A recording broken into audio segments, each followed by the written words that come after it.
Well, welcome to Event 3, Day 1. It is a marathon, not a sprint, this event here in Moama, but we are looking forward to another big day of UBC action. Benny Jones is my name, joined by Mark Casey, and I thought we might have been a bit slow to the blocks this morning, Case, being the fifth of 6 days of action, but gee, the bowlers are keen. They've actually jumped on before we could even get the headsets together. Morning to you, mate. Yeah, g'day, Benny. Day 5, so it's... as you say, it's been a long week, but the bowls just seem to be getting better and better, as expected. So we're in for another good match here early this morning. Dandenong Club, the trusty combo of Barry Lester and Gary Kelly up against the Broadbeach Lions, Ray Martin from New Zealand and Sean Thompson. Yeah, so again, I think it all comes back to the structure of this UBC week, Case, and why I think you guys do it really well.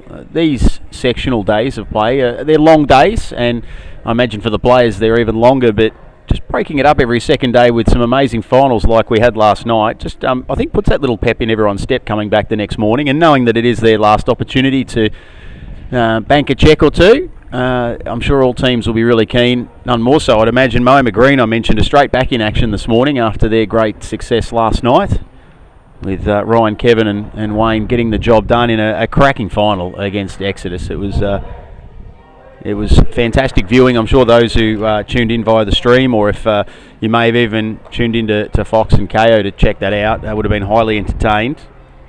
And in the end it was Moama Green, the home side, in front of their home fans, a very popular winners, Case. Yeah, it was an outstanding night. It's always nice to see the local team doing well in big events like this. So it was virtually the Ryan Bester show, wasn't it? Yeah.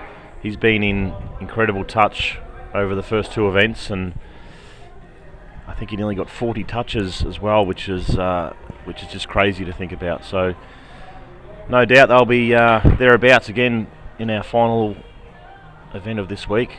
Yeah, you're right about Ryan, the Golden Touch winner for Event 2, and you're right, 39 I think he compiled in total, which not to disparage those who took it out in Event 1. I think our tally for Event 1, as the bowlers really started to find their radars, was 29, so to go 39 in Event 2 just goes to show the high level of play that Ryan Bester is bringing to the table at the moment. And speaking of high levels of play, we know that with Dandenong, with Barry and Gary, they were surprise early exits from the finals yesterday out at the prelim stage. So they'll be keen to bounce back and have a really strong day of sectional play to set themselves up well for hopefully a tilt at some Event 3 finals watching. And we see Broadbeach just holding 2, so there is a little bit of early pressure on Gary Kelly here, and he's just underneath the line. Yeah. He might have promoted another one. So both with a bowl to come, Sean Thompson and Gary Kelly, the respective skips. And it was Broadbeach who did take the first points in this contest with the lead shot at the change. So that is how the scoreboard reads early stages of this one, Day 3 event. I should say Event 3, Day 1. Let's wait for that coffee to kick in, Case. It'll be fine. Watching Sean Thompson send his final bowl down, looking to further strengthen the Broadbeach position, and I reckon he's done this pretty well. Played it well. In fact, better than pretty well. He's done it superbly. So there is plenty of orange coverage there around the jack. So this is going to take another big bowl from Gary Kelly. We saw him do it yesterday here on this TV rink, come up with something really special. It's big weight. And he's cleared his own bowl out, so that is an ultimate end. What a start for the Broadbeach Lions. Certainly don't think anyone was expecting that. 21 to zip to get Day 1 of Event 3 underway. Yeah, big start from the Lions, and something that we just didn't see. There was a toucher, so no. You would think when there is an ultimate end, there would be 1 or 2 touches involved. Which but I'm a bit flat about, Case. I've gone to all this trouble to make up a nice little table here. I've got a column for touches and updating, and I haven't even had to get the pen out for that yet. So I'm sure it's not too far away with the talent we have on show here with our TV rink. And a reminder, ultimatebowls.com/scoreboard. While we're watching this game very closely, there are another 5 that are unfolding right behind us, Case, and that's why we have our phones and our laptops firmly affixed to ultimatebowls.com/scoreboard so we can keep an eye on what's happening around the rinks, if you will. As Barry Lester gets our first toucher. So out comes the pen. Thank you, Barry. We've got a toucher on the board, and speaking of on the board, so are Dandenong with their first 3 points of this contest. Yeah, it's only a matter of time with the quality out there. Barry was out on the rink early this morning, so all players by now know the rink particularly well, but this combination of Gary Kelly and Barry Lester have played on this rink just about more than anyone, so it's great to see. I mean, these guys are pros, so I'm not surprised, but you know, we get here sort of just after 9 o'clock in the morning just to get our preparations organised for the day ahead, Case, and you're right, the guys are out on the rink behind us just honing their skills, working on their craft, and you know, you'd think after 4 days of doing this, they'd be pretty happy with where things are at, but perfectionists that they are, always wanting to improve and work on little things, and I think we've got our second toucher, so there you go, the instant response from Ray Martin gets another 3 on the board for Broadbeach. They don't have shot bowl at this stage. Barry 1 to come before the leads hand over to the skips. That'll mark the halfway point of this second end. So, assuming there's no touch here from Barry, which I don't think there will be. He's gone as close to a touch as he could, but they will get lead shot, which moves the scoreboard along to 24-6 in favour of Broadbeach, courtesy of that ultimate end first up. How were the celebrations last night, Case, for the Moama Green boys? I know you would have stuck around for a little bit post grand final. They had to front up again, of course, this morning, so they couldn't have gone too hard or overindulged too much. But I'm sure the locals were pretty happy to toast their success last night. Yeah, absolutely. I think there was the bar might have been open for a couple of hours, given the locals did get the victory. And I'm assuming, unlike Kevin Anderson's claim that it was 6 lemonades each, there might have been some additives to the lemonade. I would like to assume anyway. There's a few extras in there, yeah. But no, as we expect, they're still playing for another chance of $50,000 first prize in event 3. So all players were, well, they did celebrate for a little while. They were still home early, and they knew they had to perform for this final event.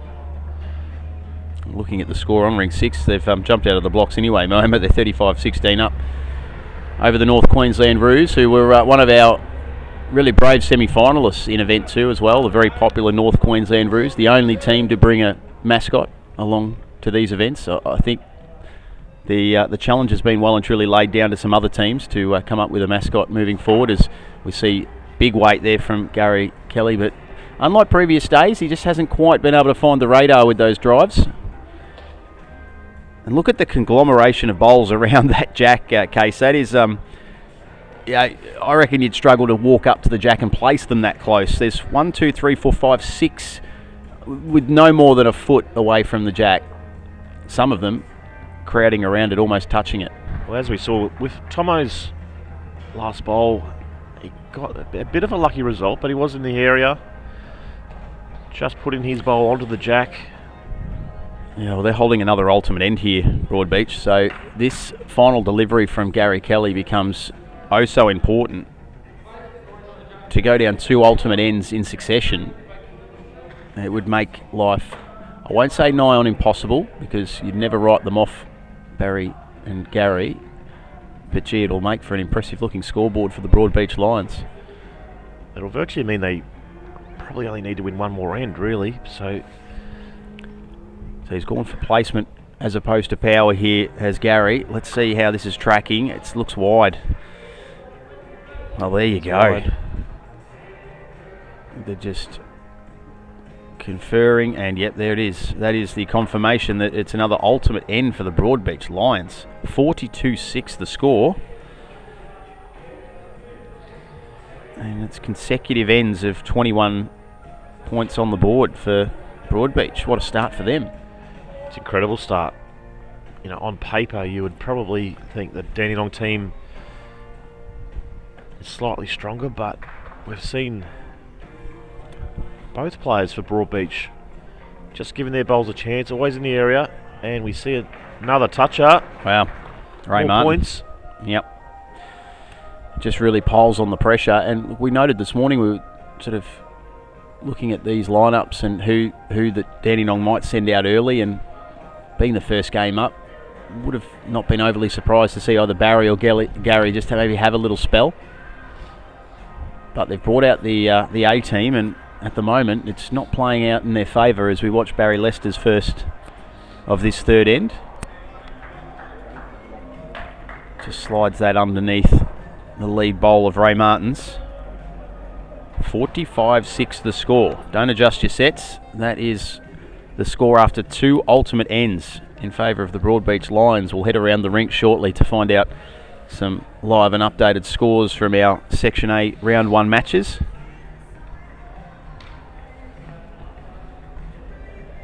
And that one just a little short from Ray Martin. 45-6 the score.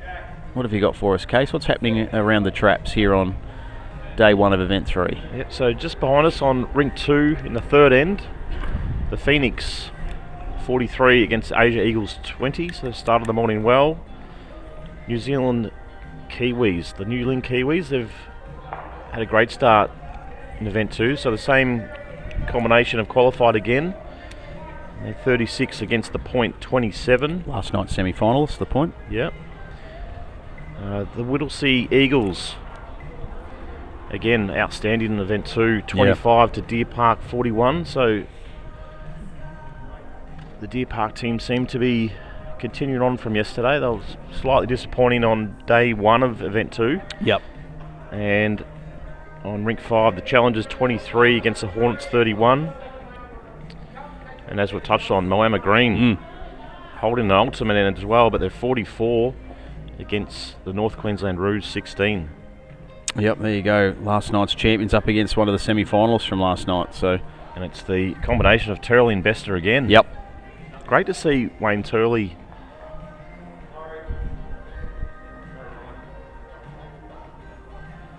as we see Barry apologising for a little bit of luck there.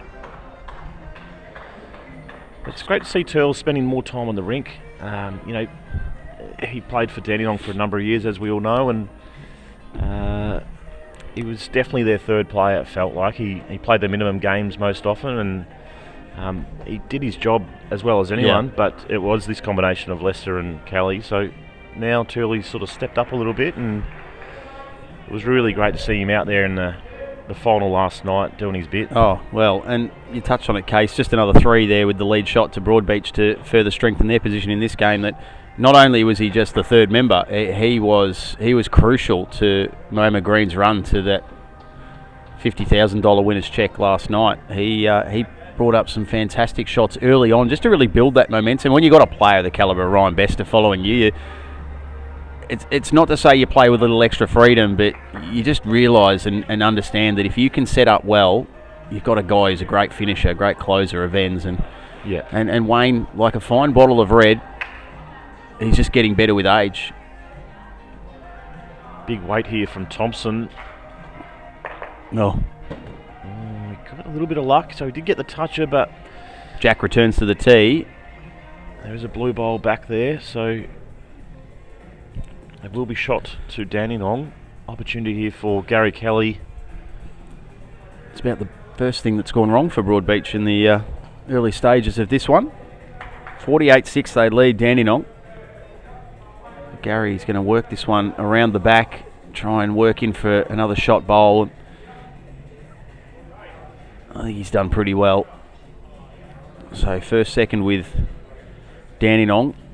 Both bowlers, both leads, watching closely as their skips try and execute to a plan here, and One bowl each for the skips to come, and this is now Sean Thompson stalking his down. Needs to stop a little bit. He's running got through. Some momentum, hasn't it? So maybe looking to hit that back bowl, and he actually, in the end, gets the little touch to halt the momentum and also work in for second shot.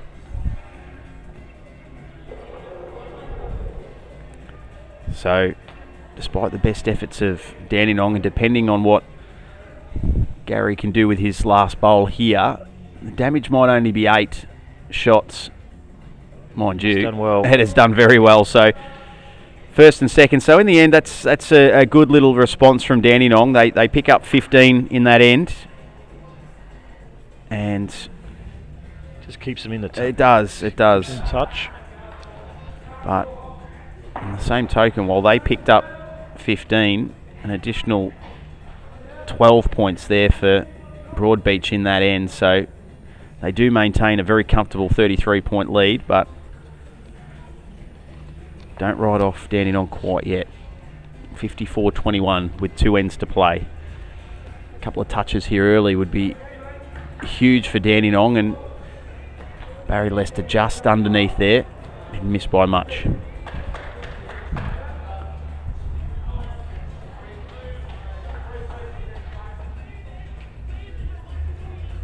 So now it's over to Ray Martin, the lead for Broadbeach. And that one just pulls up a little bit short. So opportunity here for Leicester. You kind of feel like he does need a touch of one of these final 2 bowls. Nearly 6-point bowls really. If he can get the toucher and win the end, it's crucial for Dandenong's chances. Weight was good there, just a little high side. So again, they hold shot, but not getting those touches that Case has alluded to that just eat into this deficit. Ray Martin now for Broadbeach. It's going to just work off the inside there of Barry Lester's previous bowl and finds his way into shot. And now a little consultation between the Dandenong duo. Barry's having a very close look at this.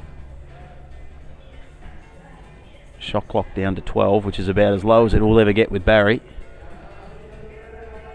So, as I say, Barry does firstly needs a shot, but he's done well. He has got the shot. He's got the shot.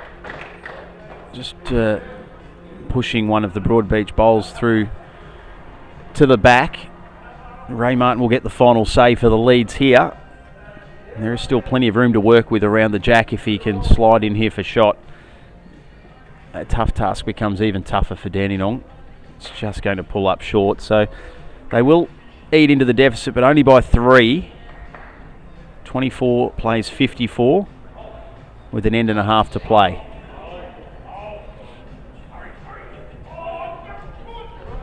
Plenty of noise and grunting and groaning going on behind us, Case. Of course, when you've got 5 matches unfolding behind us, there's a lot of emotion flying around.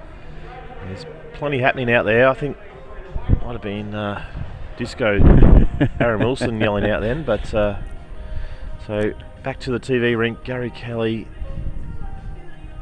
There's a touch up. It's done well. He got the touch up and still holds shot, so I think that's his first toucher of this contest, so there'll be a confidence booster for Gary. And again, Salah 3 off the deficit, 27 the margin. Weight from Sean, and look at that. Outstanding. There is now only one live bowl of Dandenong's left on the rink after a little bit of carnage there from Sean Thompson, but got the desired result. He's so underrated, Thompson. He's been a fantastic player in New South Wales for a number of years. Member of the Marylands Bowling Club. Good response from Kelly as he slides one in there to get and regain the shot bowl.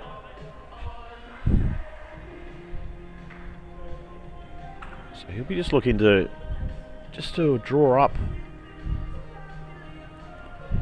Doesn't need to do anything too drastic at the moment. The score the way it is. Oh, it's a great He's shot. done well again. Well played, Thompson. Yep. Superb from the skip. And they know now with the position they're in that really minimising too much damage in this end can set them up for a pretty comfortable fifth and final end. Speaking to a number of players here this week, they sort of allude to the fact that any sort of deficit beyond 21, getting to that 24, 26, it's not impossible, as we know with the scoring set up here at the UBC, but boy oh boy, it makes it so difficult. And they're looking good here, Broadbeach, with just the one to come from Sean Thompson. They hold, it looks as though, first and third at the moment. So they're going to extend this lead out from its current standing at 27. And it's almost put the glasses down type stuff. But of course, in these sectional games, we'll play it out to the end because all points matter. If you can bank a few early, not just the wins, but also get that point differential up, takes a lot of the pressure off. So it'll finish first and third there for Broadbeach. So they go to a 69-30 lead. And looking very, very comfortable, Case. So that's the number, isn't it? 39. That's the maximum points you can get on one end. So they will need something that's never been done before, actually, in the UBC. 39 points in one end. So 6 touches, the lead shot, and an ultimate end. So I was going to say, again, I'm an innovator, Case. I'd like to claim that I am. Maybe a little carrot dangled, a little. It's almost like the Mercantile Mutual where you hit the sign, but if anyone could ever get 39 in a sectional game, or albeit a final, of course, maybe dangle a little financial carrot out there for them. Even raise it to 50 or something, give them a half ton. Yeah, bonus points for getting the 39, yeah. So, with Leicester just missing the jack, so the game is over, but as you alluded to, the margin will come into it after all the rounds that we play.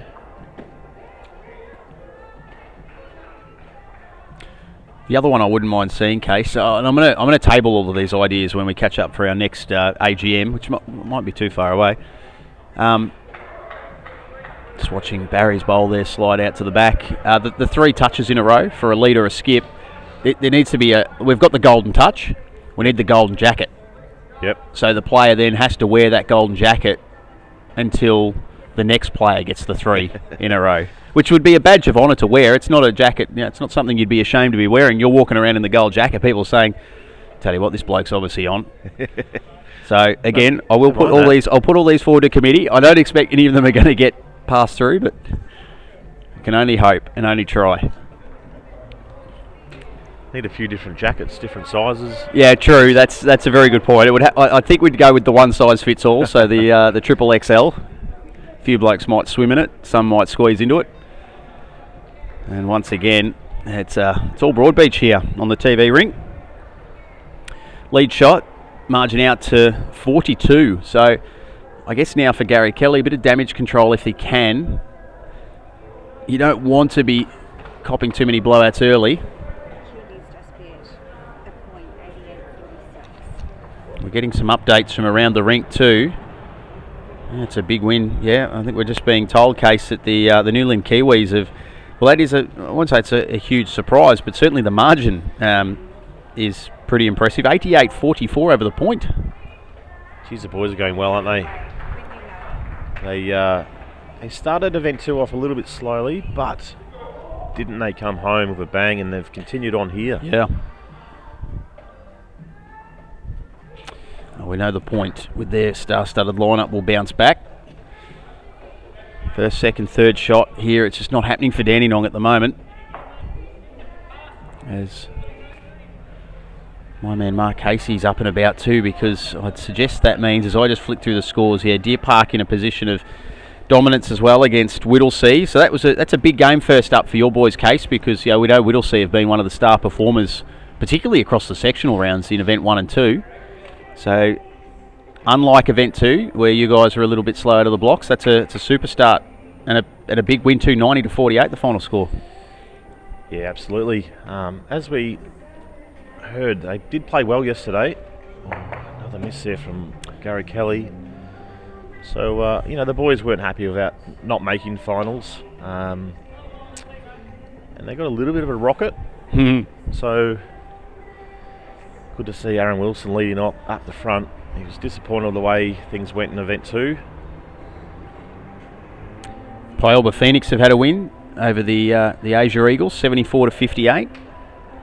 They were a first-time finalist, first-time entrant to this UBC format, and it was great to see them playing in the finals yesterday. As we have a look at, again, it's just not been Dandenong's day. So huge win for the Broadbeach Lions, 90-30 case. It was all one-way traffic, really. Yep. Up front, Ray Martin dominated the lead position, and it was Sean Thompson who just converted a couple of heads when needed, and yeah, that's a big win. Yeah, well, you'd have got long odds of having Dandenong not score in 2 ends, and in their first and final end, they did not register 8 points. So full credit goes to Broadbeach. They thoroughly deserve their win. Rink 6, that match just completed too. Moama Green. So the Event 2 champs off to a winning start in Event 3, 79-47. And the closing stages of a really tight battle between the UBC Challengers and the Hornets case. And it's 53-58 with 3 bowls to come. The Hornets holding first and third, but that'll update shortly. Gee, if the Challengers could pinch one there, it would be a great start to their campaign. And I think it's going to go right down to the wire by the looks of the bowl setup. As of course,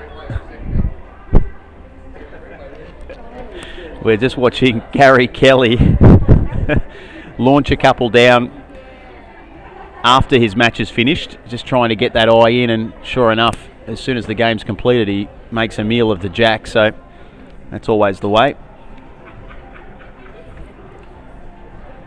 Just repeating that final score, 90-30.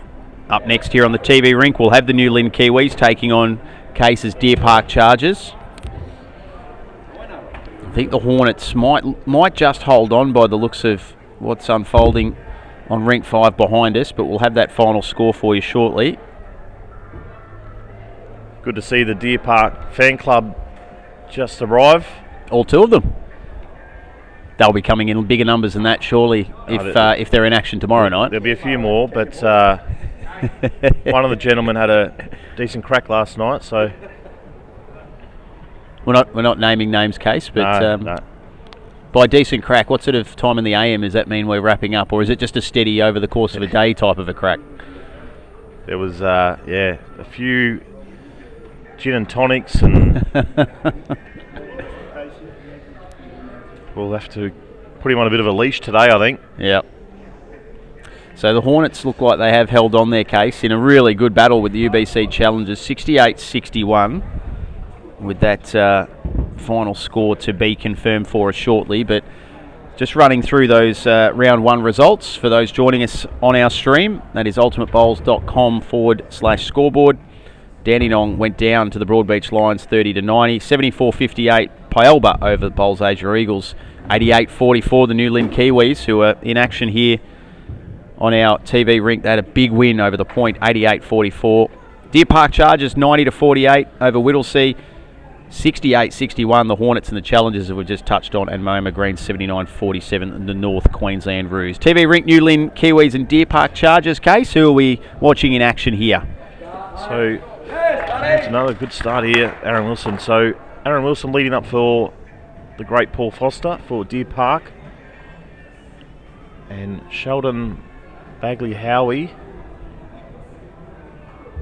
leading up for Finbar. So we've seen Finbar, he led for the first few games in Event 2 and then switched to the skip position, and there was no looking back. The New Lynn Kiwis went on I think they won about 7 or 8 games in a row,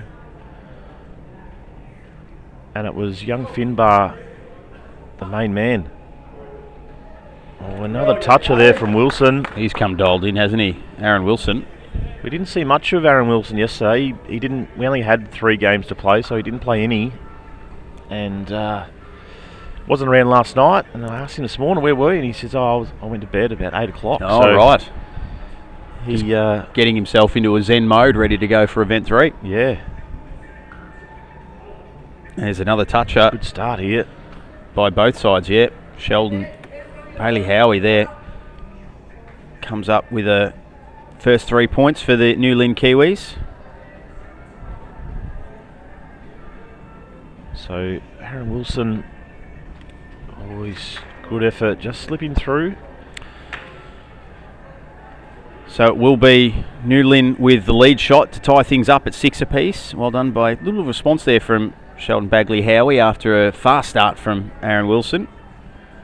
And now it'll be our skips. Now McGuigan, I've heard it pronounced about 18 different ways. Have you got the accurate one for it? No, I haven't. That's we just roll with Finbar. Finbar sounds good to me. I'm going to go with McGuigan. I want to ask him on the way past at some point, but that's all right as he sends his first down in this round 2 Section A contest. Breeze still pretty strong here at Moama. The sun has poked its little self out for a couple of minutes, and there's still plenty of cloud cover around, but as we've alluded to, undercover here, no complaints, players enjoying the perfect conditions. And Paul Foster there trying to register another 3 points with a toucher, just slides underneath. So opportunity here for Finbar to get a toucher, but he just overplayed this. And we've seen on a number of occasions players coming from Green A to this TV rink, it just takes them a few bowls to adjust. Yeah, a bit quicker, we're told. Many players have confirmed that they feel this TV rink just runs a little bit quicker. Again, through the hole. Aggressive start here from both skips. Just finding their range.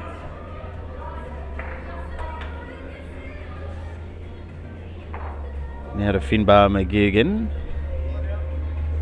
It's again got some legs, hasn't it? So 2 seconds here, second and third for Deer Park. So Foster will be looking to replace this blue bowl for the ultimate end.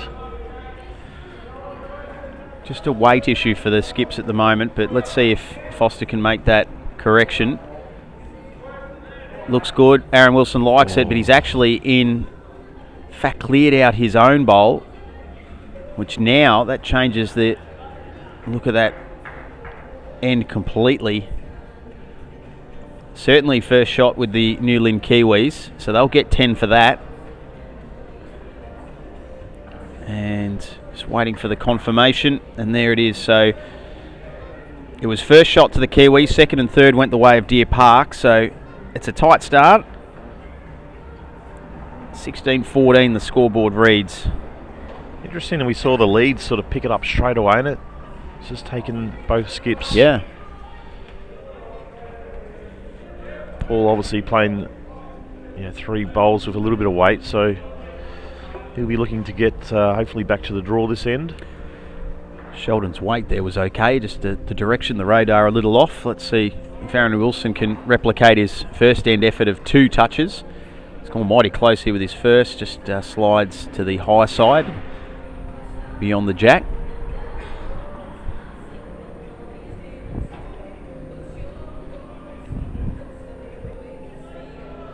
So now Sheldon Bagley Howie looking to work this one in closer. He'll certainly do that.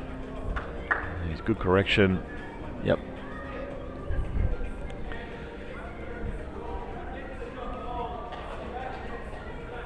So we won't have any shot clock issues here with Aaron Wilson.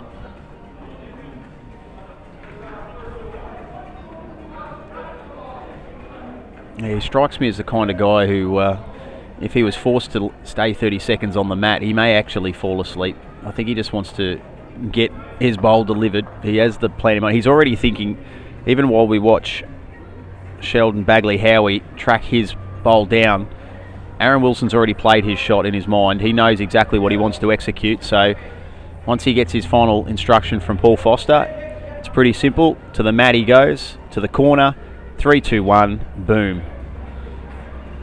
And more often than not, he'll execute. On this occasion, it's a knot, though. He misses to that high side with a drive shot. And it will be lead shot go the way of the New Lynn Kiwis. They lead 19-14. With this format, had you been playing in it now, Case, have suited your style of bowls? Or were you more of a thinker on the mat, like to really see things out before delivering, or were you kind of a bit of the Aaron Wilson type, just picture it, stand up and fire? Yeah, no, I wouldn't say I'm as quick as Aaron Wilson, but I'm definitely pretty quick on the mat. So because you can overthink things, can't you? I suppose if you sit up there too long and look at permutations and what happens if this, but by the time you deliver, you've got so much head noise going on. It's hard to execute. And I think that's one of the main things with the UBC. Some teams or some players probably overthink the scoring system just a little bit too much. At the end of the day, generally the better team does win. I think the main thing is short bowls is probably the biggest negative. Limit those short ones, giving yourself a chance with as many bowls as you can. So Finbar, McGigan for New Lynn following this down. He's just going to push this to the back, trying to get as the deepest. Probably just fell short of that. Paul Foster now. He's another one who really just stands up, gets to the mat and delivers. Urging this one to turn.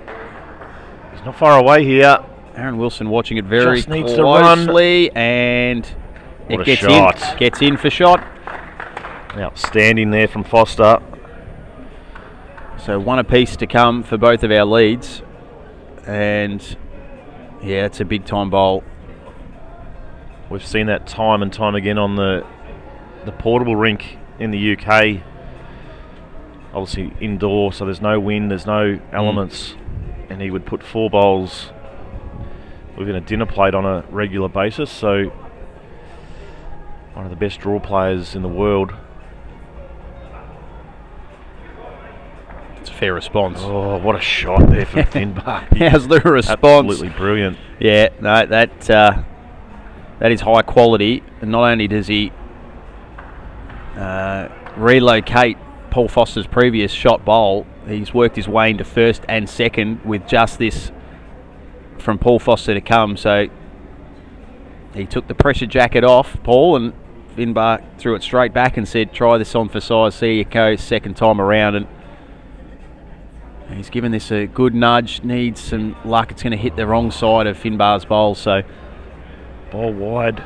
A little bit of a groan there from Mark Casey, and sort of sums up that end for Deer Park at what might have been 34-17. So New Lynn Kiwis, they added 18 in that end.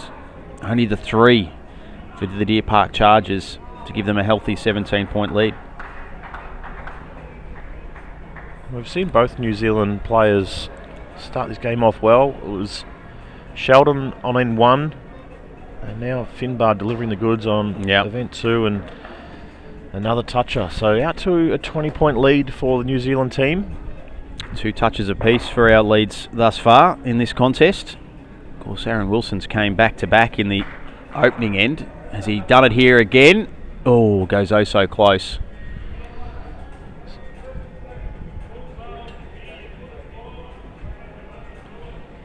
So the challenge has been firmly laid out here for the Deer Park Chargers.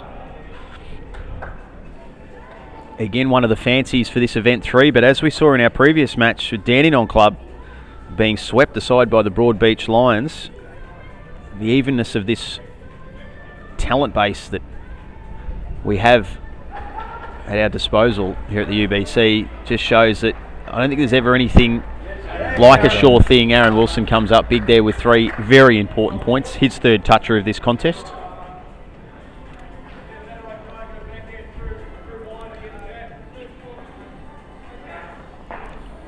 So Sheldon was pretty keen to play a little bit of weight, but still sticking on the draw forehand. Has got the weight of the green pretty well. He's in the area.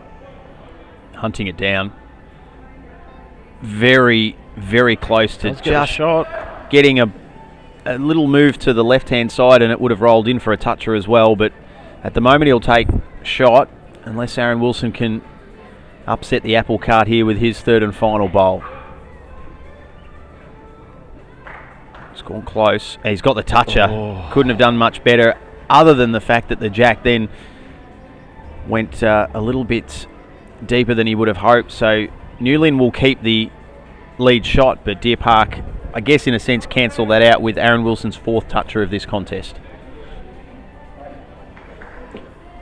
I just sort of touching on the point 2 case, it's one thing I've learned over my couple of events here with the UBC is that you can look at names on paper, and no doubt, you look at Aaron Wilson, you look at Paul Foster, and you just think to yourself, well, it's going to take something mighty special to beat them. These are two world-class and very successful players, but again, it just goes back to that. The 5N format, the room for error there is pretty low. If you were playing your 21 ends on a Saturday, you'd bank them in 9 times out of 10. No problem. That's right. But yeah, exactly. UBC, it does really level up the playing field because you can just, even as the supposed underdogs, you just have a little hot spell for 2 or 3 ends and all of a sudden you're beating world champs and gold medalists. Yeah, absolutely. That's the great thing about our sport in general. If you're slightly off your game and your opponent plays to a really high standard, you're, no matter who you are, you're going to be up against it. So it's no different out here today. Paul Foster, one of the game's greats, up against 2 young rising stars. Yep.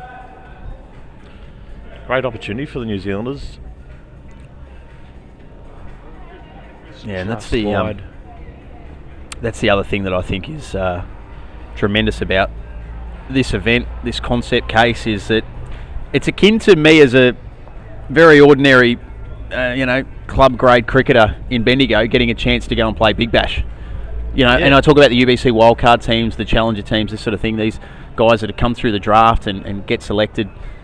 I would never get that opportunity, and I probably wouldn't put my hand up for it because I'd be embarrassed. But these young up-and-coming bowlers, and even some that are maybe a bit longer in the tooth and may have thought this moment had passed them by, get an opportunity to play against your Paul Fosters, your Aaron Wilsons, and that's got to be something that makes them very proud, but exactly right. Also makes all of the hours coming up through the ranks, worth the effort. So I think that, again, and not to pump your tyres up too much, mate, but I think that's one of the reasons why you and your crew should be, really commended for bringing this initiative out and this format to give these young guys and certainly stars of the sport an opportunity to rub shoulders with the elite.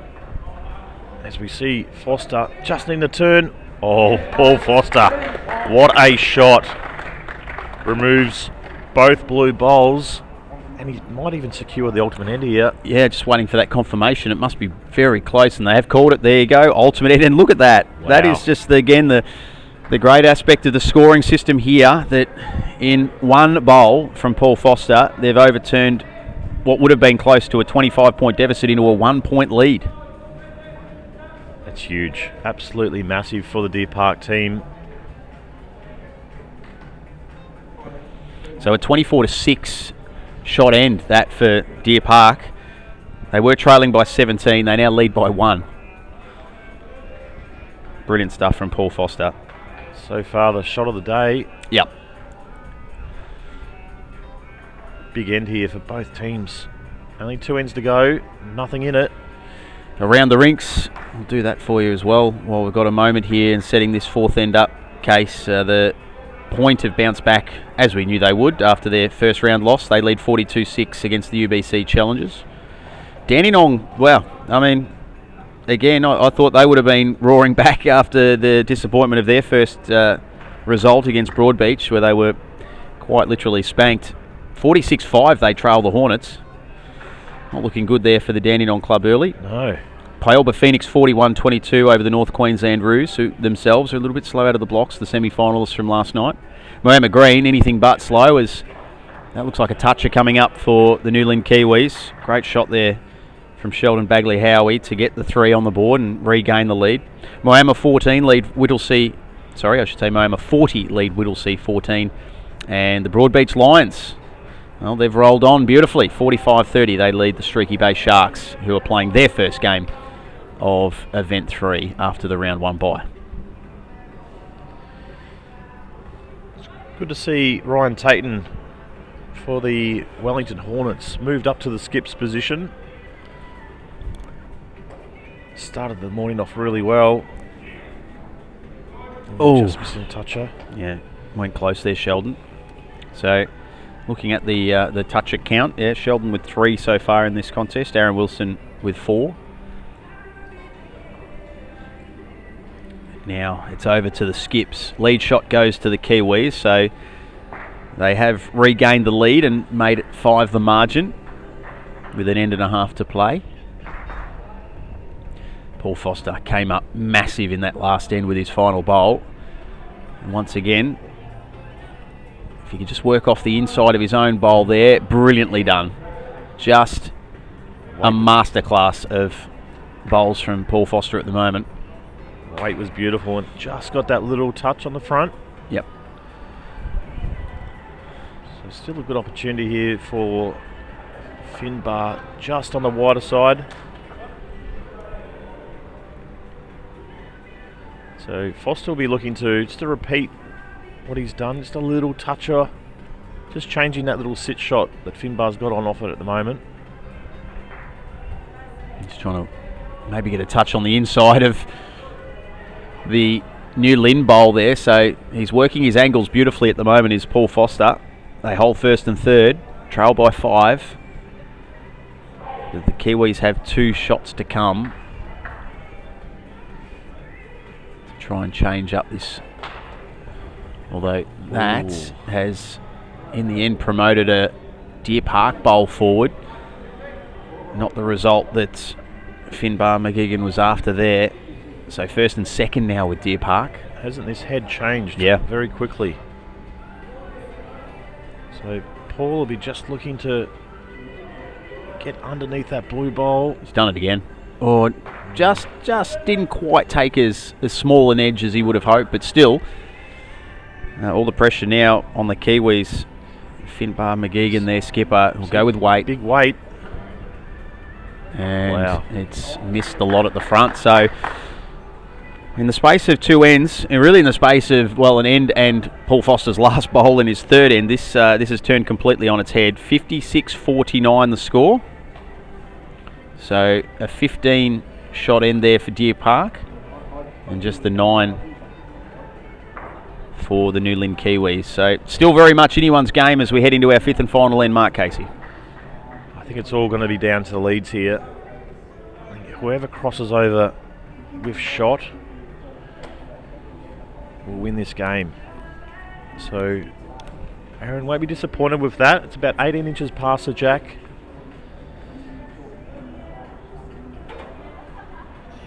So Sheldon playing the forehand side, which has been the most popular side of the 2.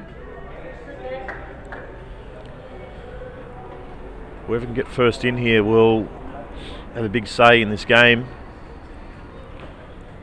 Coming up next as part of our YouTube coverage here on our TV rink, we'll have the Streaky Bay Sharks and the Wellington Hornets. Part of a big morning of day 3, event 3, day 1 action. Day 5 of our stint here in Moama. And happy to report, Case, that the superb and beautiful summer weather that we're accustomed to up here on the river is arriving. It'll get here about Monday, I believe. So once we've left the venue, all packed up and gone, and out comes the sunshine. But it's one of the few variables, of course, we have no control over. And not that you've heard any complaints from the players, who are thoroughly enjoying their time here in Moama, and the Bowls Club have done an amazing job hosting us so far. Aaron Wilson, that's the one he wanted. Just falling underneath, but holds a shot. So this is a crucial bowl here for Sheldon Bagley Howie. They trail by 7. If he could somehow find his way into a touch and a lead shot, it's all to play for with the skips. I think it's just going to sneak under. Yeah. Takes a touch on that front Deer Park bowl, so it will be Deer Park who take the 3 shots for the lead, and that will extend the margin out to an even 10. big difference, that. Isn't it? If he was to get a toucher, he would have got the lead, or the margin back to 1. It extends out to 10. So, the skips, they're on the big bucks. This is where they have to come to the fore and close things out. That's what Paul Foster will be trying to do here. An early toucher, perhaps. It's tracking, needs legs. Pretty good. Good start, though. Yep. So the call is to get a toucher. A little trail of the jack for about maybe even up to 2 feet. Just needs to hold. Not far away. Yeah, not a horrible effort, that. They've got to make every post a winner here, the New Lynn Kiwis, to overturn this 10-point deficit. So they're going to take a few risks. Paul Foster now. Again with that, like many players have, unique delivery stride, where I'm absolutely adamant at some point he's going to stumble over and fall flat on his face, but this is part of the routine. Praying mantis. It's got a bit of that about it. Yeah, there's a hop, a skip and a jump and a stumble, but that's the end result that he's interested in, and that one just fell a little bit short. So now Finbar McGeegan, can he come up with something special here for the New Lynn Kiwis? He's got something. He has. Oh, has it done enough? Wow. I think it might have. Looks like they might be 2 down here now that Deer Park. So my maths brain is working overtime. As it stands right now, they're winning. I have the score projected to 64-62 as it stands. Paul Foster, big time shots. How good is that? Let's have a look. What's that going to mean? He gets a toucher. I think that was the toucher was the difference there. Yeah, and that will now see the jack return to the tee. I think it, although this angle's tough to tell from here, Case, but I think that still has New Lynn with shot. But those extra 3 make a huge difference. So he's going to need a toucher here. If he is to draw a toucher, if I can work it out correctly, I think that'll be enough, but yeah, I think you'd be right too, Case. I don't think he's going to get down. No. He's got to hold. He's got to hold up. It's got to hold up, and into the ditch it goes. So, gee, what a great contest that proved to be. Topsy-turvy throughout. Just conferring now over who has which shot bowls here to finalise this scoreboard. We don't often see Paul Foster play that big weight, but as we just saw then, he's got all the shots. Yeah, and what a time to come up with. I think that was, from my record keeping, which I'd like to think is reasonably accurate, I think that might have been his first toucher of the match as well. So with his final bowl, he comes up with the toucher, and we're just going to need a little extra adjudicational help here to confirm the final setup here of shot bowls. One thing I again was completely unaware of, Case, is what lies in an umpire's toolbox when it comes to measuring devices. Every type of measuring device under the sun you could think of. Long tapes, short tapes, the protractors. I mean, just a lot of them do the same thing too, but they want plenty of options. Yeah. Well, when you're playing for $50,000 for a first prize, you need to get this stuff right. So there won't be any shortcuts taken. Also, just quietly, Case, what time are you booking into Media Street later today? I just noticed that one of our UBC superstars there, in Dr. Rebecca Jelly, is off doing a little bit of a piece to camera. Are you scheduled in for any of that later on? I think Chrissy Green and I think we're booked in for 1:10. So I know he's on his way back up from Melbourne, so hopefully he's here in time for that. So that's why you've got me and comms, so just ducking home for a bit of a shave and maybe put on a little bit of makeup and get yourself looking TV ready. Is that the plan, Case? Is it? I might have to. So it looks like that's all been resolved now, just waiting for that score to update, and there you go. So in the end, it is Deer Park who get over the line, 67-62. So it was a win in that final end for New Lynn, but not by enough. They trailed by 7. They were only able to eat into that by 2. So in the end, a 67-62 win for the Deer Park Chargers, and they're off to a very good start in this event 3. We'll have a look at some of the other scores. So the Challengers 37 go down to the point 77. And then the other 4 matches are still very much on in earnest. So who have we got up next, mate? We have the Streaky Bay Sharks taking on the Wellington Hornets. And I think both of those teams are still in action as we speak for their round 2 games. So we've got a little bit of a pause in proceedings here on our TV rink. But having a look at the Section A standings, early days, and yep, Deer Park 2 from 2. Obviously, this is a table that will be updated shortly. Broadbeach will have another win. Yep. 41 up, and a few ends to go. So Moama Green, unless Whittlesea can pull something out of the fire, it looks like they'll be 2 from 2. And so will Pyalba, yep, and Wellington. Yep. So some sides banking early wins. It's the Dandenong result that at the moment, although they have certainly put a bit of respectability back on the scoreboard against the Wellington Hornets,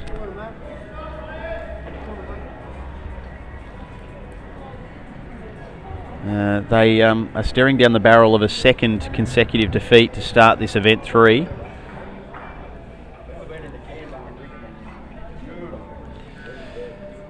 And they're going to have to really pull something out of the fire. It's not just the 2 losses, I guess, Case. I mean, you can work your way back from that, but the fact that they've suffered such a heavy loss first up, and while they have stemmed the blood flow a little bit against the Hornets, they look like they're going to go down in that one as well. So that's probably the big surprise for me, early days. Yeah, something just didn't seem quite right with the Dandenong club, and while we haven't seen their performance in that second round, they look like they might get the loss. However, they are holding an ultimate end, so if they can, no doubt they'll need a touch or 2 as well, but it's good to see that they've fought back. North Queensland, maybe the other surprise. They've lost their first 2. And it's something that I guess part of the psychology of the sport. You come off a high of last night where they were not far off making the final itself, out in the semi-finals, and of course we know they're a very popular team and have a lot of support with them, but then to put that disappointment aside and then front up again first thing in the morning, it's easy for me in the comfy seats to say that I'm surprised to see that they've dropped their first 2, but take nothing away from Pyalba Phoenix, 79-62 winners there. Moama Green, well, they kind of just put my theory to bed, don't they, anyway, because they actually went on and won it last night. So you talk about the emotions and the draining nature of that. Well, they've come out and gone bang bang this morning, 2 from 2, 74-55 over Whittlesea. Streaky Bay Sharks have gone down to Broadbeach, who are on world record pace at the moment after scoring 90 in their first game. They've put on 103 in their second game, Case. Incredible. So, 110 margin already after just 2 rounds. So, and the Hornets have held on despite that ultimate end for Dandenong. They win 64-59. So we'll get the Hornets here on our TV rink shortly, but they're another team that is 2 from 2 now, Wellington. So we've got 5 sides on 2 wins already. Broadbeach, Moama Green, Deer Park Chargers, Pyalba Phoenix and the Wellington Hornets. And on the flip side, we've got 4 sides that are 0 from 2. Dandenong at the bottom of the table. That's a huge surprise. Whittlesea Eagles, been one of the real dominant teams through sectional play this week here in Moama. They've yet to open their account. The North Queensland Roos, as I said, semi-finalists last night. The UBC Challengers, well, they have gone pretty close in a couple of their games so far. So, yeah, some early surprises, both at the top and the bottom of Group A standings. And that's what we saw in Event 2. There was so many teams that didn't feature in Event 1 doing really well. So that could be hopefully Deer Park in this case.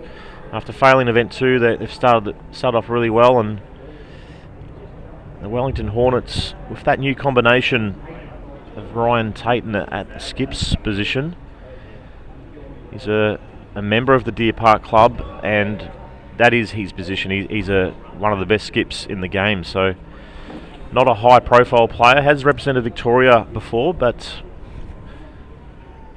not one of the highest profile players, but he's a fantastic player in his own right.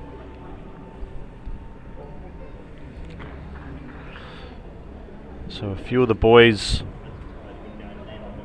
just getting ready.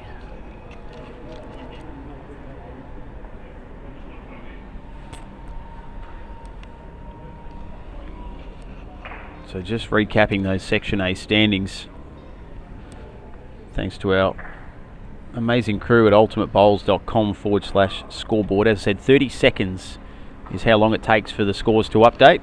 And that's pretty much with a shot clock at 30. It's basically as every bowl is delivered, we update the scores for you via that website. If you can't be near your computer screen or whatever vehicle you're streaming from via the YouTube link, make sure you head to ultimatebowls.com/scoreboard.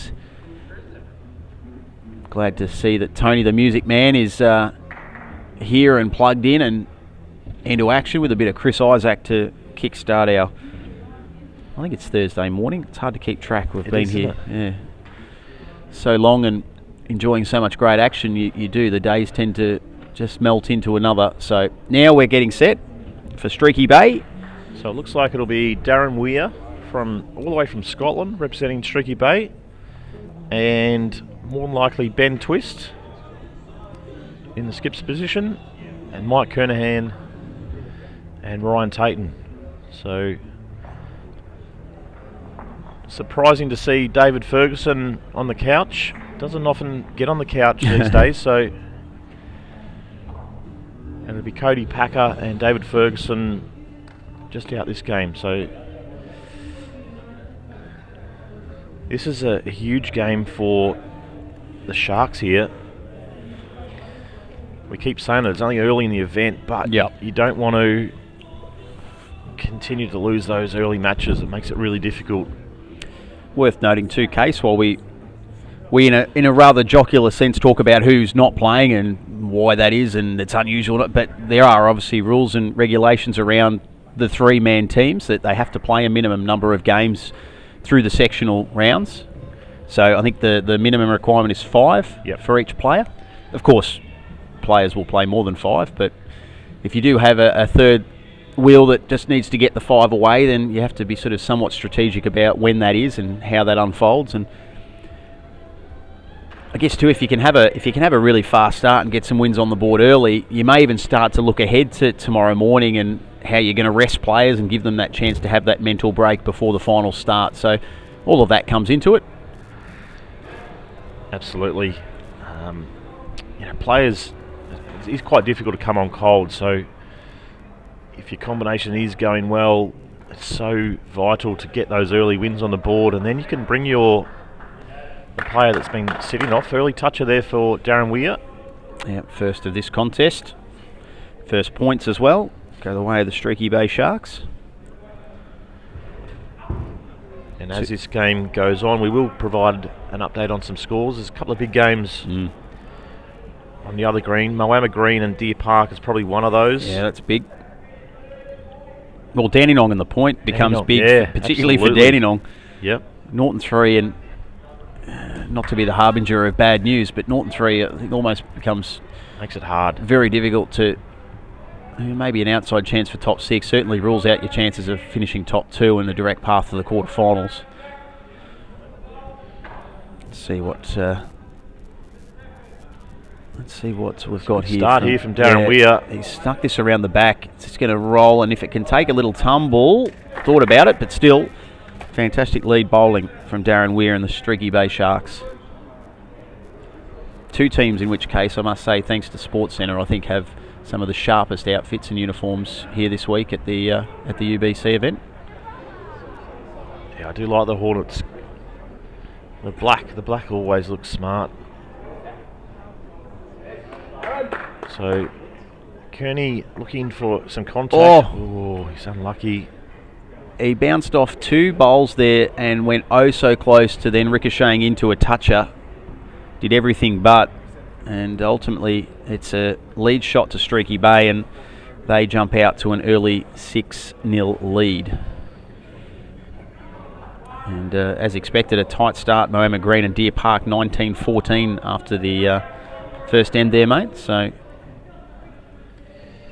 we are a little bit behind some of the other matches that are well and truly commenced behind us, but we will keep you up to date with scores there. Dandenong 16-11 against the Point. So the big heavy hitters have started with some good even contests.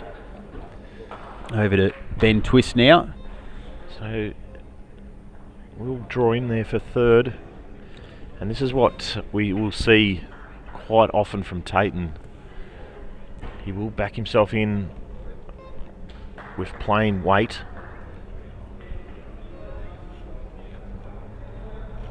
Oh, just go through the hole. He does.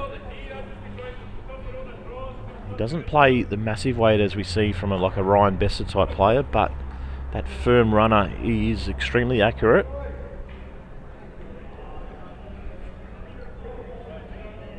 So Benny looks like he's just drawing up, moving his own bowl. And they are all over it at the moment, the Streaky Bay Sharks. He's got to go again here. He's got to make contact with his jack.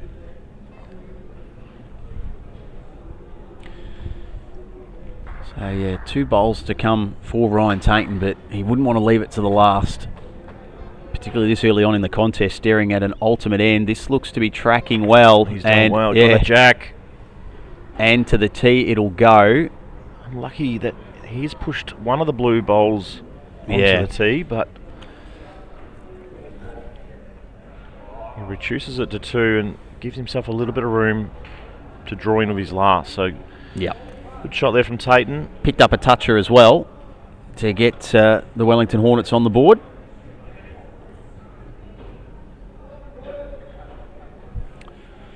So Ben Twist, who I heard described yesterday as the Rafael Nadal of UBC. Yeah. His pre-shot routine. We know Rafa likes to flick the hair back and wipe the sweat away and adjust the undies. I'm not suggesting that Ben quite goes to those levels, but got a bit of Steve Smith about him as well. Yeah, the little quirks, idiosyncrasies. He adjusts pushes the glasses back and rocks back and forward a couple of times, and yeah, I mean that's whatever works for you, I guess. He probably doesn't even know he's doing it. No, to be honest, no. He does it every single bowl. Yep. So this is the last salvo from Ryan Tayton, trying to sneak around the back there and try and work into shot, but I think he's going to collide with his own bowl at the front. So ultimate end, the way it looks as though it's standing there. Just wait for the confirmation. It was, in the end, it was only first and second. So there you go, 21-6, early lead for the Streaky Bay Sharks. He did hang on for the third shot bowl there, the Wellington Hornets. So good start for the Sharks in this Section A Round 3 contest here on our TV rink. And it was Weir up front, putting that early pressure on. And here we see again. Might have done it again. Yes, he has. That's very good. Second toucher for Darren Weir. Knows how to pick his players at Eamon Edmonds. Gets them in from all around the world. So now Mike Kernahan. Let's see if he can respond with a toucher of his own. He's given it a good shake, just missing high side. Did you Case, as well, when you were bowling, have any sort of little quirks, or I wouldn't say superstitions, but certainly routines that may have been a little different from the norm, or pretty up and down? And I was pretty stock standard. Yep. Unfortunately, nothing. No lucky shoes or socks or jocks or no. Nothing pre-game that you used to swear by. No, as long as I got there on time, I was pretty happy. That's always handy. Yeah, that's a good point. Have there been any? I mean, you've played with and against some of the absolute greats of the sport. Were there any players that spring to mind that you know had particular superstitions or were a bit weird in the way they went about things? I'll put you on the spot there. Yeah, you have. No, I think probably Barry Lester. Yeah, he prepares himself. He marches to the beat of his own drum a bit, doesn't he, Baz? He's a bit of Hollywood about Baz, which we love, by the way. He's a great for the sport. He he listens to I think his favourite songs and he prepares, gets himself ready for the big games. But I think everyone's a little bit different. Most players are pretty casual about their approach. A lot of players just sort of half hour before the game look to arrive and might have 5 or 10 minutes on their own to think about what's going to happen. But watching just Mike going to Kernan fall here. under. Yeah. So another 3 go to the Streaky Bay Sharks with the lead shot there. 27-6 the scoreboard now reads. Case, what have you got for us around the rink? Some of those big matches as round 3. So the 2 undefeated teams, Moama, Green and Deer Park. It's Moama 41-25.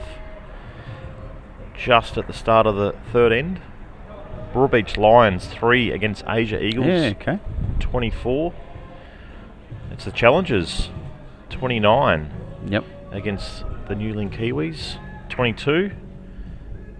And good to see Dandenong. Dandenong back here 32. Only early days. Start of the end 3, 22. So 10-shot margin there. And it's the Eagles. Whittlesea Eagles against the Phoenix 37-14. Yeah, Whittlesea Norton 2, so they need to rack up a win. They're not the only side staring down the barrel of Norton 3, mind you, so a couple of the big guns. Little pressure early on in this event 3 as we watch Ryan Tainton now trying to get in and nestle in amongst those 2 Streaky Bay shots in front, but he's just missed to that low side. So first and second shot, or maybe now just first and third with Streaky Bay. So he has worked his way into second as a consolation. Now it's to Ben Twist. So changes to the forehand. Looks like he's going to make some contact here if he doesn't. Just going under again, isn't it? Under. The other thing I've noticed too, not so much with the little quirks that certain bowlers have, but even the delivery. Some guys, it feels like that sort of more textbook bowls delivery, whereas for others it's more of a push. Yeah. They really push the bowl out. And Tainton is one who has a pre-shot routine. He turns the bowl upside down. This looks like it's okay if he can get a little bit of a nudge forward. He did in the end, but in nudging the front blue bowl, he nudged it into the one right behind it to nestle right against the jack. So it's now first second with Streaky Bay. They lead by 21 at the back section of N2. 1 bowl each for the skips to come. So Ben will be looking to draw down to the tee. At the moment, the orange bowls are the backest, and he's got some traffic ahead. He's hit that traffic too, which was the deepest of that Wellington Hornets bowl set. 27-6. So I think we'll see big weight here again from Tainton on his backhand. He will have the shot if the jack is killed. Yep. Hoping to get that jack back to the and in the end, unlucky. Yeah, he's cleared out some of the traffic, but unfortunately not the traffic he wanted. So that is another great end. In fact, another 21-point end for the Streaky Bay Sharks, and they lead 42-9. Only the 3 points there for Wellington Hornets in that end, and commanding lead. This is sort of akin to the opening match here on our TV rink with Dandenong and Broadbeach, who flew out with 2 ultimate ends to start. And in fact, the scoreboard is almost a mirror image of that game earlier. 42-9 after 2 ends here, and in that earlier game it was 42-6 after 2 ends. Streaky Bay haven't done it through ultimate ends. They've just accumulated the points and a couple of touches and lead shots as well. So yeah, on both ends, Darren Weir has held the shot and got some touches. So it's over to Kernahan here. He'll want a big end. Good start. Just a little light on for speed, but nice opening bowl in this third end. Streaky Bay Sharks, sponsored by Streaky Bay Marine Products. Damon Edmonds, a toucher. Yep. You happy with that? More points on the board for the Sharks. His third, Darren Weir, in this contest, third toucher. If you're getting sort of one and end as a lead, you're doing your job, particularly if you can then convert those into the lead shot as well.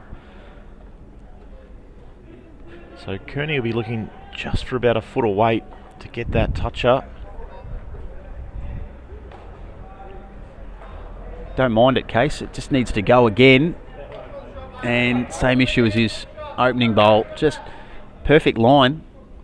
In fact, that's exactly where the bowl rests, is right on that centre line. Just his weight.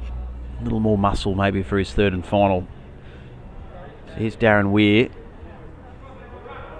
It's a good effort, just going through. So it will be points here for the Hornets. Just a matter of how many. Yeah, he'd love a toucher here to make it 6, get that margin back to 30, and give the Hornets a little bit of hope. And Ryan Tainton a little bit of confidence as he heads down. Well, this one's going to go high side. I reckon they want it to get deep. It's not going to. So they will pick up just the 3 there, the Hornets, for the lead shot, but it eats into that deficit just ever so slightly, 45-12. Streaky Bay Sharks are leading. We'll see 43-20 over Paelba. Dandenong in the point, that has tightened up big time, 38-46. Now it's the point that lead. And the Broadbeach Lions copping a little bit of a hammering from the Asia Eagles, 51-9. So the Asia Eagles looking to record their first win of this third event. Betty Twist slides underneath the front 2 orange bowls of the Hornets. No damage done, but it is still the Hornets who hold first and second shot.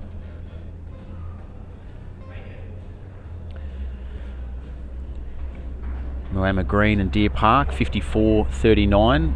Moama holding an ultimate end as it stands. So they might almost be able to put that game to bed,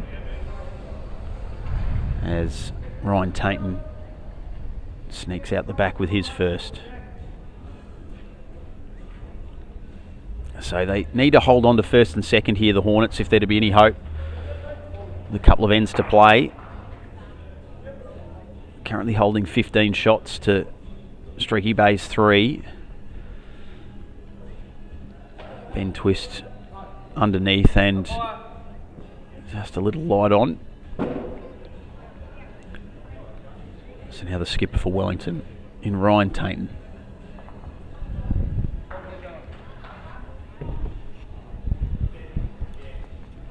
Let's have a look as he's watching this one closely. It needs legs, it needs to turn, it's working, and we'll come to rest there for the ultimate end at this stage. So he's done his job, he's still got another bowl to come, but it piles a heap of pressure here now onto Benny Twist, who knows he has to come up with something here with his final bowl. Otherwise, not only the Hornets looking at a 21-point collect, but also the opportunity for maybe a toucher late as well to make that 24, and this would certainly be game back on. The weight, the drive, does he connect? Well, he does clear one orange bowl. It's still a close run thing for an ultimate end regardless, although Streaky Bay have just worked their way into third shot, but Ryan Tainton has plenty of room to move here to try and slide in a third shot bowl and make it the ultimate end. 45-12 the score. To make it 45-30 if he can get this one in close enough. Just needs to hold up. It needs to hold up. It's not going to. So 48-27. For once my maths is actually on. But that was a good end for the Wellington Hornets. They picked up 18 shots. Streaky Bay chipped in with 6. The margin is 19 with 2 ends to play. Around the rinks for our friends at Audica, Specsavers, Henselite and Apier, as well as Ryman Healthcare. Looking at rink 2, Moama Green and Deer Park, 54-39, but that score about to change as they've just completed the 4th end. We'll update you shortly with that. Broadbeach have come back into that contest against the Asia Eagles, 30-54. They still trail though, and nearing the end of the Challengers, Newland Kiwis, and it looks as though the UBC Challengers are going to record their first win, leading 68-31. Dandenong and the point, well, that's just up and down like a roller coaster at the moment. It was the point early, then Dandenong roared back, then the point again, but now it's Dandenong 65-46 with an end to play, and Whittlesea Eagles 54 lead the Paelba Phoenix 36. So some big matches in round 3 and some interesting results coming to hand as we pick up the action back here on our TV rink and watch our leads in Darren Weir and Mike Kernahan go about their business. So another toucher for Darren Weir. So he's up to... That's his 4th case. Touch every end so far. So it's a good result for the young Scotsman.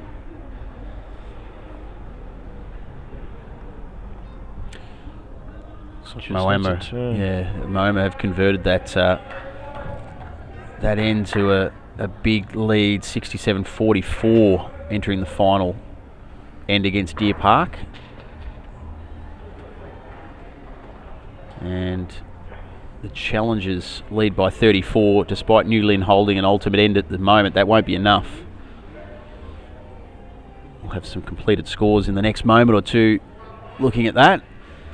As Mike Kernahan, the lead for Wellington, slides through the back. They need to make every post a winner here, the Hornets, if they want to be within touching distance come the final end. They trail by 24. Darren Weir, 4 touches so far. He'll just pop this one out the back. So a little bit of strategy implemented here by the Streaky Bay Sharks, and he's done that pretty well. Just a couple of foot past the tee mark. Yeah, Kearney won't be happy with that. Realising the difference in the score, he really needed to put some pressure on there and make it easy for Tayton to either add or just draw up getting touches, but pressure's on Tayton to deliver to get his Hornets back in the game. Yeah, margin's gone from 21 to 27 just like that, so now the pressure's on really to maybe try and record an ultimate end and a toucher or two here. They're not going to get it with that one from Ryan Tayton, which is well and truly short by a good metre and a half, metre and 3/4. So some work to do here for the Wellington Hornets. The Challengers 81-39 winners over the New Lynn Kiwis. So that's a great result for our UBC Challengers, represented by Sophie Kurzman, Kobe Cromie and Cam Keenan. 3 of the young superstars, not only of Victorian bowls but Aussie bowls. I'm pretty confident all 3 players will represent their country at some stage. I think we're planning on having Sophie join us later this afternoon for a little stint up here in the commentary. So it'll be great to hear about her experience and some of the learning she'll take from being here today and competing with the UBC Challengers team. So a little bit of a wayward head here for the Hornets. It's going to be difficult, very difficult to get back into this game if Ryan doesn't convert this head, and more than likely even one's probably not going to be enough. He needs to move the jack. Don't want to distract you too much, Case, but 67-50 Moama lead Deer Park, but Deer Park holding an ultimate end, so off goes the headset. You better go and keep an eye on that, mate. There could be an exciting finish to that one. As we watch Ryan Tainton here. Needs to come up with something special with his last bowl. Streaky Bay hold the ultimate end. Can he get that jack through? Oh, he's done a brilliant job. Just needs to hold. I think it's probably just promoted the jack a little bit too far forward. He gets the 3 for the toucher. What's happened, Case? You've got half a grin on your face. I don't know. I'm not a good poker player, so I'm not sure what that means. So he had a drive down game. He nicked the jack, so it's still ultimate end to Deer Park. Paul Foster needs a toucher. A toucher as well, and they would win by 1. So we'll let Case keep an eye on that, as this 4th end will come to a close here. And has he got it? And he's done it. He's done it. Wow. Paul Foster. That's where we need the 6 cameras on the 6 rinks. Wow. Unbelievable result. Let's put a pep in Mark Casey's step. 69-39 the score here. 69-33 I should say. The jack come forward about 10 foot up the green, so all he had was a dead draw to get a toucher, and he did it. So wow. Well, that's they're the sort of wins that can just springboard into some amazing momentum. And Moama Green, who've just been riding such a big high over the last probably 24 hours, not that they're going to throw the bundle in off the back of that, but yeah, it's just a real fillip for your boys at Deer Park to help them push on with some great momentum into this day 1 of event 3. Dandenong Club, well, they've bounced back onto the winners list, 89-46. Whittlesea, likewise, they're tracking towards a win, so after slowish starts from a couple of the big guns, maybe just starting to wake up and come to life. So just repeating that score: Deer Park 71, Moama Green 70, an ultimate end and a toucher with the final bowl from Paul Foster to get them home by 1 solitary point. So it's going to be a good victory here for the Sharks. Yep. Much needed. Wellington, well, they've won their 2 games this morning. I'll be disappointed with this performance, but 2 out of 3 is a good start. Still plenty of bowls to come today, so they'll be looking to good shot there from Kearney. Toucher. So we'll have those updated Section A standings shortly, once these matches are all completed. Looks as though the Asia Eagles, in the end, 73-56 winners over the Broadbeach Lions. Just had that result confirmed to us. So that's a great result for the Asia Eagles. And they now have recorded their first win of Event 3. And in doing so, have inflicted Broadbeach's first loss. Whittlesea will beat the Phoenix from Pyelba. That score just to be confirmed for us shortly. Just underneath. Good effort. Yeah. That was a very small gap to work through. He didn't want to work through the gap, to be fair. He just wanted a little touch on the way through on the jack, but he managed to squeeze past, and it is Streaky Bay with another 3 to their tally with the lead shot. It's been Darren Weir the difference in this game up front. He has held shot on every end. Yeah, he's managed to put together 4 touches throughout, so now the bend twist. So that alone is 27 points he's been able to achieve for the Sharks just by his lead bowl. So outstanding work there from the young Scottish international.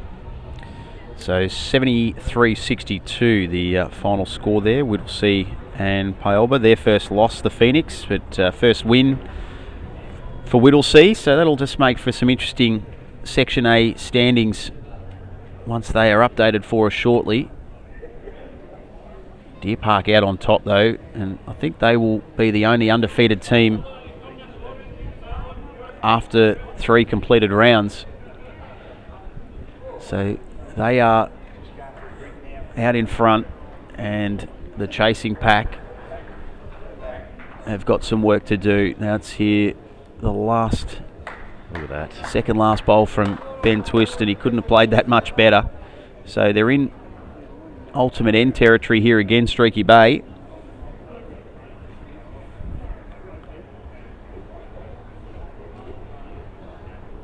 Now let's see what Ryan Tatum can do. Again, just don't want to let this blow out too far. He's gone with some weight and he's missed everything with a bowl to come. 72-36 here on our TV rink. Event 3, day 1. Streaky Bay about to record their first win of the event, and the Hornets their first loss. Up next, we will have Paolba Phoenix taking on Moama Green. And it looks like we'll have Big Kev out in the rink, which will be good to see. He's just giving me a few glares after that loss, but yeah. No, they'll dust themselves off and be back in action shortly here as the last from Ryan Tate. And once again, he's found that gap. The players have been able to find that with great ease in this 5th and final end. But there you go. I think that is confirmed as an ultimate end for the Streaky Bay Sharks, and it's a big win for them as well. 90-36 the final score. And they are now 1-1. Wellington 2-1. So as we see the standings, Deer Park 3 from 3. Broadbeach Lions just suffered their first loss, but still going really well. That margin's still healthy, 93. 2 wins from their first 3. Moama Green yet again going well. 2 from 3 as well, as is the Phoenix and Hornets. So that win was big for Streaky Bay. Gets them back into the top 6.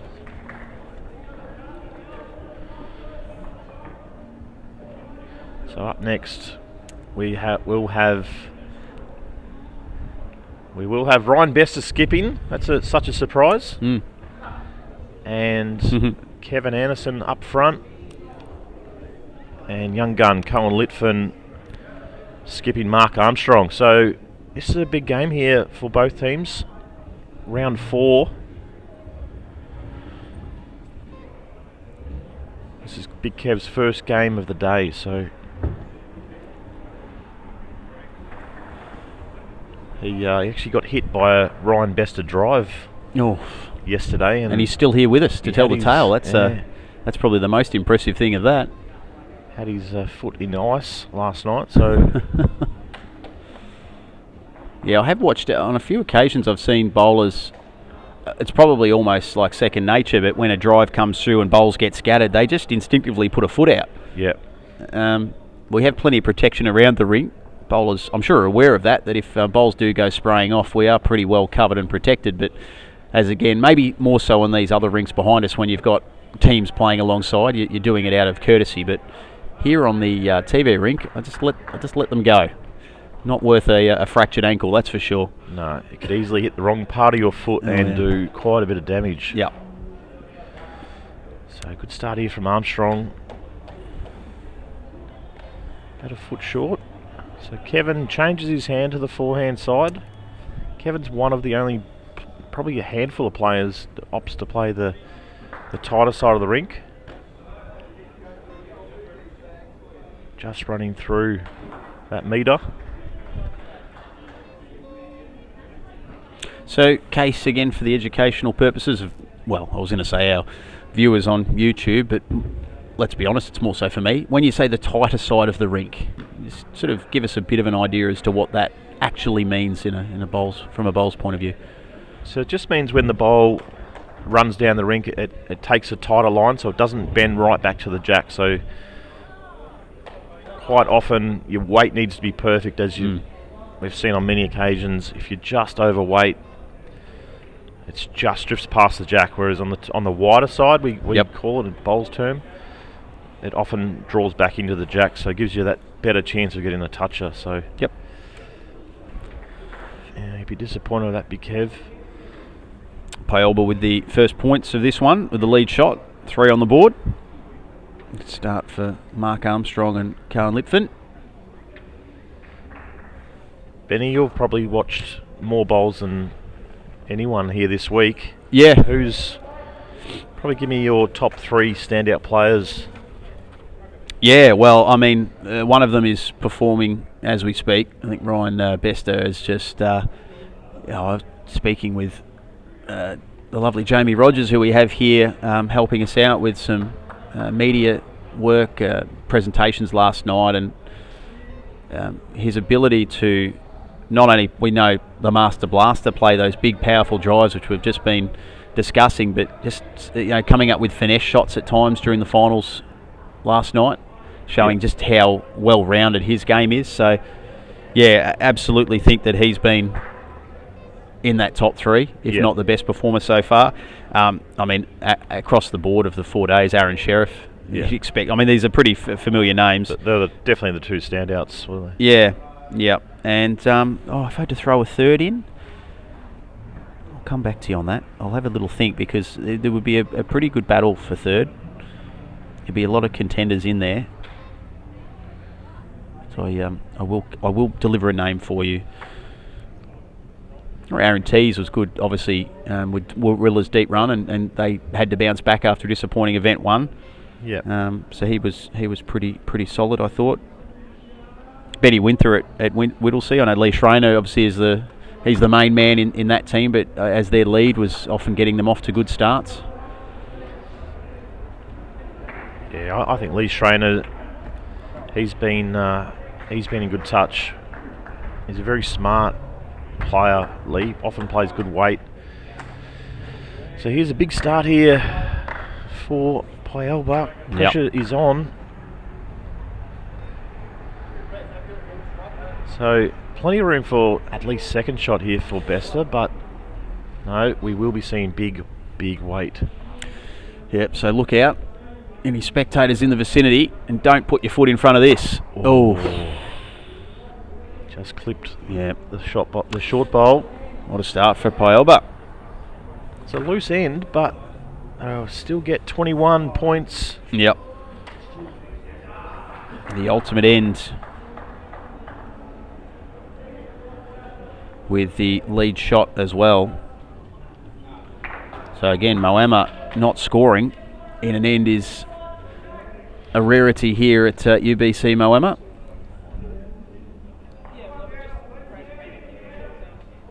So let's see what the response is like as Mark Armstrong gets us underway in end number 2.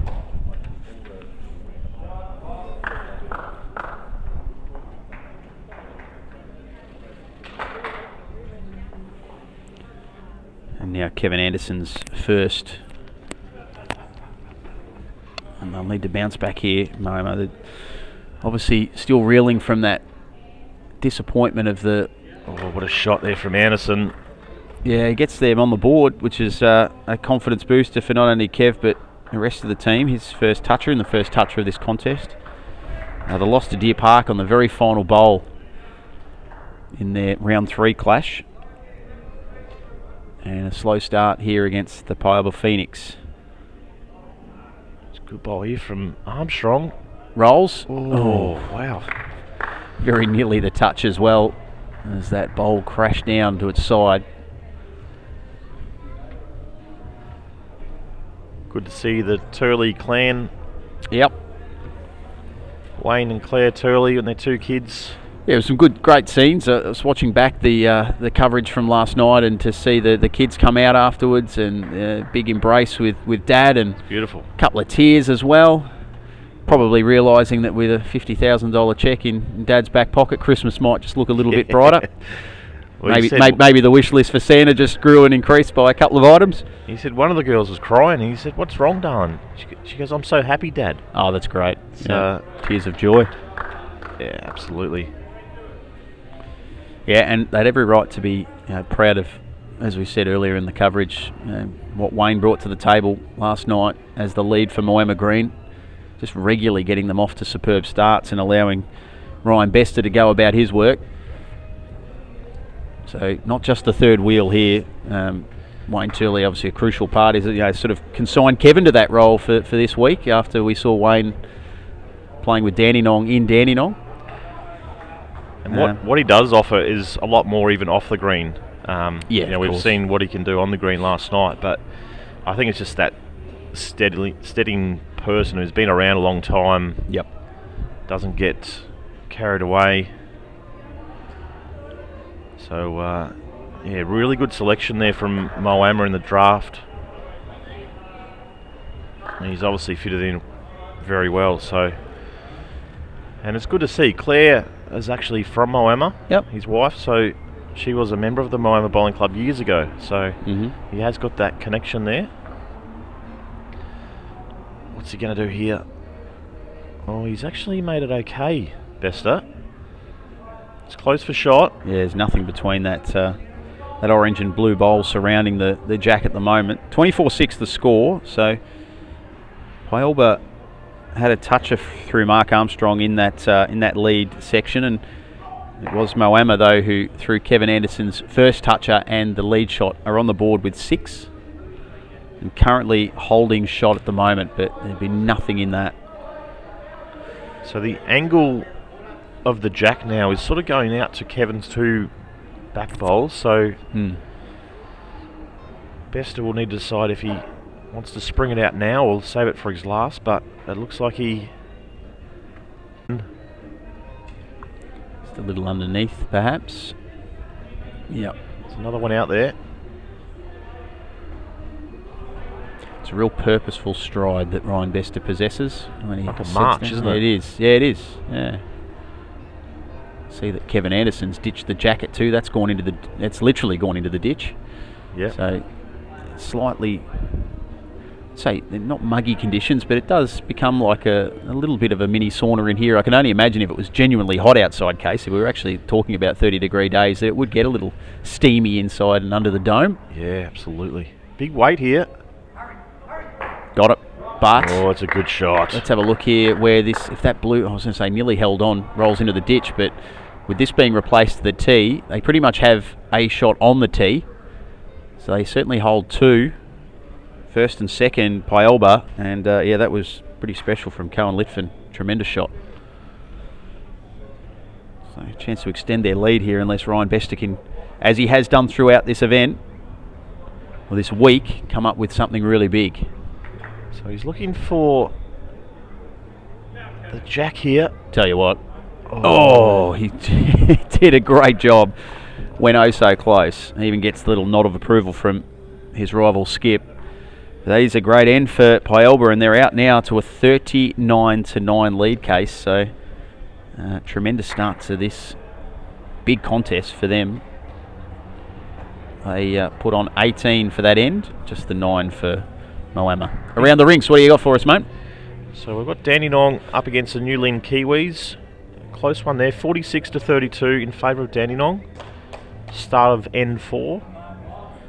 The challenges against Deer Park, so it's Deer Park 49-26. Not to be taken lightly, the challenges as we've seen recently, so that's good for Deer Park. Looking forward to seeing them on this TV rink. Yep. Shrieky Bay, it's a little bit slower to start there. 6-21 in favour of the Point. So important for the Point to get a win on the board this round. Broadbeach Lions 26-25 against the Roos, so can't get much closer there. And the Asia Eagles against the Hornets. It's the Eagles 19-11. Couple of close ones. Yeah. Well, the North Queensland Roos still searching for their first win, so that's come to a crossroad moment for them. They need to win that. They've had the bye and a Norton 2. As Kevin Anderson, first bowl was very short. This one still short, but not as bad. He'll want to get his third up and to the jack, no doubt. So now Mark Armstrong. Hasn't been an easy week for Kev. Their results have been incredible, but yeah, he's done a power of work to get this event together from a venue point of view. Yeah. He's done a lot of work with the UBC team, so probably hasn't had the time to focus so much on his actual own gameplay, has he? No, There's exactly. so many other things going on, and obviously, you know, it's not just a case of rock up, unzip your bowls bag and get into it when you've got a role like Kevin's, so can understand why he's just a little bit frustrated at the moment. But he can turn it all around here with a couple of good shots, and it's a good shot. That's a good shot. He works into shot, and at the changeover they'll pick up 3 important points, so gets the little high five on the way past from his teammate in Ryan Bester, and he just maybe just looks like a man with a bit on his plate at the moment, Kevin, so if he can clear the mind and just focus on what's happening here in front of him, he'll be fine. He's an experienced campaigner.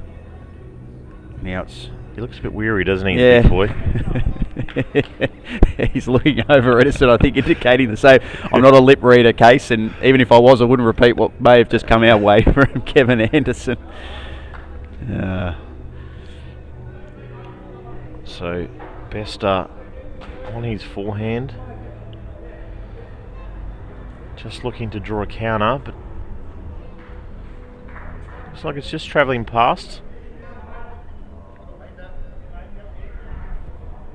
So 27 shot lead here, Paelba just beyond the halfway mark of this round 4 Section A contest. We've got 2 more rounds of Section A to come before we break for lunch, and then it's into Section B, which have a little look at Section B, Case. I mean, the Warilla Gorillas stand out, there's no doubt there, but then beyond that, you know, Moama Black, Exodus, it's you throw a blanket over the sides that should be expecting or certainly gunning for a top 6 spot in that section. Absolutely, I think the one that stands out for mine, a bit of pressure on Flemken Colts. Yeah, I was going to mention them. They were one of the stars of Dandenong Week back in April, and just hasn't really clicked for them here in Moama, which has been quite surprising because the inclusion of Dylan Fisher, a star player, and they've already got Nathan Wilson. Yeah. So I think days 5 and 6 of this week, I reckon they could be the team that sort of turns it around a little bit. It's a good effort there by Cohen Litfin. He just probably needed a little touch on the way through to take some momentum off, but there was none forthcoming. So with one Ryan Bester bowl to come, it is Moama holding first and second, so that's at the moment as it stands 15 more points. Paelba will have 3, so they can trim this margin from 24 to 12 here if it stays as is, or it could go from 24 to 9 if he could work away into third shot. Needs to turn. It's not going to, so yeah, that's a good end for Moama. Keeps them well and truly in the hunt. So a little bit of a let-off. Plenty of room there for someone of Bester's talent. But definitely gets them back into this clash. 21 points to 3, that third end accumulated by Moama.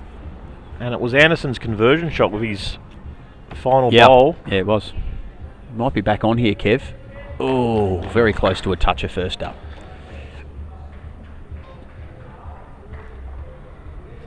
See Lee Schreiner, the latest to take a walk down Media Street over there in the beanbags. Looks very comfortable over there, Case. Alongside, of course, one of Australian sports journalists and media's best performers in Jamie Rogers, doing a couple of little colourful pieces for the UBC. I can't imagine Lee had his hair done just knowing that opportunity was arising. No, when I asked Leroy about this morning, he goes, "What do you want me for? I've done nothing." Yeah. But He's a character, Leroy. Just informed that not only has the rinse job gone through with a fair bit of the old bleach, but there's that much product in it. It wouldn't have mattered if it was a hurricane here through Moama this week. Not one strand would have been displaced. In fact, it's probably a health hazard. If you walk past him and he grazed you with any of his follicles, he could end up with a nasty cut. Mind you, he looks the part, looks sharp, and it goes beautifully with the blue and gold of Whittlesea. As we're watching Kevin Anderson here. Oh, he got the touch. Got it. So he's back, big Kev. Don't worry about him. He's fine. He got rid of the jacket. He's shaken off a few of the woes and concerns that were rattling around that big bonce of his, and he's just said, nah, I'm going to get back to doing what I do best. And another toucher, and the margin's back to 9. Just got the edge of that front bowl, and he, as he is a big gentleman, he did apologise, but he was in the area. As I said yesterday to Greeny, the apologies in bowls, they're not quite as insincere as the apologies in tennis for the let courts, are they? You know, when a player hits a ball, it hits just the top of the net and just falls over. Oh, sorry, mate, sorry.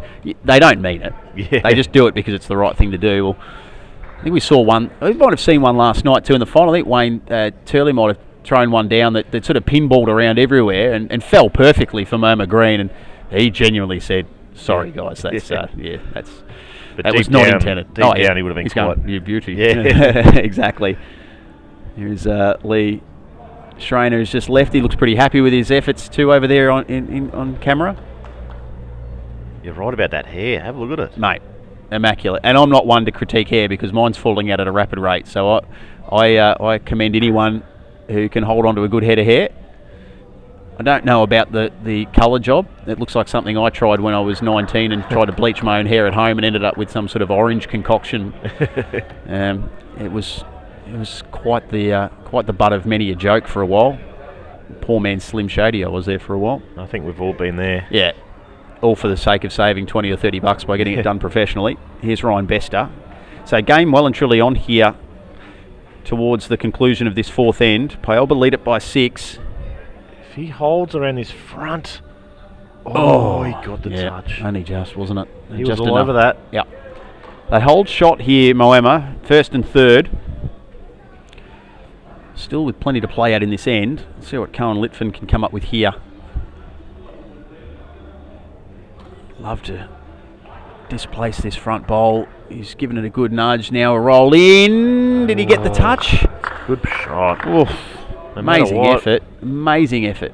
They're still up. Kev's given the signal to Ryan Bester. They have the shot. They did everything but get the touch and the shot there, Cohen Litfin. It was a fantastic effort. So 2 bowls to go. And it looks like there's going to be nothing in this going to his final end. Again, as it stands, if it stays the way it is, Moama Green will lead by 1 going into the final end. So they'll be very happy with that. So Bester... just... Yep. He got third shot out of that as well, I think. So 1 bowl to come. Double checking just to make sure, and it looks as though that's how it's going to play out here. First, third with the green, and second shot with the Phoenix.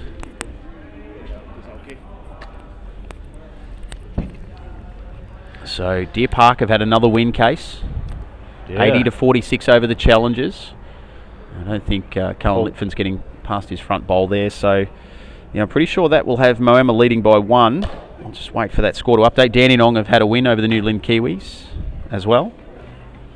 Paul Foster just quickly grabbed me and he said, we're going to keep going.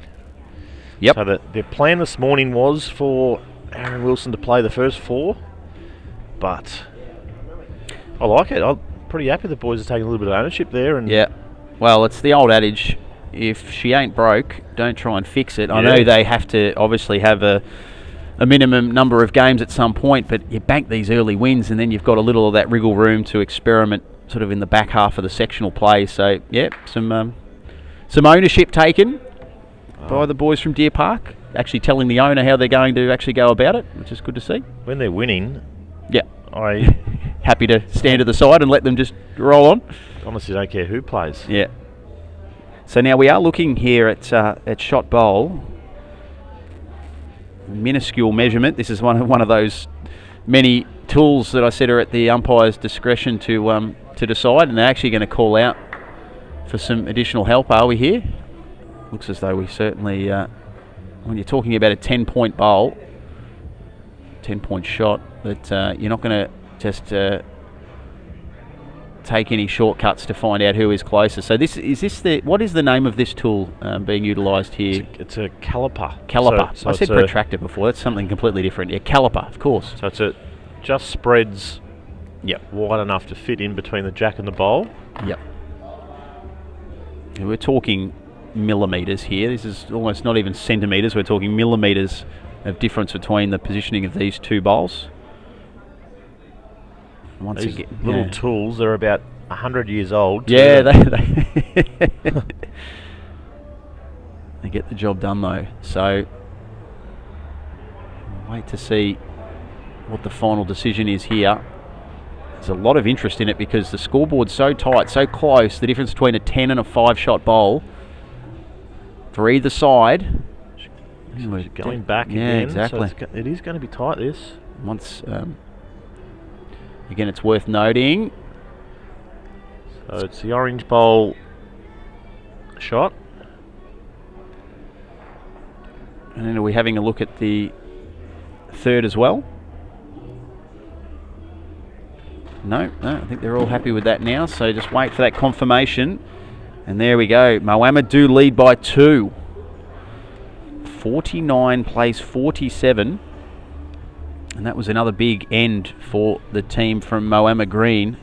They picked up another 19 points there and managed to restrict the Phoenix to just that 5. And it's been Big Kev's last 2 ends on N3 going this direction. He played a conversion shot to hold shot, and Bester was able to add. And then on that last end, it was Kev's lead bowls really putting the pressure on the Phoenix. So while we were just thinking the big fella's a bit worn out, he's no, he's sprung to life, hasn't he? Yeah. Should also take a moment to acknowledge, just on the back of that that work done measuring to work shot bowlers case, and I know you couldn't speak higher of them, but the volunteers and the assistants, helpers, officials, umpires that are, here every day, while we complain perhaps about the arduous nature of what we're doing, they front up and love being a part of the UBC, and it's what makes events like this really just tick, isn't it? Absolutely. We are so lucky. We can't speak highly enough of our volunteers. We've got a team of about 30 who work long hours. They're here first thing in the morning and they're the last to leave at night. So, it's outstanding there. Good bowling from both boys. And a lot of them do different jobs. There's people on shot clocks. Often, of course, we see the on green tablets being used, but they're running around doing every job under the sun. So, and don't they look good in that? Yeah, well, as I said, again, thanks to Sports Centre. And if you are in the market for some sports apparel or even corporate wear, maybe looking to spruce up the business and get everyone in some new duds, absolutely head to Sports Centre and check out their range online. Been doing it since 1974, and as you can see, that's a great shot. I mean, he got the touch. Once again, they're absolutely surrounding this jack at the moment. So with that shot though, the Phoenix do regain the lead momentarily, only for Moama, of course, to pick up the lead shot and take it straight back. So it's back and forth here in this 5th and final end, Pale, but 50 to 52 of Moama Green after a fast start by the Phoenix. It has been the Green have held sway over the last couple of ends. Sort of referencing the fact that if you are watching via our stream, you can see how sharp these teams look too in their kits. So any design is possible. There's nothing too hard for Sports Centre. Make sure you check out their range and see if they can assist you, your sporting club, your organisation We love having them on board here at UBC. Cohen Litfin. So on his forehand, he'll be looking just to arrive up if he can just move this orange ball or get a toucher. Got it. He's done it. He's actually made, looks like he's made first and second. First, second, and a toucher. Only one down. Okay. Well, this nearest enough, Phoenix bowl to us is essentially resting on the jack. Fifth, they lead by 1 with that toucher. I've been slack keeping track of the touches too, but best is not giving much away here. No. Can he knock through? Not quite. So, well, they've come off the back of a shattering loss in their last match on the very last bowl against the Deer Park Chargers, and it's pretty tight and tense here, and advantage certainly with the Paolba Phoenix. They've got 2 bowls to come, so it will be Cohen Litfin who will have the last say in this contest, regardless of what Ryan Bester does with his final bowl. It's going to be hard for Ryan to get out of this. Well, I was going to say, there is a lot of target there around the jack, but it's that front blue bowl that makes life that little bit harder for Ryan to play that aggressive drive and sneak through. Let's see what he does though. You'd put nothing past him with the way he's been bowling this week. He's not going to turn. Not happy with the reaction, so that'll do it. They won't even need their final shot. And it's a big win for Paolba Phoenix over one of the fancied teams here this week. Of course, the Event 2 champions. I'll get that final score for you shortly. Having a look around some of the other results, the Broadbeach Lions 55-46 winners over the North Queensland Roos. So not a good start there for North Queensland. No, they're in all sorts. We mentioned earlier that the Deer Park boys got home over the challenge, 80-46, 76-56 for the Dandenong club over the New Lynn Kiwis. So they're just starting to motor now, Dandenong. And it looks as though the Asia Eagles, who we're going to see out here on our TV rink shortly up against the point, looks like they're going to outlast the Wellington Hornets. So that's another big result there as well. Streaky Bay, the point just finalising those scores. It looks as though the point are going to record a win. 78-45, that has just been confirmed to us. And there it is, the Asia Eagles 77-58 winners over the Wellington Hornets. And those Section A standings, Case, what can you tell us now? I guess that win there from the Phoenix, as you can see, leapfrog them into 3rd place, so they're now ahead of Moama Green. Deer Park 4 from 4, and Broadbeach Lions, great to see them up there. Obviously a China-owned team. Mr. Yee will be once again a happy man, so 3 from 4, it's a good start for them. Paolba, Moama, Asia Eagles. Very good start. Yep. So it's going to be good to see who represents the Eagles in this TV game next. They've brought in another local, young Brad Campbell, as their replacement player for Mr. Yee. So we've seen Dorothy Yu and Vivian Yip quite often playing on TV rink. So, and Dandenong Club, after a shaky start. Yeah. Doesn't take long, and they're back in the top 6. Well, what they've done, not only importantly for Dandenong getting those 2 wins on the board, but they've also minimised the points differential damage that they suffered early. They were down by a lot early. I think they lost by 60 in their first game, 20 odd in their second. So they've really restored parity there now. Absolutely. And as you said, North Queensland, 0 from 3, Whittlesea. Of course, they just came off the bye in that round, but they've only had the 1 win from 3 matches. And the UBC Challengers are also on the 1 win thus far. So Deer Park setting the pace. 4 from 4, plus 82. So it looks like it is definitely Vivian Yip out there, and the point players just heading to the rink now, and it will be Ali Forsyth and Ray Pearce. So that was the combo that took the point again into another finals campaign last night. Unfortunately, bowing out at the semi-final stage. David Axon will just head to the couch. Pulled up a bit sore, the big axe, this morning. Muscle injury related, or Yeah, more? he's Yeah. done a little groin muscle, I think. Okay. And I think Ali's done nearly every muscle in his body. So is this Done his back. Is this all, these are all bowls related injuries, not late night sort of dancing. No. No, all good.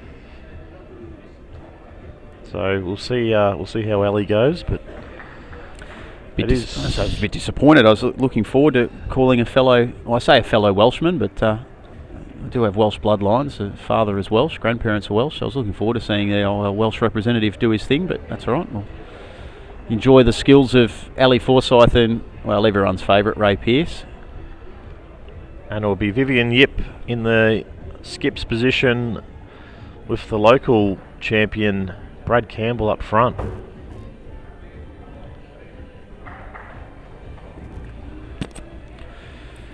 So here we go, all set for what is already round 5, Section A. We fly through them. There's no rest for the wicked here in Moama. One more round after this of matches to come for Section A, and then we'll go and fill up. Again, I've got to say, Case, we talk about the volunteers and how incredible they are. Well, I reckon there's a reason they keep coming back to your events, and it's due to the catering that is always on offer here at UBC, whether it was in Dandenong. I remember going home, and the first thing I'd say to people who asked me how the week was, I'd say, gee, the food was good. Oh, the bowls was okay too, but gee, the food was good. And Moama hasn't let us down either. Different spread every day for lunch and dinner, and I haven't had a bad one yet. Yeah, absolutely. It's everything they do here at Moama is just first class. The facilities are second to none. The bowling venue, the staff, they just seem to have staff everywhere. It's definitely world class what they do. I'd love to see this place on a Saturday afternoon when they've got their club matches. It'd be absolutely heaving, but they've got the facilities to cater for it. It's a great shot from Brad Campbell. Very nearly a touch. Nearly rolled back into it as well.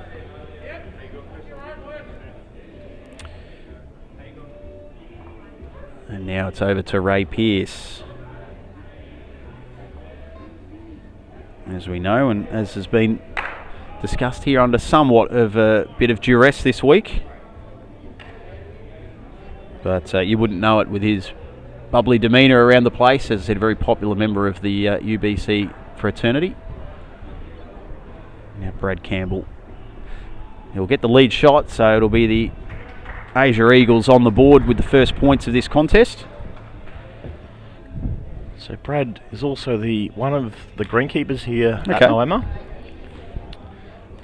He didn't play events 1 and 2, so Cam Keenan, one of the local players, he's not just a local player, he's a young gun. He played events 1 and 2, and he's just gone into the UBC Young Guns team. So we called upon Brad. Ali Forsyth with his first of this match. Pushes out the back. So I was going to suggest that Brad might have a little inside knowledge being a greenskeeper, but I suppose being on the carpet's probably not quite as not quite as advantageous, although he would have, I'm sure, played a bit on these surfaces. Yeah, he's here 7 days a week, so he'll know the carpet inside out. Vivian Yip with her first, and this is tracking nicely to sneak inside for second shot. Does that quite comfortably.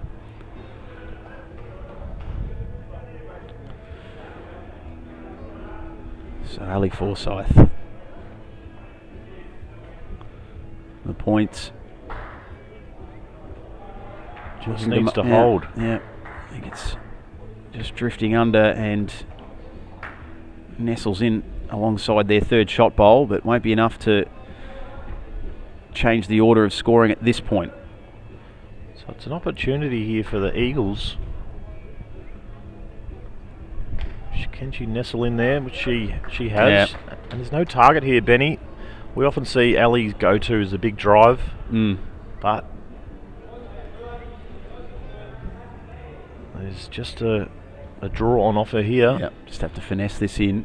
The point looking to make it 3 from 3 as far as finals appearances are concerned at this event. And obviously the ultimate goal. Gee, that's a great effort. Oh, what a shot. Toucher.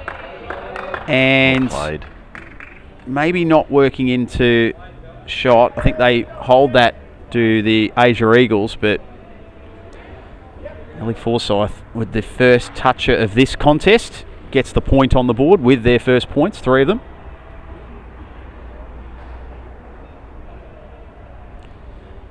I guess that's the other element that teams coming to this week, or these types of weeks. Oh, great response from Vivian Yip, who gets a toucher of her own and also works in for first and second now. So first, I think that was going to read first and second. It is. So 21-6. The Asia Eagles off to a great start in this contest. Teams approaching these weeks' case, while of course the big carrot dangled is the 50,000 winners check, but if you can be consistent over the 3 events and knowing that the amazing prize money that is on offer, I mean paying down to your preliminary finalists effectively, that if you can accumulate 3 good results, 3 finals appearances, and maybe get to a quarter, a semi, or albeit a final, you can end up walking away with still some very nice money. Absolutely, and we can look at Moama. Of course, they've got 2 teams in the UBC this year, the black team and the green team. Yep. And it's been the green team who obviously have featured in both finals, but Moama Black, and toucher there. Ray Pearce gets his first of the contest. Have also played in finals. They made a semi, I think it was a prelim. Yep. So all up, they've won just on $100,000 already. So it's fantastic money, particularly for our sport. You know, we're not the tennis or the golf of the world, but $500,000 in a week of bowls is unheard of. So, and I think that's why the players have sort of focused all week. Wow, brilliant from Ray. Ray switched on. That's 2 from 2, so he's a chance to take on. Well, it's not an official thing yet, but I'm going to start rolling with it. The Benny Jones Golden Jacket. If he can slide in here for a 3rd toucher, I'm going to give him the honorary gold jacket to wear for the rest of the day. It's going to be difficult to get another toucher. Yeah, it will be. But I wouldn't put it past Ray Pearce. Oh, boo. Ellie's caught him for a back bowl. No, we're not a fan of that, Ellie. No. I was just about to ready myself to go do a bit of shopping at the local opportunity shops here in Echuca, Moama, and see if I could locate a gold themed jacket, but I won't need to worry about it quite yet because Ray has followed the skip's instructions, as a good lead will do. Sits one out the back. But a fantastic start to the end for the point. They pick up 9 in, well, effectively the blink of an eye, with Ray Pearce contributing 2 touches in the lead shot. And just like that, the margin's back to 6. We saw Vivian Yip come up with an important toucher in the first end. See what she can do here. Try and disturb those 2 bowls of Ray Pearce's, and what a shot. Unbelievable. Yeah, that gets a hearty round of applause from those watching on here on the TV ring. It looks easy, but no. She's come off the green behind us, which is clearly a slower green, and she's 4 out of 4. She's nailed her weight and line.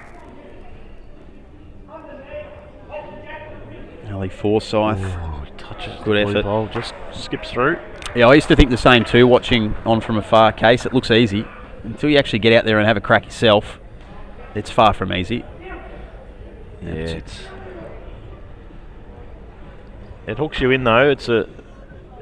Once you do start, you often hear bowlers say, "Oh, I wish I had started years ago."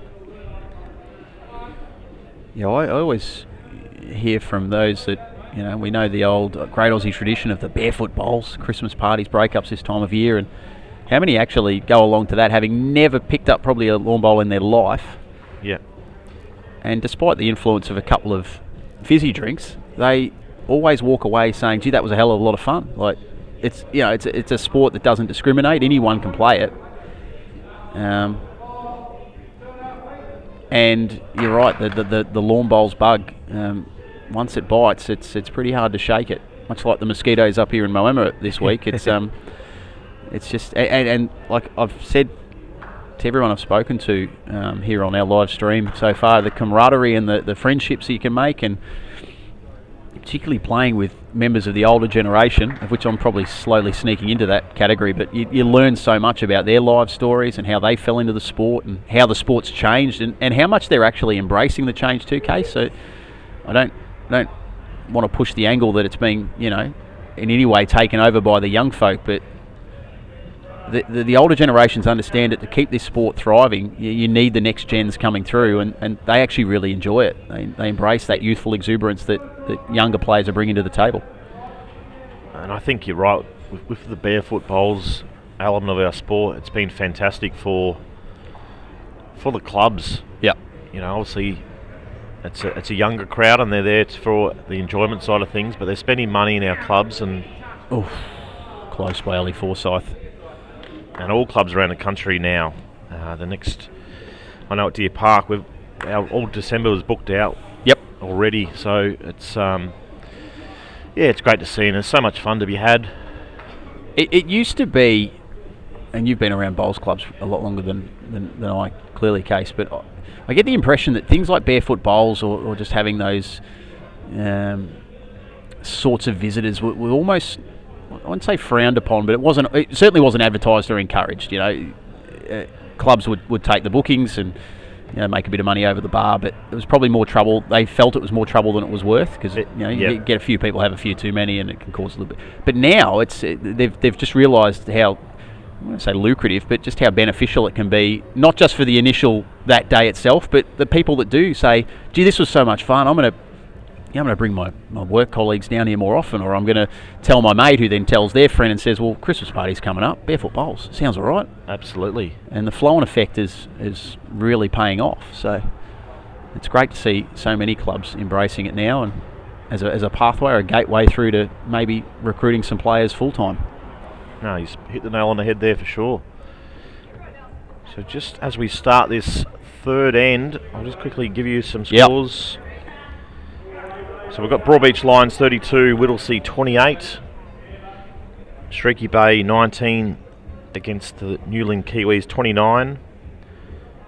It's the Roos started well here against the Hornets, 37 to 23.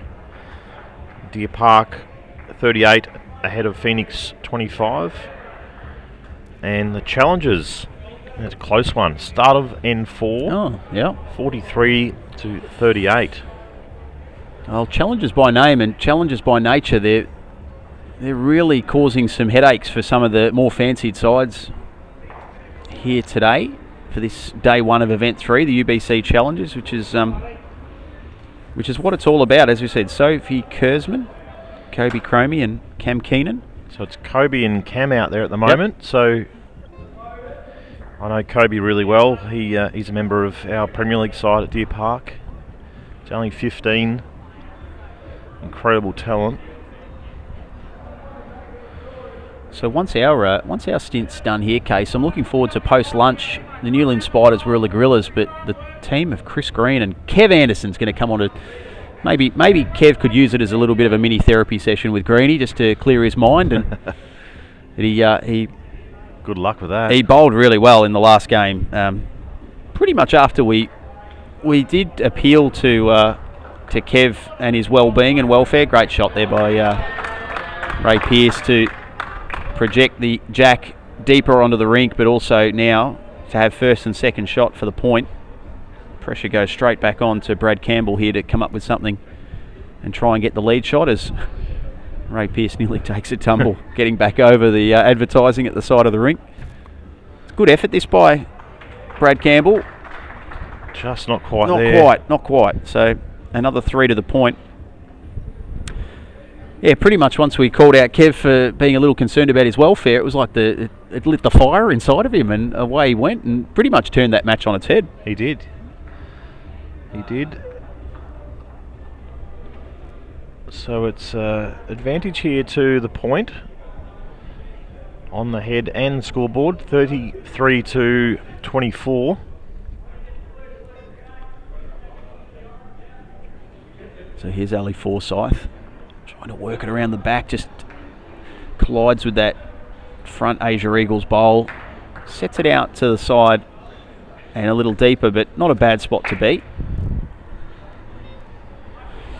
Now Vivian Yip, who's come up with some really clutch bowls in the early stages of this contest, sits one even deeper, right on that centre line. 33-24, the point lead.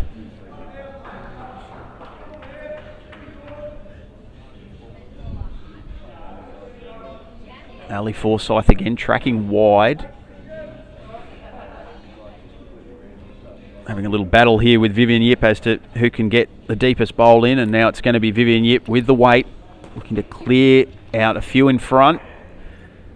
Well, manages to do so, but unfortunately for the Asia Eagles, it was all blue. So not looking good at the moment for the Asia Eagles. But we've seen so often things can change quite quickly. They can.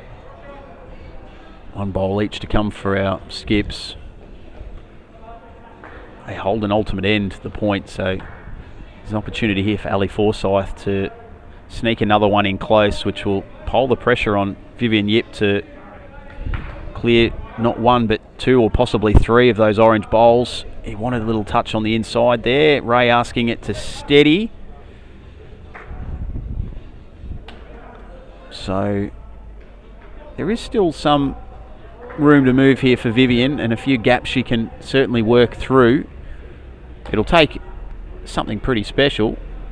Heavily weighted bowl. Looking to at least clear out one. Does so, but unfortunately that momentum carried her bowl through. They may sneak in for a third here. It's like it's a circle of bowls around the jack, all very similar distance between them. While we're doing the measure here, Case, another quick update from around the rinks if you don't mind. So another end's just gone by. The Whittlesea Eagles just at the start of the fourth end, 49-35 against the Lions. The Kiwis extend their lead 53-19 over Streaky Bay.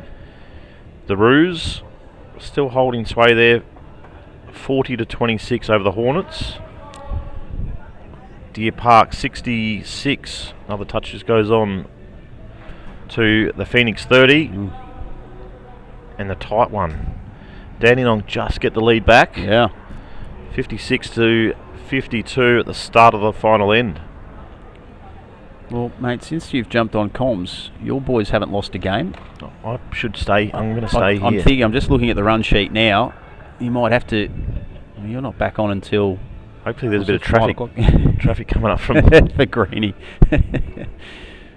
Yeah, he did a great job last night, calling those finals alongside my fellow Bendigonian in Sammy Hargraves, one of the stars of Melbourne Sports Radio. Here's Ray Pearce, looking to hammer home this advantage for the point. And after a slowish start, they have roared back with these last couple of ends. They've overturned a 15-point deficit into a 21-point lead.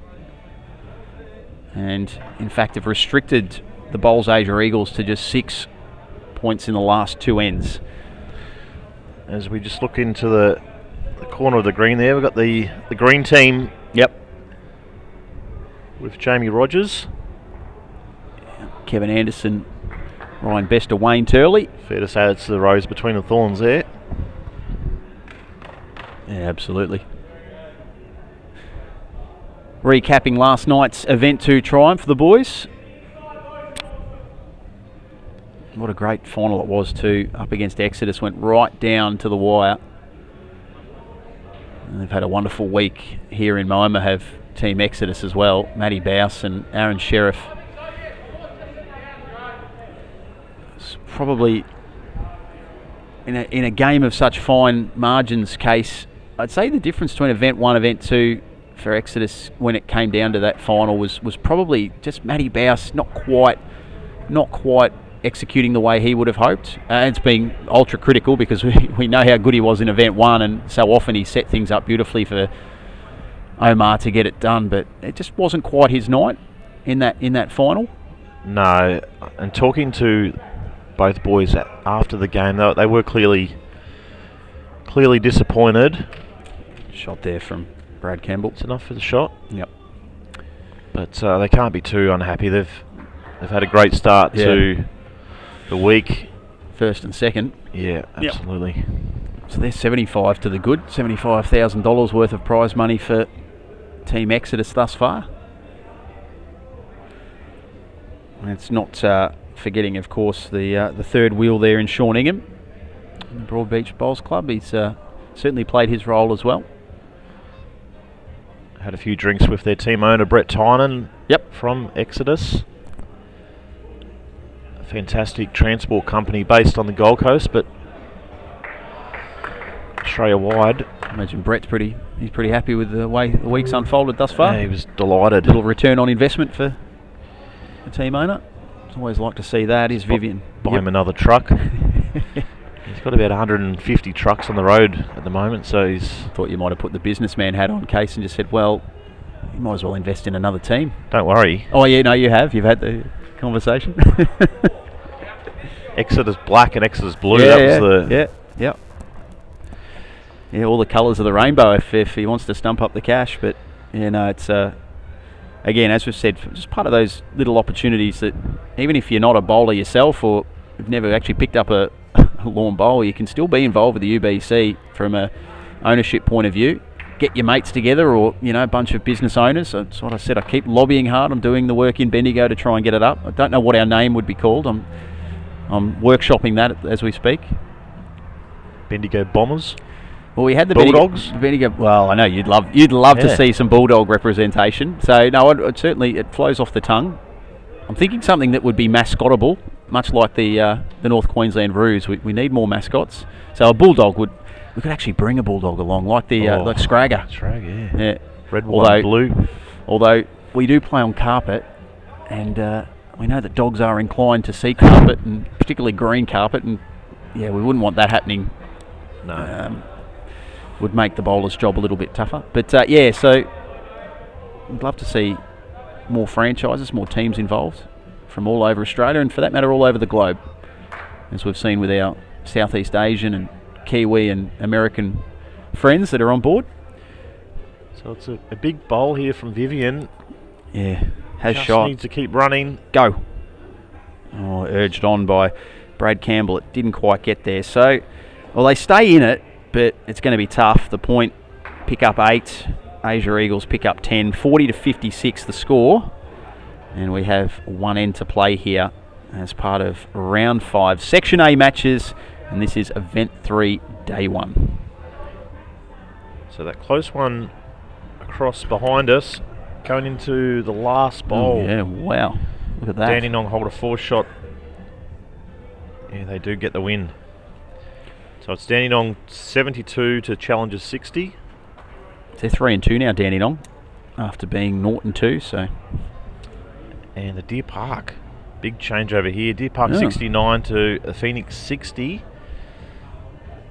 Yeah, and okay. Phoenix hold game at the moment with a few bowls left.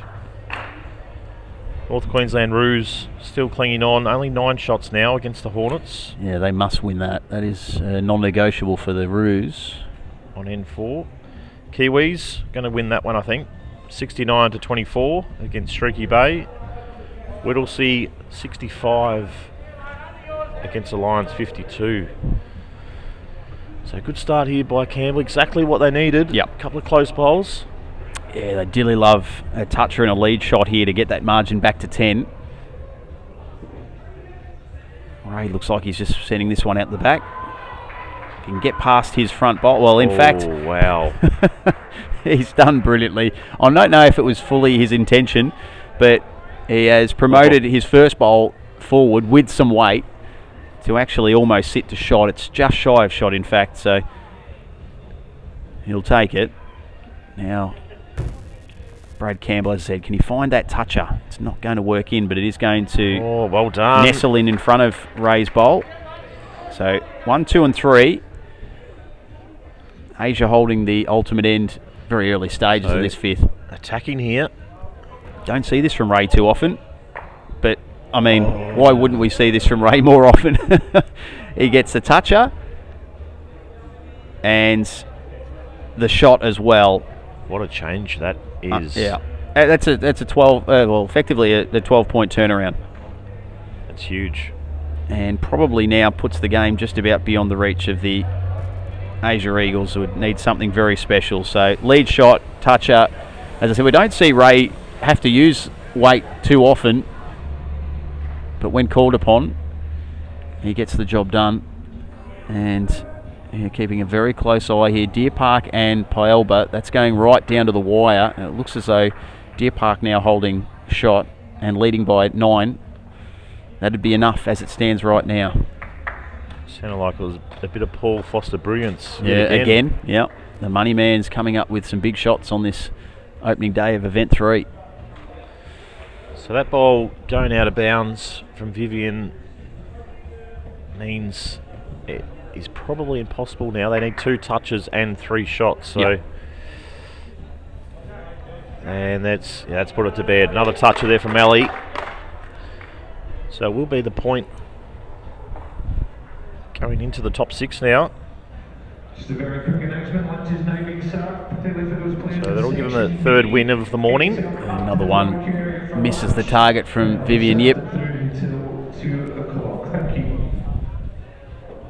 And that's my favourite announcement of the day. I just might have heard that softly in the background for our YouTube streamers that lunch is being served. So I can't wait to see what sort of fare is on offer from the crew here at the Moama Bowls Club. Whittlesea 73-62 winners over the Broadbeach Lions. So that was a must-win game for Whittlesea. An important result for them. Deer Park have won 85-68 over Pielba. 5 and zip. Case, don't move a muscle, mate. Just stay right where you are. Deer Park flying at the moment. Unbelievable. So whatever rocket you gave them last night. Oh, you don't strike me as a guy who delivered a rocket. No, they knew. They knew themselves. Yep. Aaron Wilson asked me what the plan. I said the plan is to win. Yeah, let's keep it simple. Yeah, we don't need to complicate the issue. Big win for the Point. They finish up here on our TV rink, 83-40 winners. So an ultimate end to finish. And that was a big scoring end too. 27 points added to the tally, but at the end of the day, it's getting that all-important win over the Bowls Asia Eagles, who started like a house on fire and just couldn't quite maintain the rage. We'll go through some other results for you shortly as well, but what it means for the Section A standings, Deer Park are 5 from 5.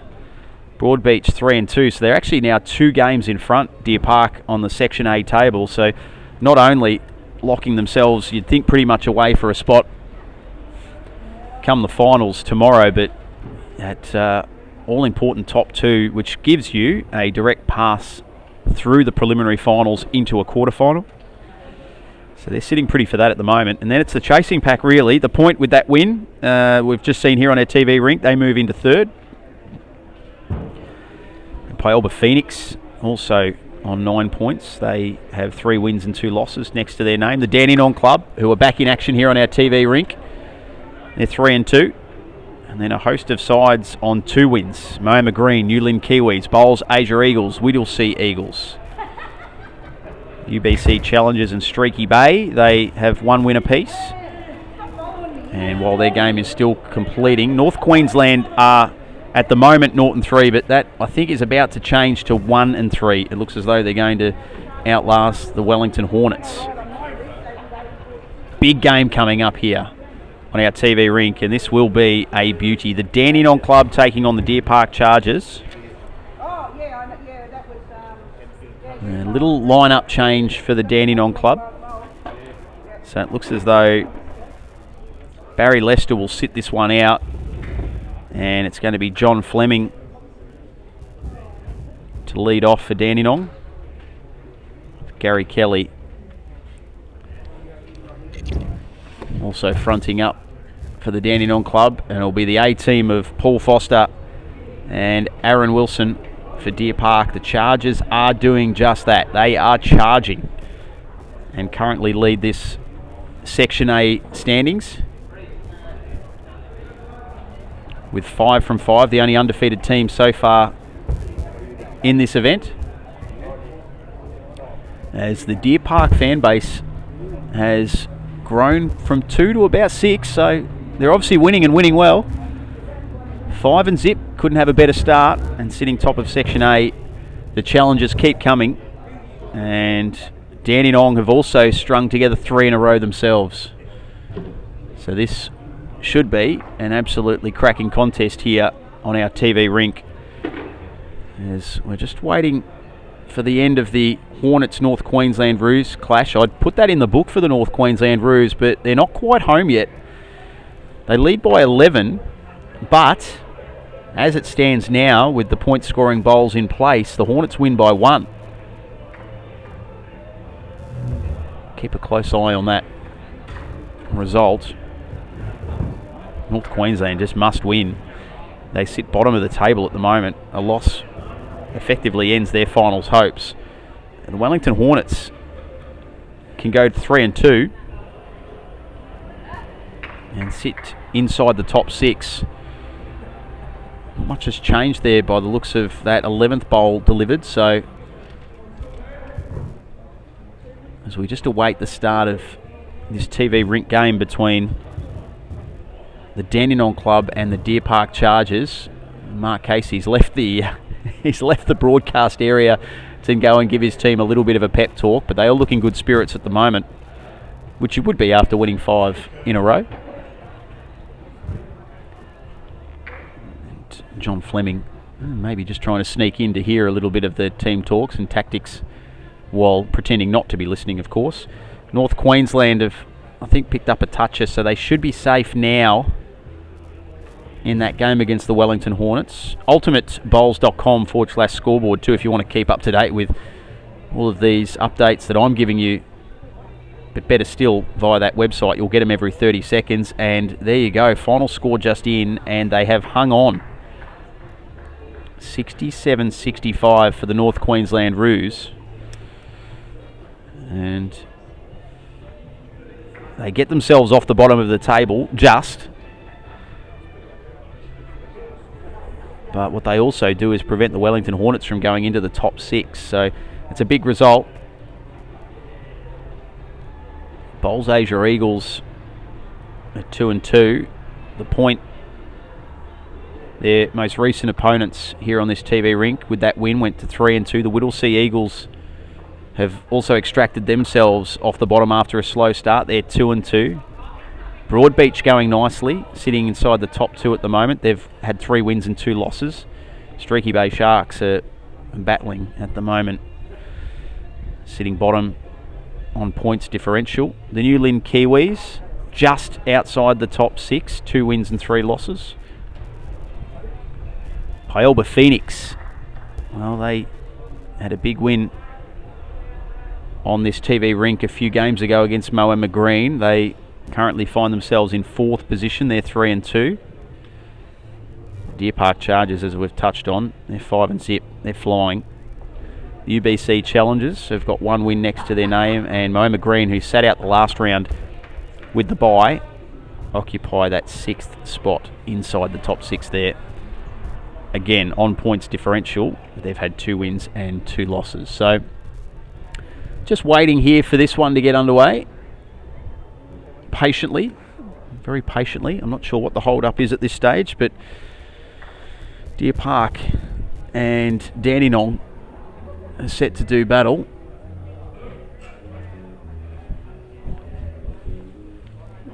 Might just have a short break here while we wait to see what the hold up is, and we'll be back with this round 6 Section A match between Dandenong and Deer Park shortly.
Rejigging of the fixture, and it's not going to be the a highly anticipated Dandenong club taking on Deer Park Chargers. In fact, instead, we've got Wellington Hornets and the Whittlesea Eagles case. So, slight adjustment for all of us, I think, at the moment. Just a small glitch in the fixture. Wasn't that Y2K bug still hanging around somewhere, is it? The software was right, but there was just an adjustment in the draw. Okay. So that's all fixed up. All right. Well, we push on. And of course, we're all very good at adapting when required. What can you tell us here about our two lineups for Whittlesea and Wellington, the W's, here on our TV ring, Case? So we've got Blake Narn leading up for Lee Schrainer. Blake Narn's a WA representative, currently living in Melbourne, playing for the Clayton Bowls Club with Ali Forsyth. So, and we all know Lee Schrainer, quality player, New South Wales representative, has represented Australia as well. And for the Hornets, we've got David Ferguson in the lead position, which is one of the first times, I think, for the Hornets, and Yep. Ryan Tatum skipping. So keen to see how they perform.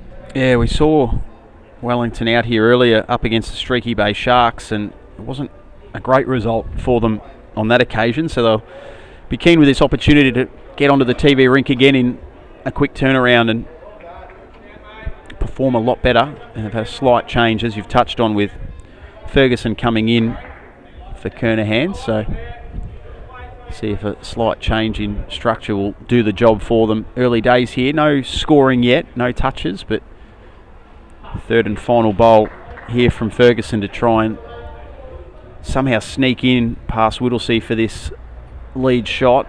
It needs to go, needs to get past his front bowl for starters. It does take a little touch, but it's not going to be enough to get lead shot. First points on the board for the Eagles. You mentioned earlier, Case, just quickly too, Flemken Colts, bit of pressure on them this afternoon as they get their campaign underway. Well, they must be doing something right. They're on Media Street now. Over there, the boys, getting set to have a chat to Jamie Rogers. That would be entertaining. Oh, no doubt. If that It's all Nathan pre-recorded Wilson stuff too, isn't it? So they can edit heavily if required. But yeah, no, they'll get some good material out of Dogger. She'll get some sensible responses from Dylan Fisher, but not sure about his partner in crime. If you were ever going to interview him, this is the time of day to do it. Once the sun starts to set, it might get a little bit more difficult to get much sense from Nath. But anyway, we move on and we have a look at our leads now, having done their work, handing over to the skips and urging their teammates. On this occasion, it's Ryan Tainton again, just coming up, I should say, a little bit short. Lee Schrainer, Event 1 Golden Touch joint winner. So these two teams currently sitting on 2 wins. You feel it's nearly a double point game. The winner probably puts themselves in with you'd say a fairly good start. But particularly before these Section A players now. Oh, good effort there by Schrainer as it just slides underneath. To have a break now and then come back later this afternoon. So you'd love to just carry that momentum of a win into the break and not be sort of chewing over the fact that you've let one slip a couple of hours to get a little bit annoyed and frustrated with yourself. Much better feeling to go in with that win.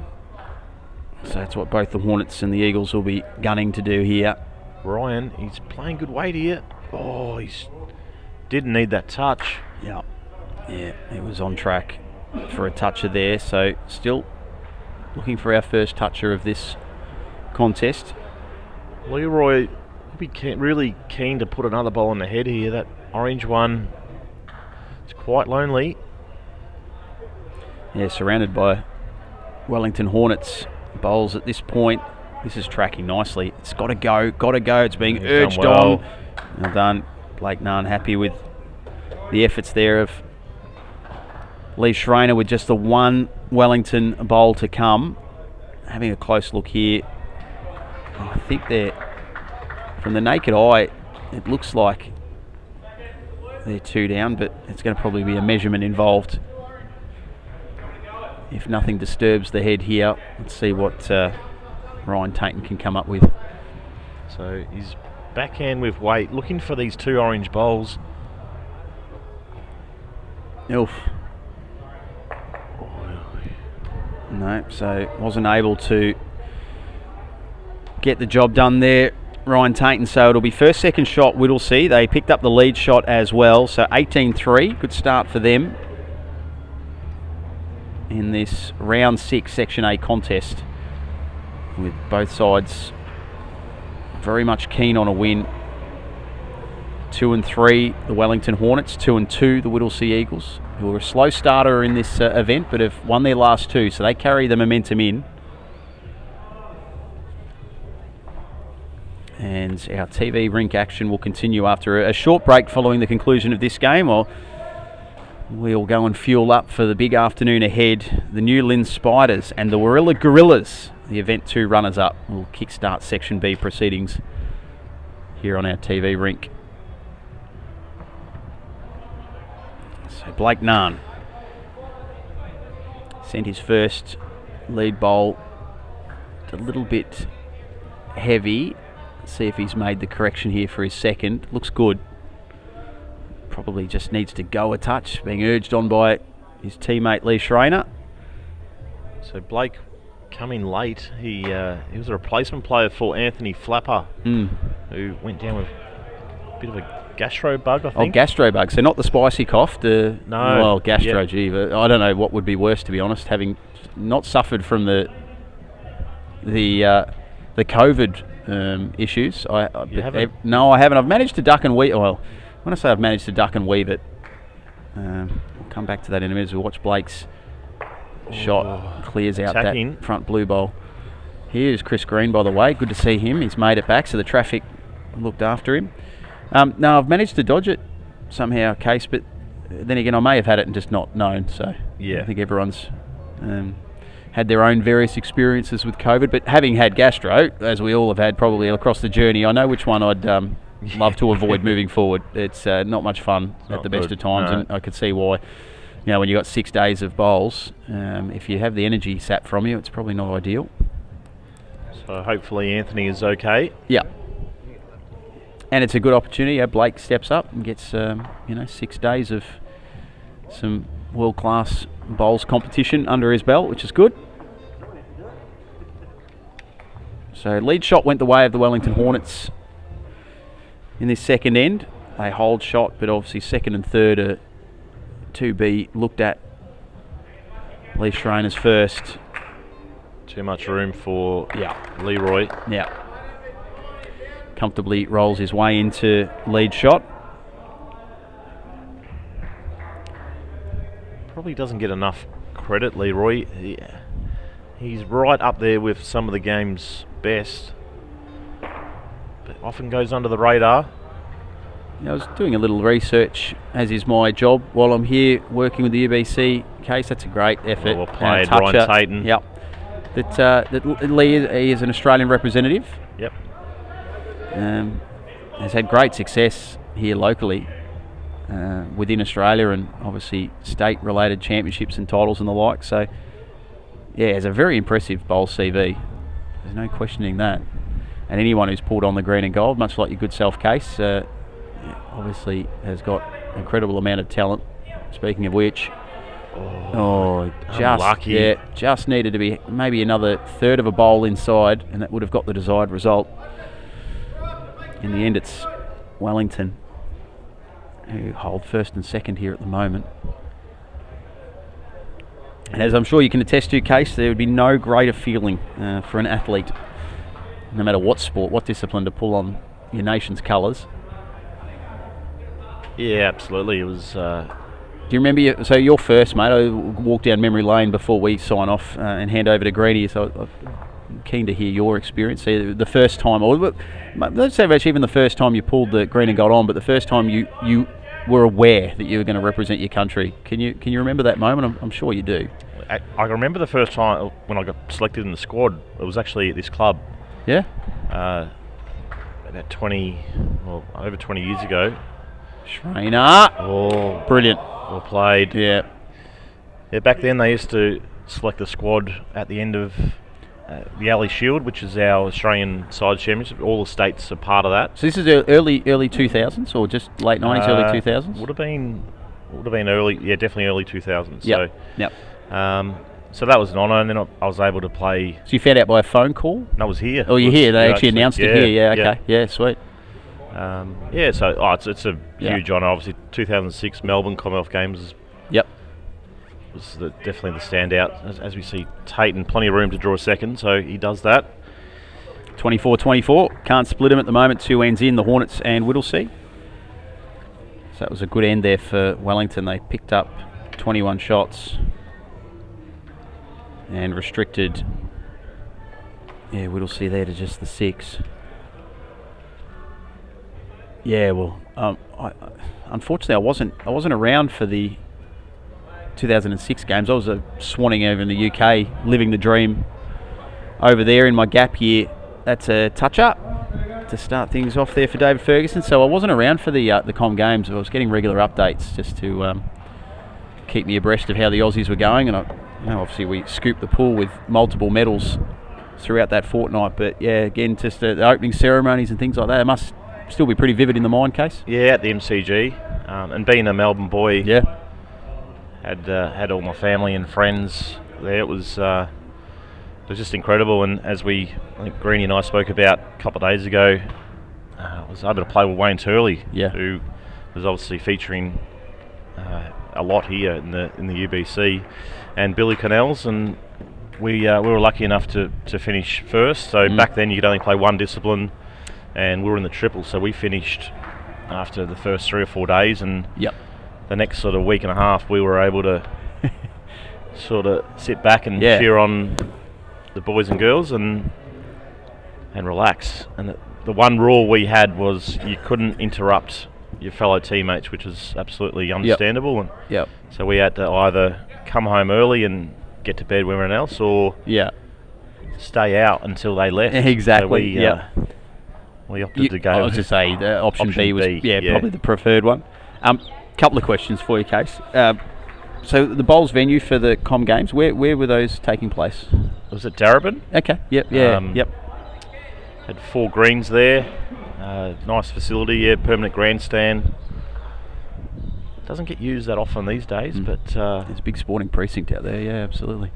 The second question was not bowls related as much, but as you said, you were fortunate in that you were able to get your play out of the way relatively early on in the competition. So what were the other sort of go-to sports for you? I'm sure while you were in that hub there were plenty of others that you were keen to keep an eye on. Did you get to the swimming, the athletics, or any of those other ones while you were?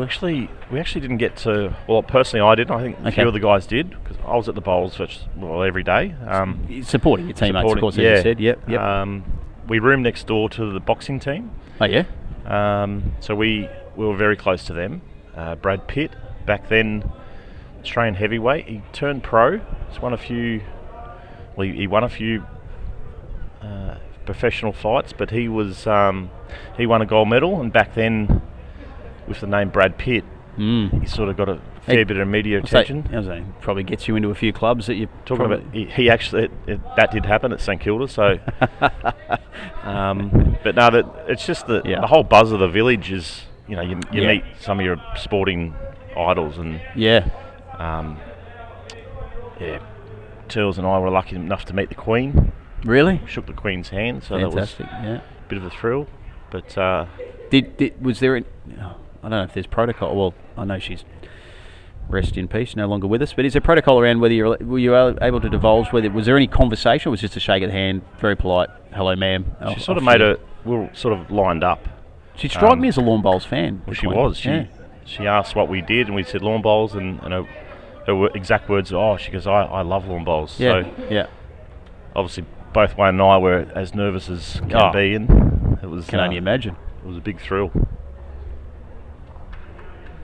Didn't tempt fate down the DK Lilly, Jeff Thompson lines of asking for an autograph or anything like that? Or? No.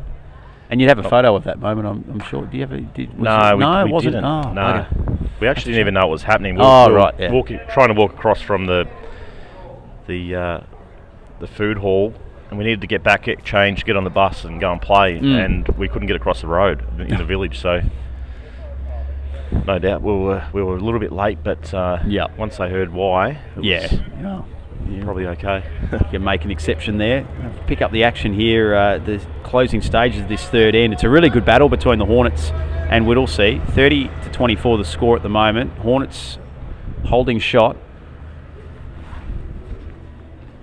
And they've picked up a toucher in this end as well, so it was 24 apiece. They've added 6.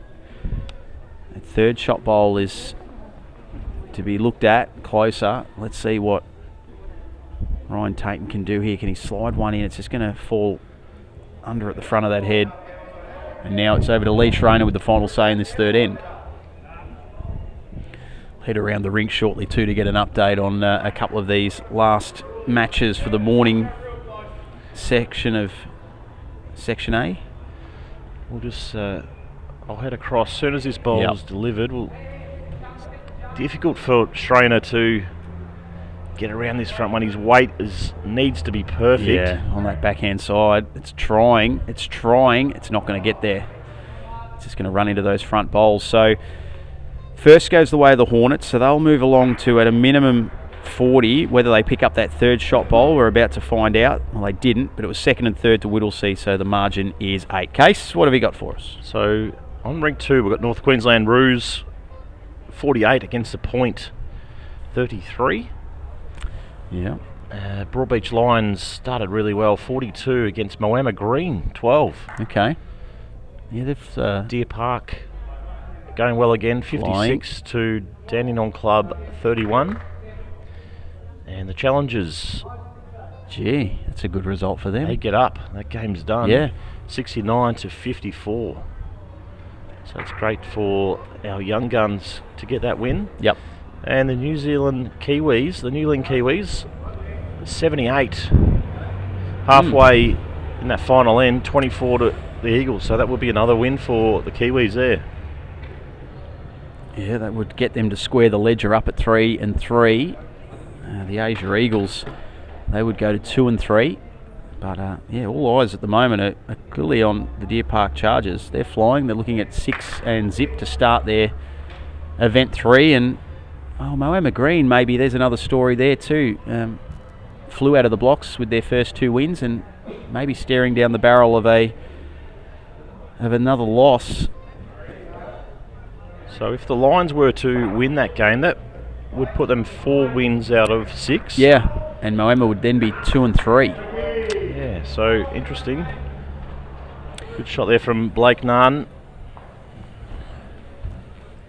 And look, I don't have any allegiances to any of the sides here, Case, but I must say I am always cheering for the. I wouldn't even say call the underdog, but those sides that maybe haven't had much taste of that finals experience. That's a great shot, isn't it?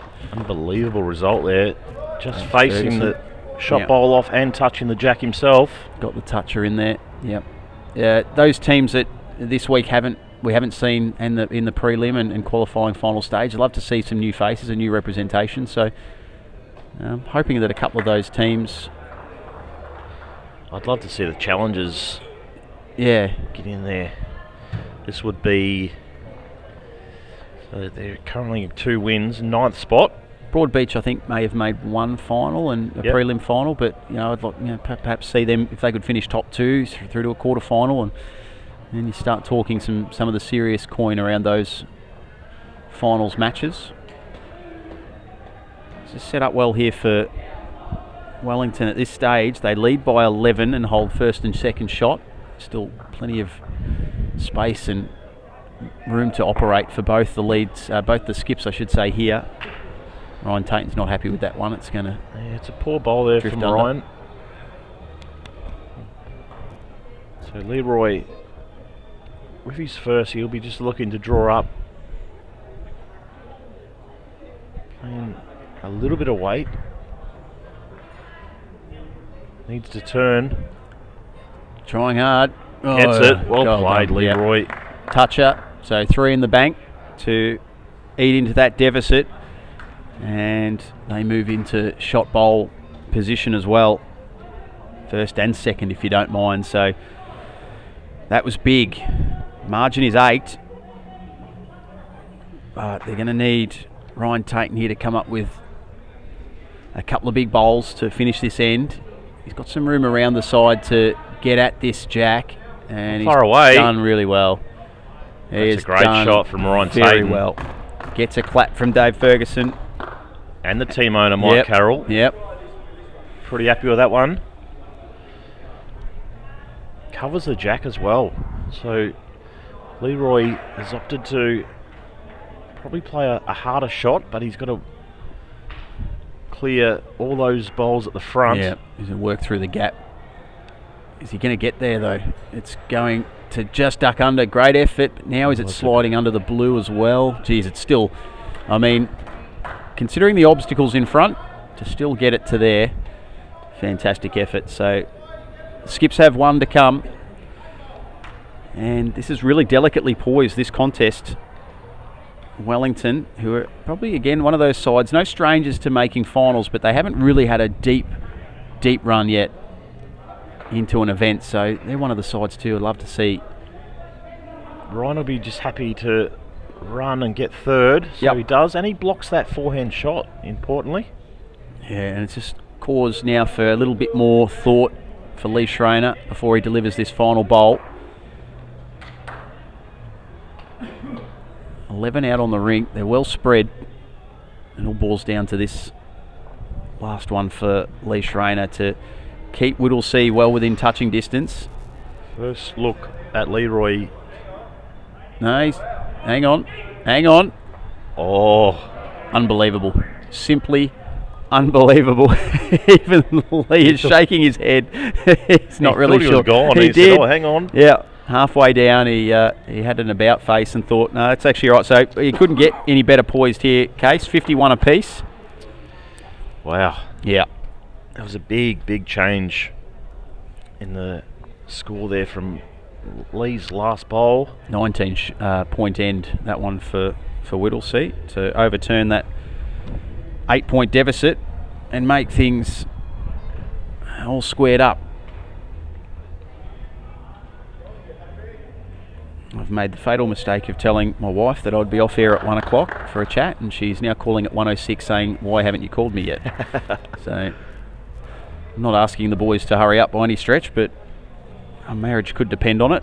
I'm sure we can get Greenie in for... No, that's all right. Look, if I'm sure Amy's, she should be watching the stream, so she should know that I'm still currently occupied. That's a great shot. Dave Ferguson there. Yep. He's leading well, Fergo. Might have found his spot in the Wellington team, dominating this lead position. So toucher and toucher to start this fifth and final end. Blake Nunn. Could he do it again? Oh, wow. What a great start to this fifth and final end. We are going toucher for toucher at the moment. Blake Nunn's a chance for the gold jacket. But it has cleared that jack out, so don't write off Dave Ferguson answering straight back here. I don't think he's far away. Legs. Just drifting under. It's another good bowl. Great effort. Righto. Blake Nunn for the imaginary gold jacket. And a dream start to this fifth and final end for Whittlesea. Come on, Blakey. He is hunting this one down. He's up and chasing it. It's just going to slide under again, unless he can take a touch off his own ball, and he's done it! He has done it, the gold jacket. The golden jacket. I am going to go and hunt one down in my lunch break. And I might even just find a stock standard black one and spray paint it gold. That is fantastic from Blake Nunn. So he's a chance here to register maximum points for a lead. And he will do just that. So amazing stuff. He gets the 9 for the 3 touches. He gets the lead shot as well.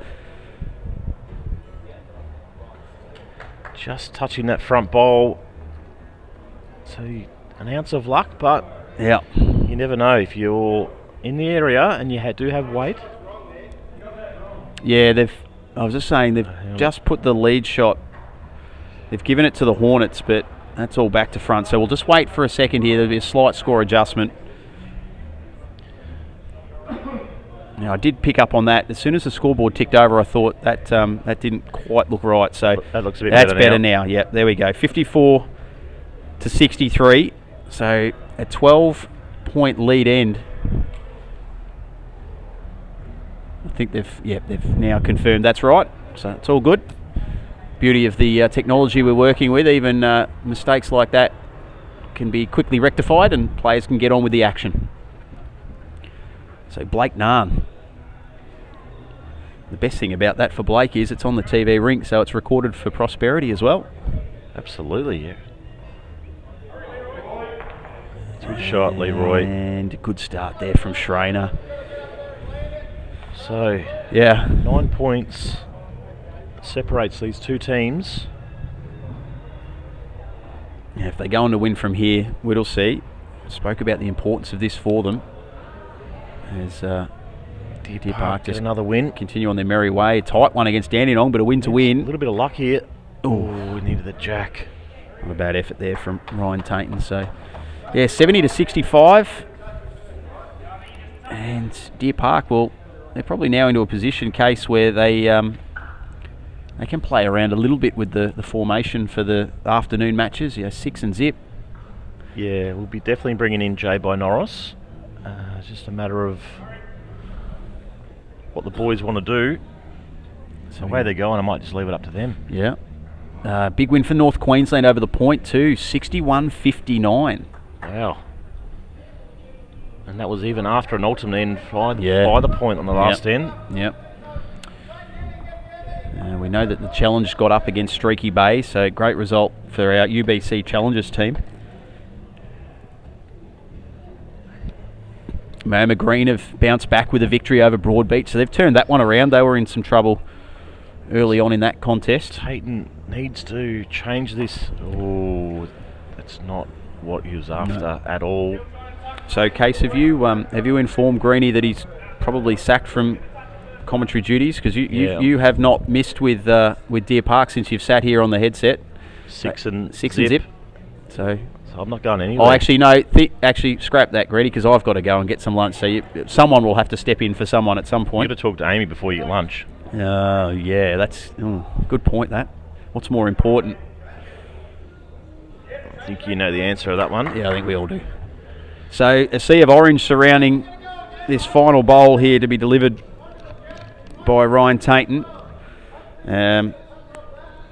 It's going to take a miracle here for the Hornets. It's been a fantastic final end by Whittlesea, particularly, as we said, Blake Narn, 3 touches and the lead shot for the maximum 12 points that any lead can register. So, as I said, if they go on and win this, he's going to be taking a lot of the credit. So, he needs the perfect contact. Oh, wow. Again, he couldn't have done much more than that. He nearly did that. Yeah. It's not quite going to be enough, unfortunately, but gee, as far as a big finish and a brave bowl to try and pinch one out of the fire, they're just conferring here on this lead shot.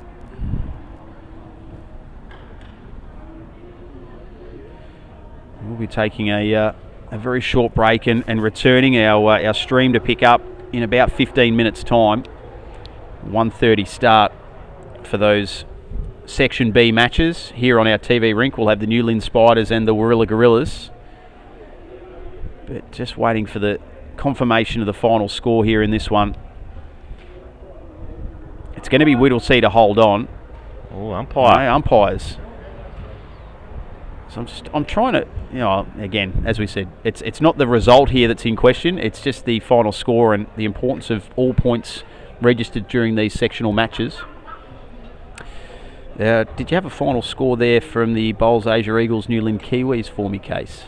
So that game has been completed. It's the Kiwis 86 over the Eagles 43. So big winners again. So New Lynn go to 3 and 3. Challengers have a victory, so it's their second win of the morning. Yeah. Deer Park 70, Dandenong Club 65. Moama Green are on the board again. 67 over Broadbeach Lions 53. The Tarrant Point just go down 59 after getting an ultimate end on the last end. 61 to the Roos. So while we await the completion of this one, as far as the scoreboard is concerned, looking at the standings, a lot of sides on 3 and 3 at the moment. That battle for spots within the top 6, and even you go as high as the top 2. Clearly Deer Park are out and about by themselves, but there is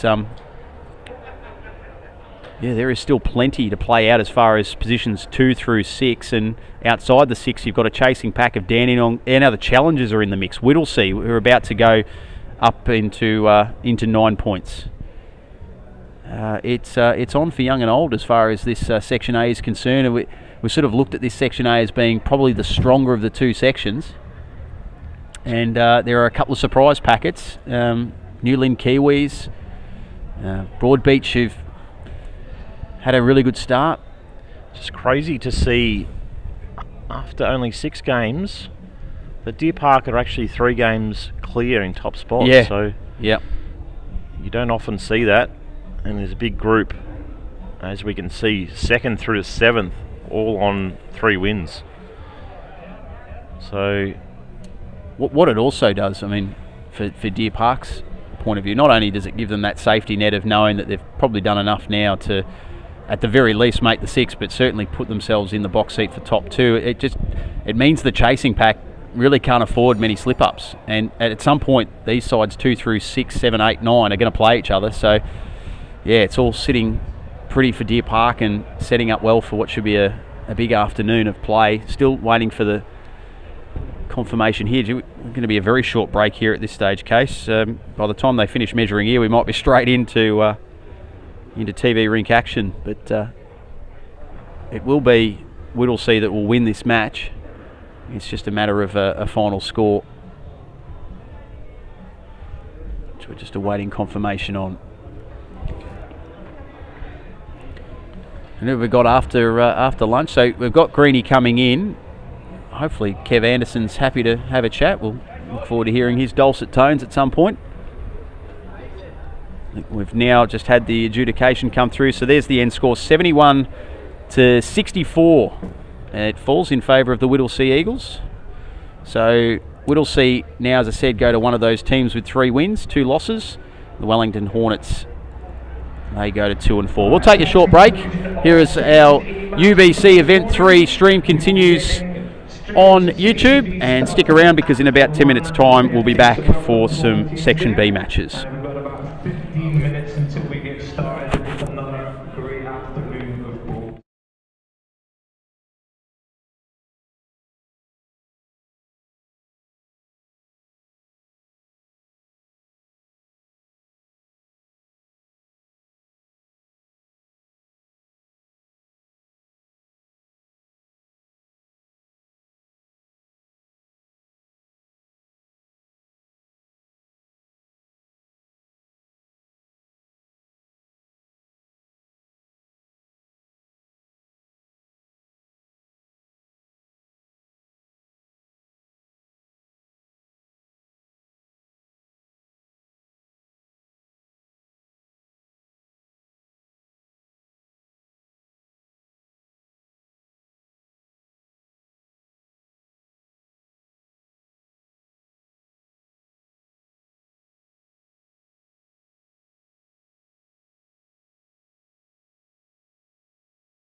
Good afternoon everyone, welcome back to the UBC here at Moama Bowling Club.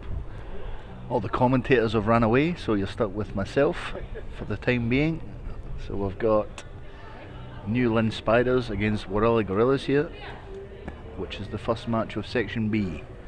So Section A is pretty close after 5 games, 6 games this morning.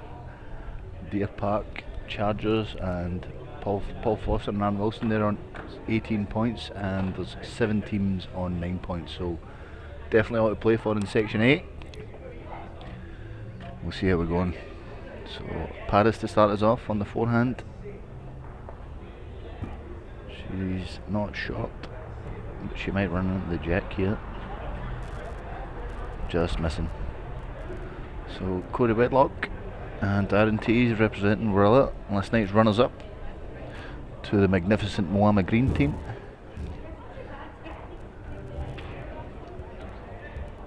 As Cody gets us started on the forehand. Hello. So, yep, so I'm riding solo at the moment. Mark Casey's over doing his hair or something like that over there, so he'll be back with us soon. Oh, we're actually getting Rebecca Jelly join us. Hello Rebecca, how are you today? Hello, you just looked a little bit lonely there. Yeah. So just jump in. Hello. Thank you for that. Alright, you've done your little team intros? Yep, sort of. Sort of. TZ and Cody against Paris and Liv. Henry's on the bench, and so is Jamie Hill.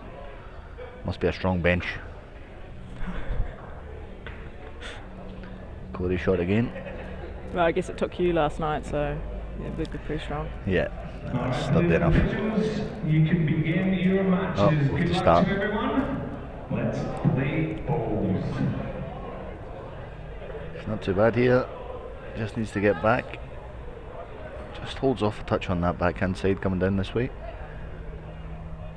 Carpet's running really well though. Had any complaints, Rebecca?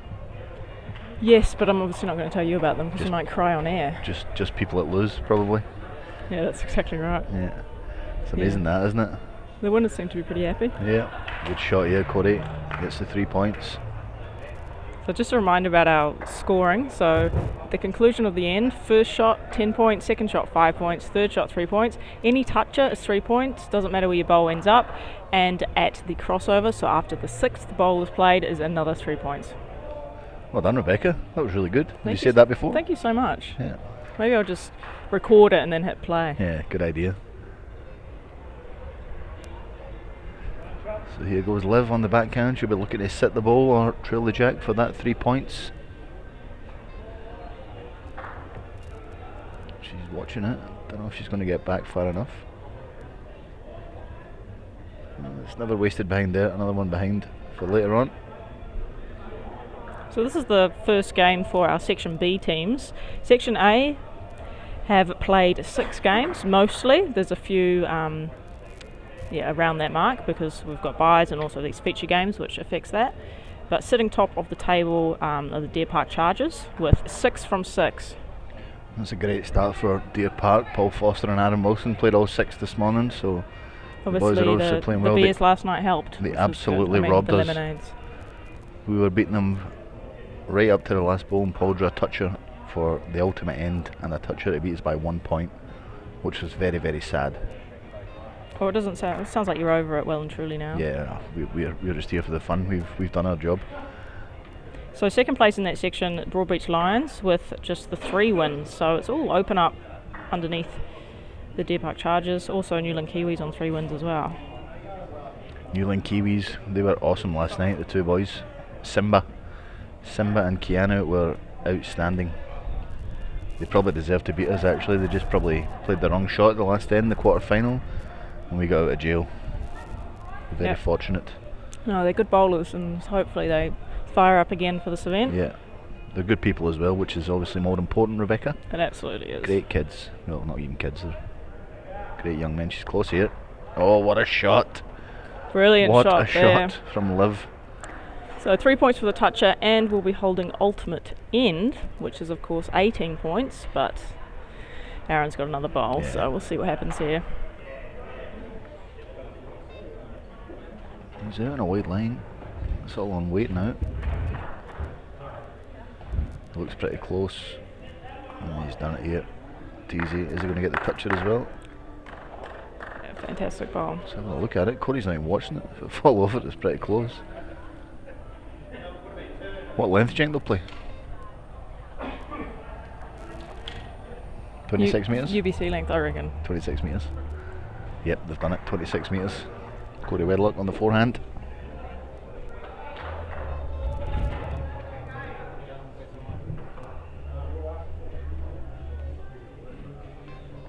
So how's your week been, Rebecca? Everything going to plan?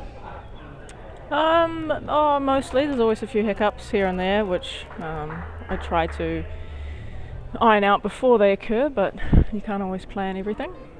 Yeah, it's been a very well run event. Credit to you and your team. Done a great job on the home straight now. Yeah, well, you guys have been a great venue to work with, so thank you for that. You're welcome. Oh, cute. Great shot there from Paris. 3 points for the toucher. So Paris and Livy, they play out of the Newland Bowling Club in Auckland, and that's where we hold our qualifying events. Nice. And they teamed up to win the Aussie Open pairs this year. Yeah, they were awesome. That might have been the best interview of all time. Has anyone mentioned that interview at UBC? It was fantastic. They haven't really, but we did get Livy in commentary yesterday. Yep. I didn't get to hear any of it, but I hope it was I would energetic. Say it'd be entertaining, I would say. She's not got sunglasses on today. Maybe she's forgot them.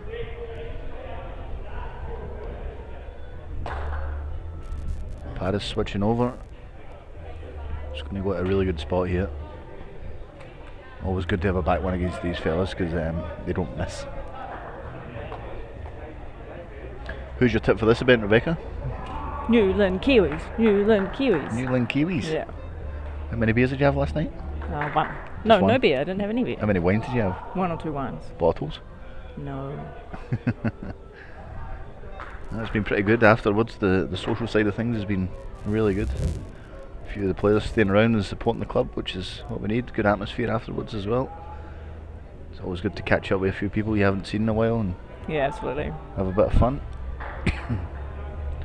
He's pretty good again here. Great shots. It's going to touch it down. I think Teasy just goes this first up, changes it up. The 2 balls of the jack. So that brings the score to 17-16 in favour of the Newland Spiders at this early stage of the game. Of course, we just play the 5 ends, so it's a very brutal format. You can't sort of go to sleep for one end because it's all over. Unless you've got a really good skip.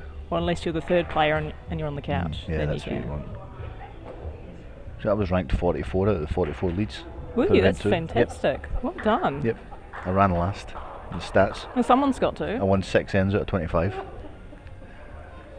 However, I've still got the old gold medal around Exactly. the neck. Yeah. Rebecca. No, now you're making it sound like my stats mean nothing. No, Come on. it was completely down to Ryan Besson and his 38 touches. Yeah, that counteracted sectional, and he your probably had- poor leading. There Probably we had go. about 20 last night as well. He was unbelievable yesterday. And the day before, to be fair. Yeah, it's really found its groove. It seems like it's a nice team culture, which of course always helps.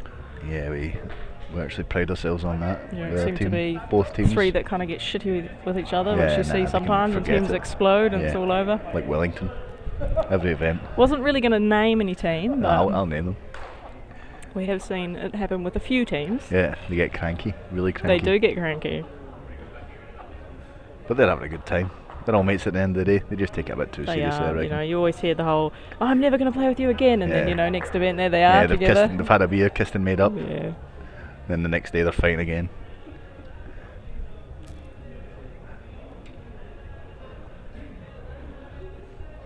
So Liv on the forehand here. Corey's clapping it, so it must be in the area. I think she's going to get the gap, isn't she? Oh, That's rather unfortunate.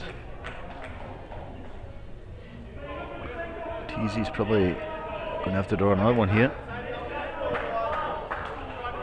Livy and Paris have really enjoyed the beanbag area that we've introduced. Yeah, They that was were a good introduction. nice. Wayne Turley and Claire and the kids were there last night. They were enjoying it. Might be our lucky spot. So hopefully, if we can make it to finals tomorrow night, we can Reserve some get them beanbags back in again. there. Yep. Yeah. Excuse me. Well, here comes the sun, Rebecca. Finally. Yes. It's been funny old weather this week in Moama for this time of year. It's been cold, then warm, then cold, then cold, then cold, then colder. Yeah, it's definitely misled. Given 3 years ago when we were here, we're setting up in 40-degree heat. Didn't think to pack anything. Yeah. We'll be looking for the jack again here. She's not bad, you know. Is she going to get a result off these front two? Yeah, she is. Wowee. Just to see who's got a third shot here. It's a big change. Oh, there he is, Gary Kelly. The game was good, but Gary Kelly stood in the way. We can't actually see anything. The whole half of the rink's gone. He's looking good, isn't he, Gaza? He's got his beard chiselled. Looking sharp for the TV. Fresh haircut for the event. Has he been on the TV yet? They'd have to win some games, wouldn't they, to be on the TV, right? I seen they had the A team out though. They had John Fleming leading for Gary in the last game. They had Lester on the bench.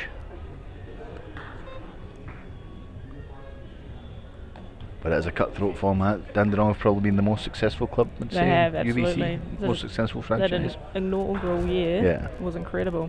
Yeah, he's got that grey hair going on there. There's a big gazette. Well, he is going grey, isn't he? Yeah. No, he's going for the short sides to try and hide it, but it's definitely there. That's a good man, big Gaz. Good fun on the green. Well, except when he's very energetic. Grumpy. Unless he's getting beat, then he's grumpy. Yeah. If he's winning, he's quite nice, yeah. It's just this whole attitude thing. It's just got to change. Come on, Gary.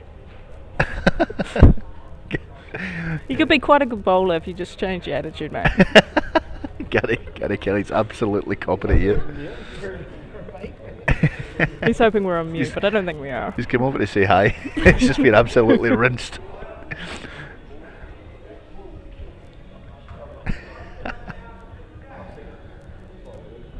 So here's Corey.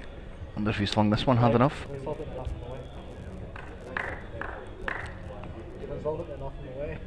Gary's way in a corner to cry. So he was to be lying in the beanbags with his headphones in.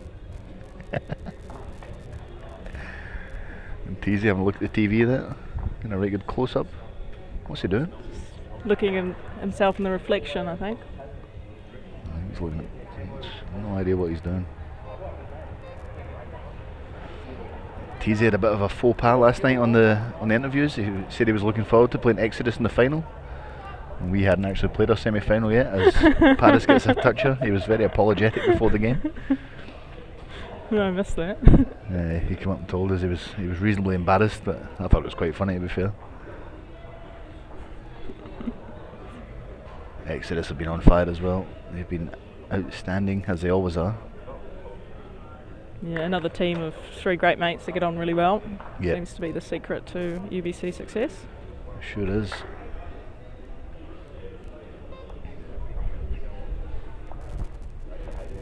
So Corey gets the shot there. Gets Squirrella back within 6 points. Do we call it points or shots? Whatever you like, Kev. You do you. Let's just go points. We'll go points. Yeah, shots gets confusing with the traditional format a little bit.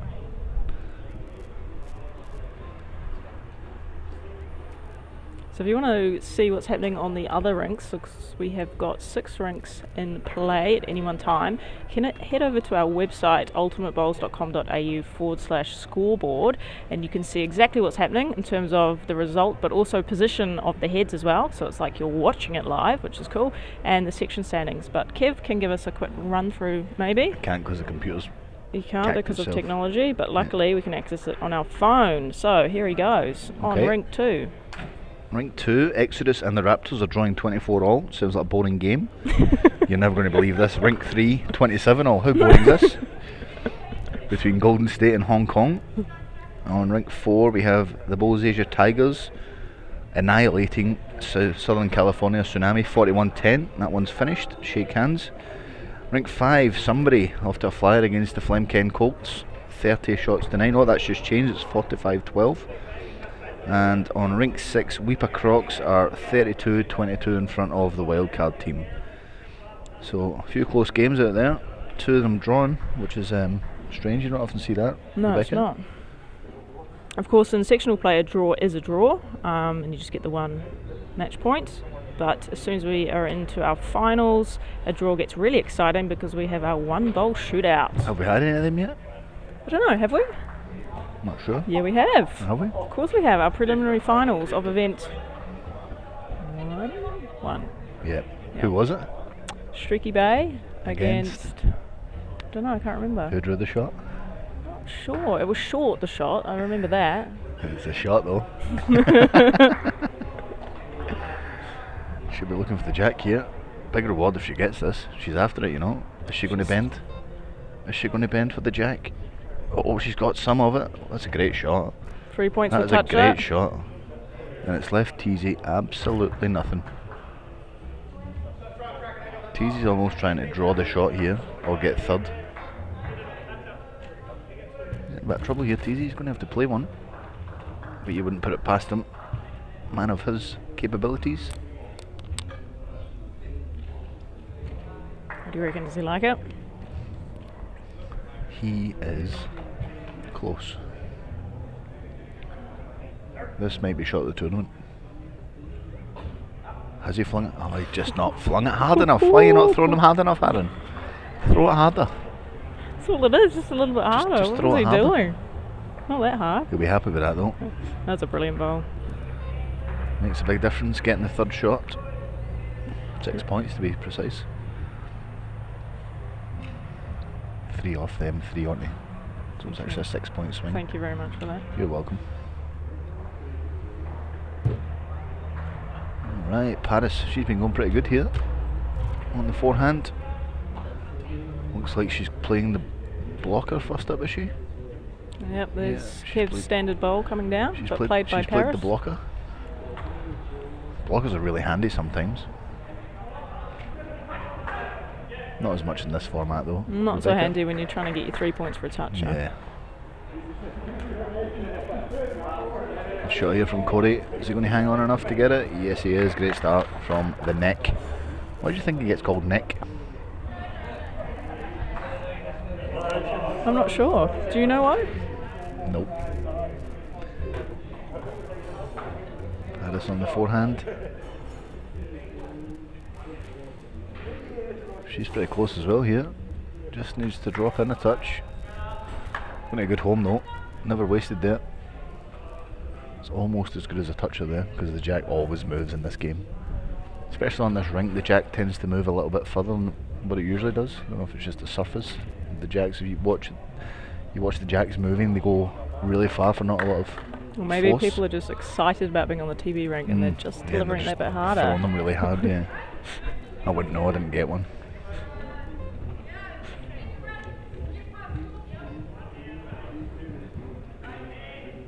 So next up on the TV rink we have Weepa Crocs versus the Southern California Tsunami at 2 o'clock, and then after that we've got Flemken Colts versus the Bowls Asia Tigers. So plenty of action still to come today here from Moama Bowling Club for UBC Event 3. And lucky for everyone, Chris is back in the Here commentary comes box. Chris Green, all the way from Greenland. Chris gets pretty excited about all things UBC merch. He's always kitted out and he's grabbed himself one of our fresh looking beanies. He's also covered in cat hair or some sort of hair, we're not quite sure. Looks Kev's like pointing it out for us. Cat hair or some other sort of grey hair. Have you been with some grey person lately, or? Been rolling around on a white rug perhaps, Chris? Do you have... Come here, show everyone. Look. Everyone wants to see the Look, fluff. see it? All there. Grey fluff. Can't really see it on the camera. Right, back to the bowls. Just not going to get back with that weight, is it? Wonder if she's got second shot maybe? Nope. Nope.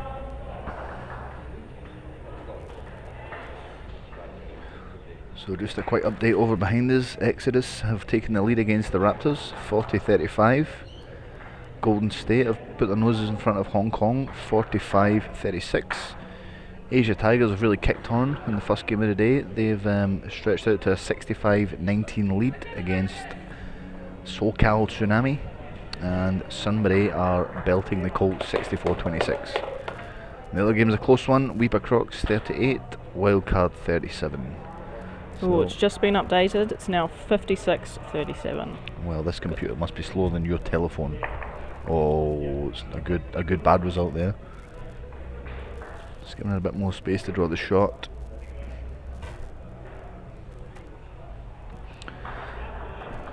Teasy, they'll be looking for an ultimate end here to take the ascendancy in this one. Looks like he's pretty close. Just swinging away. This is the ball game here, Rebecca. Alright, come on, Livy. Forehand draw. Has to be a forehand draw.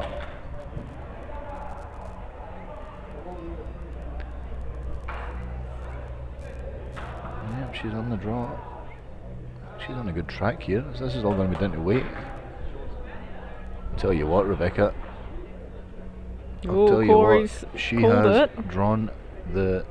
Nearly, yeah, that's the shot. She's drawn the shot. What a great ball from Liv. Fantastic ball, Liv. What a great shot. Go the Spiders.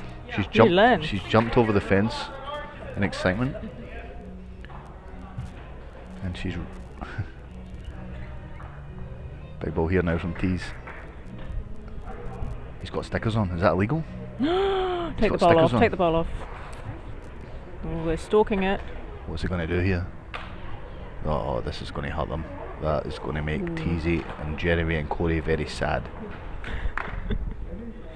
But it'll make Olivia very happy. If he shakes his head anymore, it might fall off. Alright, so we head into the last end with Newland Spiders on 56 and the Gorillas on 49. What an upset this would be. Would This be might quite be upset the tournament if this Newland can hold this year. The girls have played absolutely fantastic though. Put some really good balls. And she's gone the blocker again. I like this blocker tactic first up. Well, it's working for them. It's like curling. Put the blocker in, the guard in first, then you've got to draw on it.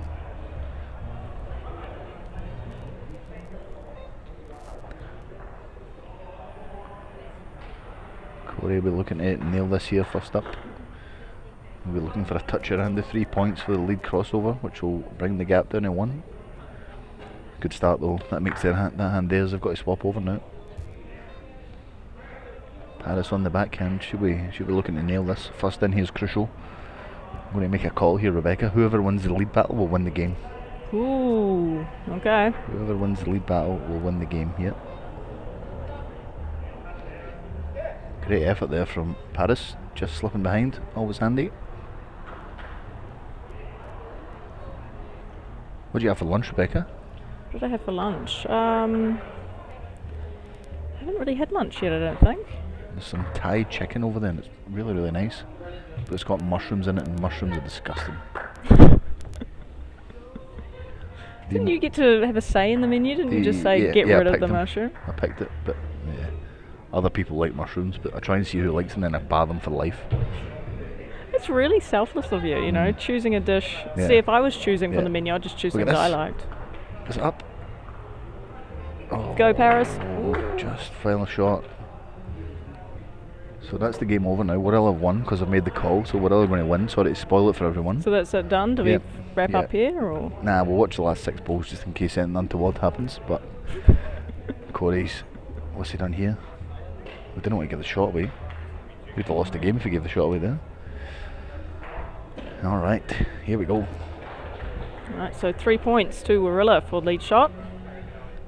And that brings the scores to 56-52. Things are getting exciting. So Wirral need first and third. So as it stands, Wirral are lying game. However, Liv threw the shot last end. She'll be looking to do the same again here. And put the pressure back on Mr. Tees.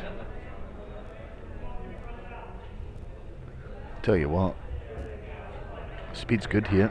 It's all on contact. Oh, she's drawn the shot. Oh, Livy! Olivia Bloomfield. She's asked the question of Teasy. Does he have the answers? Hi, Barry. Barry Lester. There's a very nice picture of him on Facebook this morning. She's tight there. What does she do here? Yeah, I like this call. This is a fantastic call from Paris, I'd say. But it does leave it wide open for tees. He won't miss tight again, that's for sure. This is not a shot, but it's got a good spot. Teasy, here we're looking to draw a toucher here. Needs first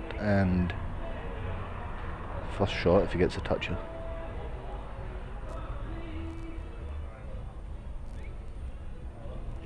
He's having a look at this one. He's having a look at this one. Aaron tees. Is he going to hit it hard enough? Yes, he is. Looks like he's made 2 out of that. Great shot there.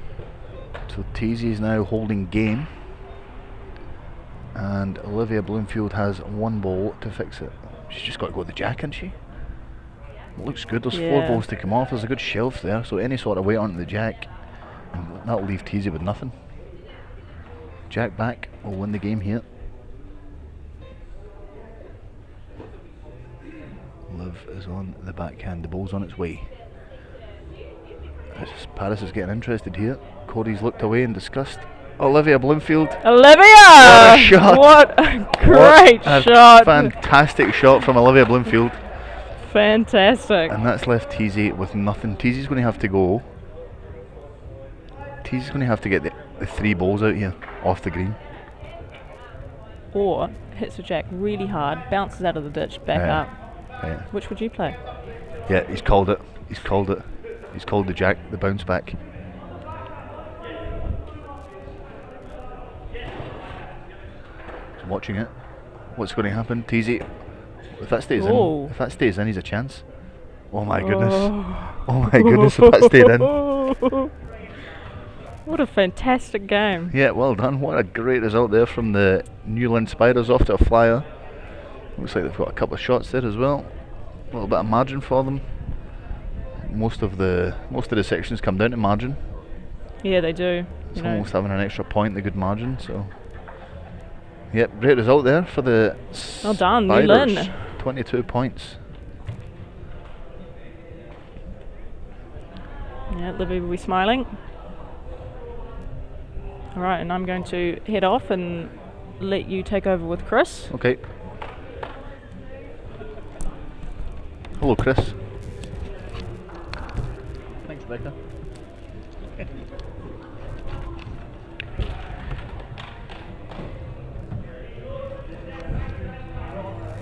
Okay, so there we see on screen Section A standings. All those teams are having a little bit of a rest now, and the Deer Park Chargers have definitely earned their rest with 6 out of 6. And your Moama Green, Kevy, 3 from 5. Yeah, we started off good. We got 2 from 2, and then we ran up against the Chargers, and we were winning the whole way till the very last ball, where Paul drew a side toucher for the ultimate end and 21 points, which was very sad, but we forgot about it and we've moved on. So we're sitting alright, not too bad up there. Probably need to win 6 or 7 games in this section. Yep. Very, very close. So what I'm sure is you haven't forgot last night. What happened last night, mate? You had a couple of lemonades? Yep, just 2. Did anyone get past the 6 lemonade limit, or?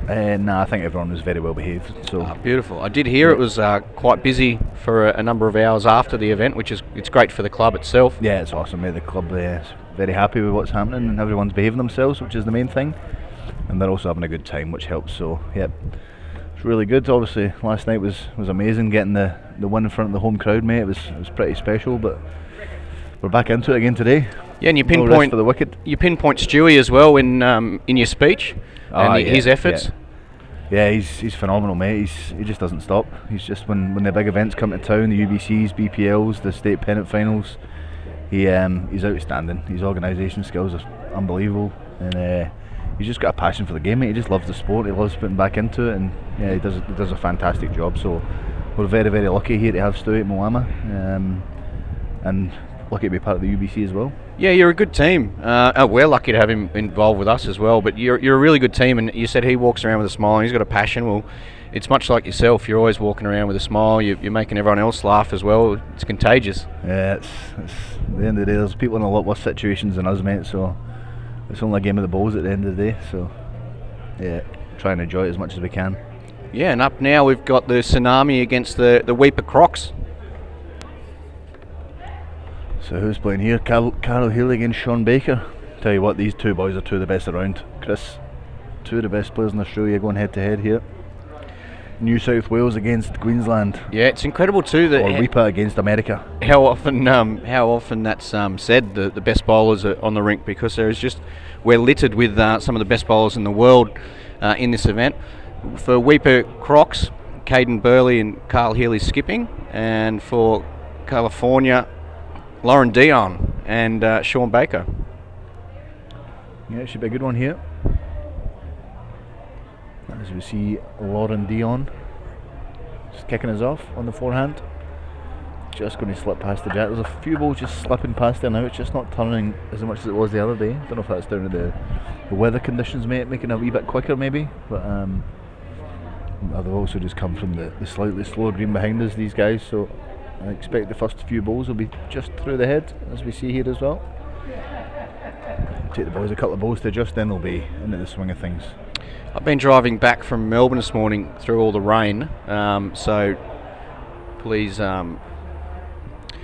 fill me in on your lineup. I mean, what was the story with your lineup? Because we did see Turles and Ryan play the finals games last night with such success.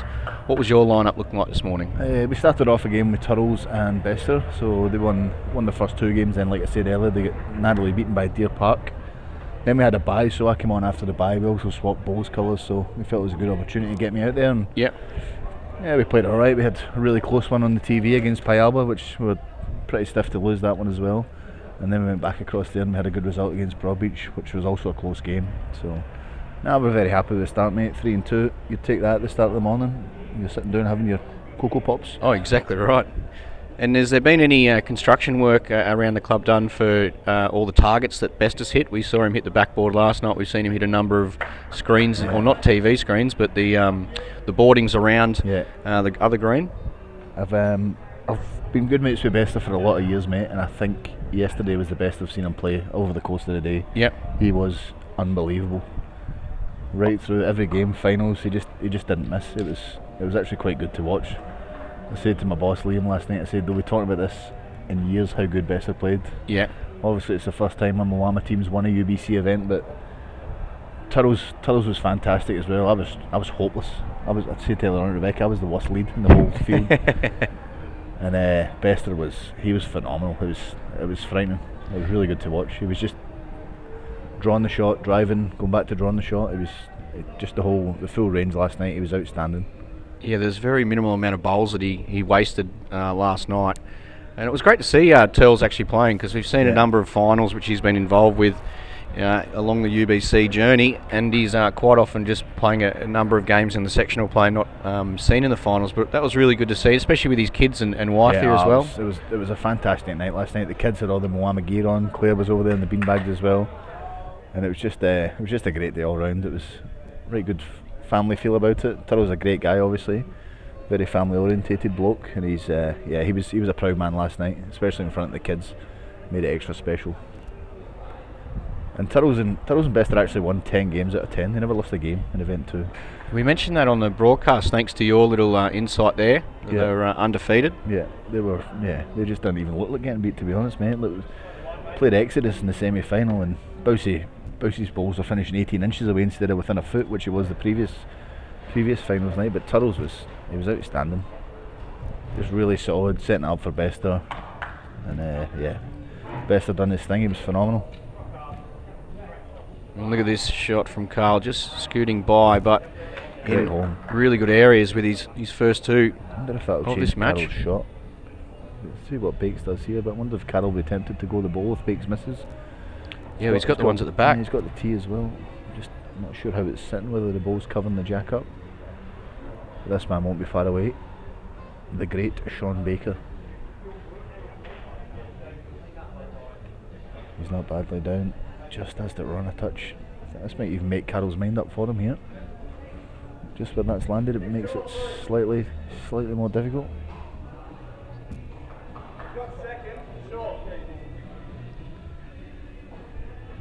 don't know what weight Carroll will play here. Chris, what do you think? Forehand sort of running down, or? Nah, he's going. He's going to go big. He's going to go and try and whip the ball clean off. Bowler jack here for Healy. Watching it. What's he going to get? Oh, he's an absolute catastrophe. It's an absolute catastrophe for Weeper. Remarkable. He can miss by the smallest of margins and go down the ultimate end. He whips that off and he gets first and potentially second, but no worse than third. And it's first, second, third to the Tsunami, and they take a 21-0 lead. Carroll will be absolutely squealing inside with that one. There'll be what's going through his mind that he could never possibly repeat.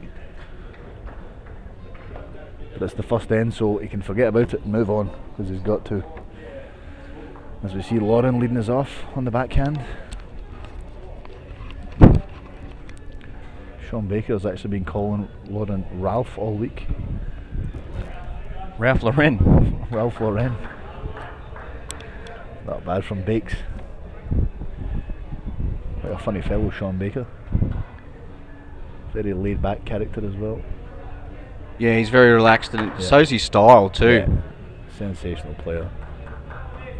Skip for Queensland for years, won about 130 state titles in Queensland, I think, at the last count. It's a remarkable amount. Yeah. Have you been fortunate enough to be part of any of those wins, Kevy? Nah, he beat me in the pairs final. He beat me in best in the pairs final in 2019.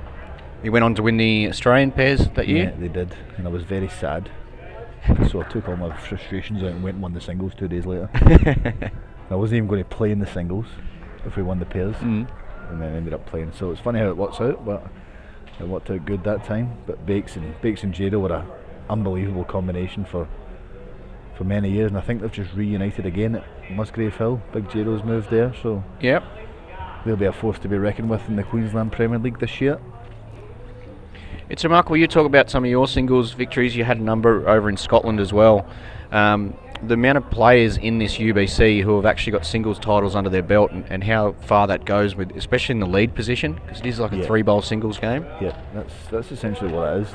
You sort of have to play it like that as well, because the touches are important, the lead shots, they do add up at the end of the day, and sometimes they can be the difference, mate. Yeah. You've sort of got to play it like a singles game, but remembering someone still has to draw the shot as well at the end of the day. You've got to set up for your skipper and try and win the end, which is quite difficult to do sometimes. There'll be further points here to Tsunami. The Crocs yet to get on the board, and it was such an opportunity there. Caden just slipping through there. The boys have had a great time, the Weeper boys. Fantastic experience for them, and I'm sure they'll be back in UBC events in the future. It just highlights too that final lead bowl each end. A great opportunity to, if the jack is not covered, to get 6 points for your team with the toucher and the lead crossover. Sean Baker's played the blocker here. Not entirely sure it's intentional, but you'll claim it. Yeah. Carl Haley, look at that delivery. There's not a lot can go wrong there, Chris, is there really? No. Commonwealth Games silver medalist this year. Well, you speak about Bakes and his Queensland titles. Carl Healy and his New South Wales titles in the last 10 years. It's quite phenomenal. Yeah, all different disciplines as well. Opens in there as well. Yep. He won the AO pairs.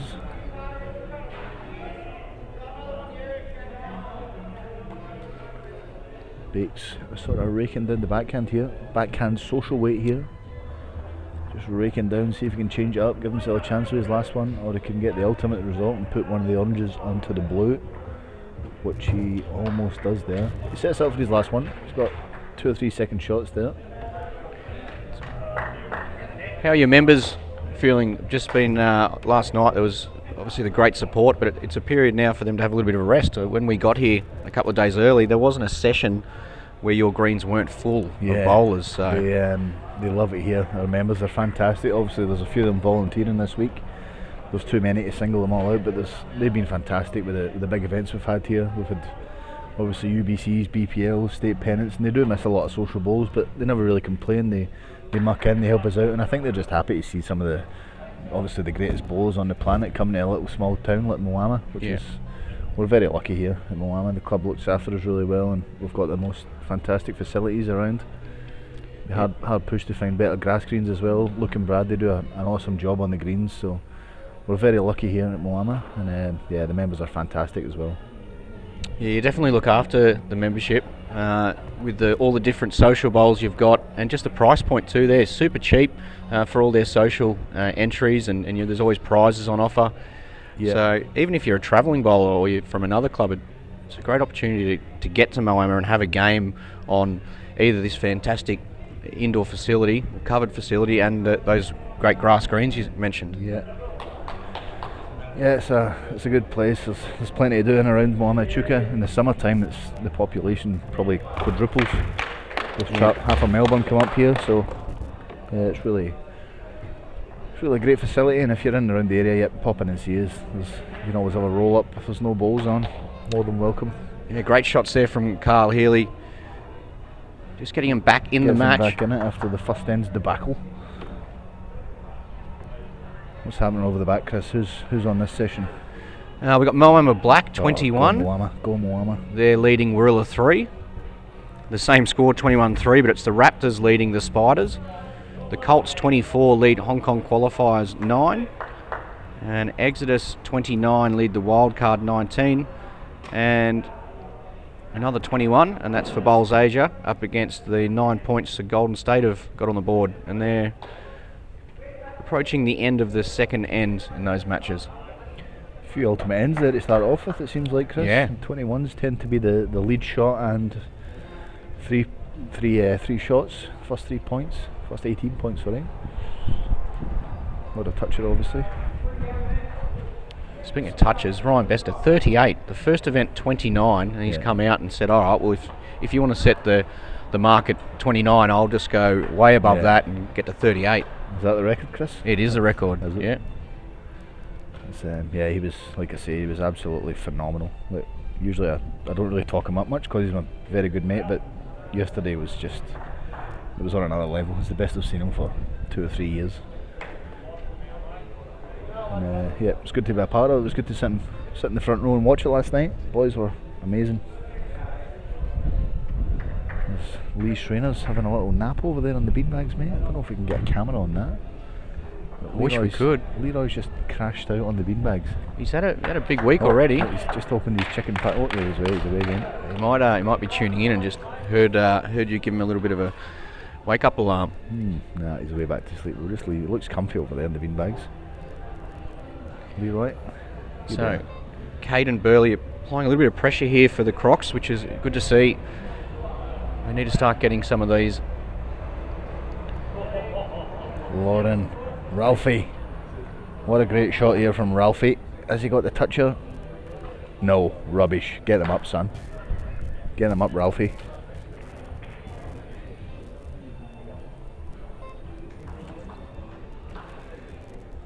$30-15. Further 3 points there for the Tsunami. And as Kevy said, he had to get it up, but he got it up just far enough to creep in there for shot. Carl Healy, what are we looking at here, Kevy? 4-hand draw? Looks like he may probably try to get another one handy before he starts. Probably get the first end in the back of his mind. Yeah. He just wants to take it easy.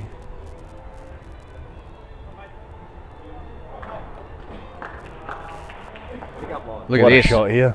There what you a go. shot here. Carl Healy. Just another one handy right on top of the front of the jack. Yeah. Biggs on the draw as well. Just try to build the head up here, the boys.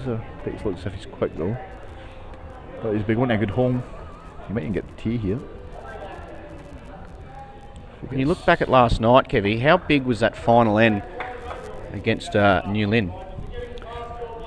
I said that to Rebecca earlier on, mate. That was. I said the New Lynn boys were absolutely outstanding yesterday, all day. I think they went on a run of 5 or 6 in a row just to make the finals, and they had us on toast, mate. We were gone for all money, and Turtles played a great end, and Finbar probably should have hit it a little.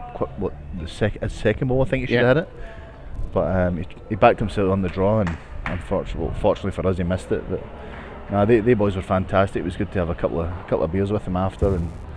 Yeah, they're really good guys, and obviously enjoying their time here at Moama. They're doing well again today. I think they've won 3 games this morning. Yep. So great effort there from Healy. I think he's zoned in now. We saw his 2 final bowls in the last end. As we see Sean Baker, is he going to get the edge for the jack? Yes, he does. is. What a shot, Sean Baker. As we see Mark Casey coming to get the drinks card off us. He's going to buy us 2 beers, is he, Mark? Nah, just lemonade, mate. We've got an event to win. Nah, I'm good, thanks, Mark. Oh, get me, yeah, Fanta. He's generous, isn't he? Yeah, he is. CEO off to the bar. Yeah. Not often you see that, Chris, is it? Especially Mark. He's tight as a fish's butt. So that was a big shot there for Tsunami. Carl needed to get another one in the head, and look at this. Here, really get down to the bowl. That's a great effort. He's flung his cloth up in the air.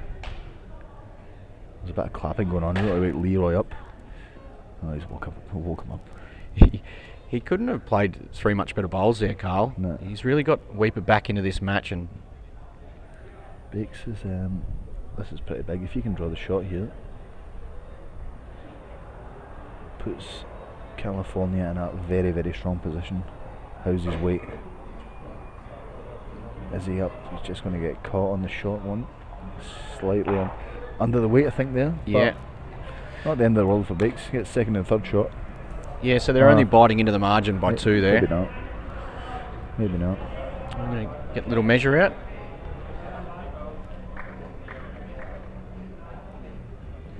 So who's got the shot there? It's definitely not an ultimate end. I think we've had a lot of mistake here, Chris. Just a wee little mistake.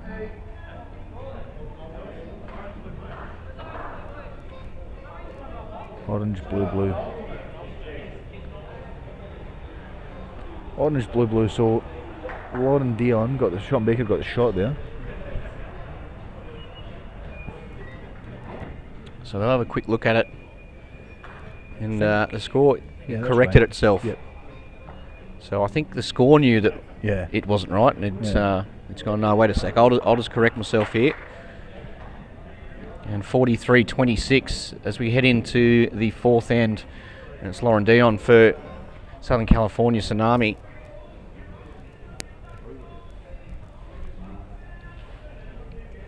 Beautiful. There we go, 2 Fantas and a Coke. To your health, gentlemen.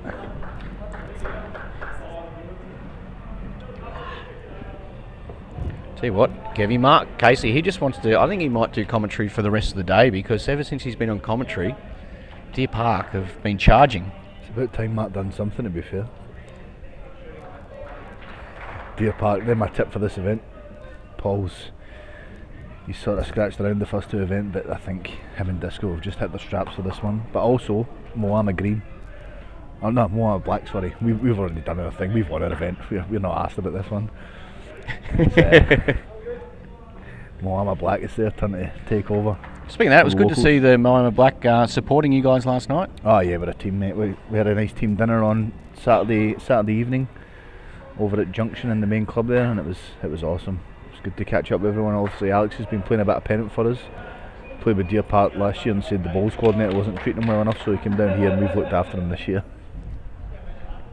Speaking of dinner in the Junction, you could probably have dinner in each different restaurant here, and you'd still be still have some places up your sleeve by the end of the week. Yeah, no, it's not a bad setup. Have you tried Frinkle, the ice cream bar?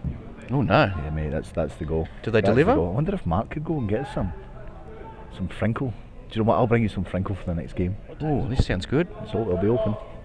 It'll be open now. Get some Frinkle. Oh, that's sensational. Yep, getting the thumbs of approval there from the producer. And a couple of the other scores as they head into their 4th end as well. Tell you what, this is an absolute wrecking ball here. Anything could happen. Oh, he's got the 3 points and he's covered the tee. Great shot. As that score gets updated there, a couple of the other scores: Moama Black 49, Wirrilla 29, the Raptors 42, Newlyn Spiders 27. It's the Colts 56 lead Hong Kong Qualifiers 25, and Exodus 48 lead the Wildcard 30. And Golden State have bounced back, and they're 31 leaders over the Bowls Asia Tigers 26. Each of those ends on their 4th end. Sean Baker. His weight's good here. He's just under the line though. Okay, here's a chance for the Weeper Crocs to pounce. Very important, this one. Tsunami win the end, it's almost finished. If Weeper win the end and it's game on. First 2 ends are very important in this format, aren't they, Chris? Oh, 100%. You can almost win and lose a game the first end. It's not often you come back if you lose them. It's more damage limitation.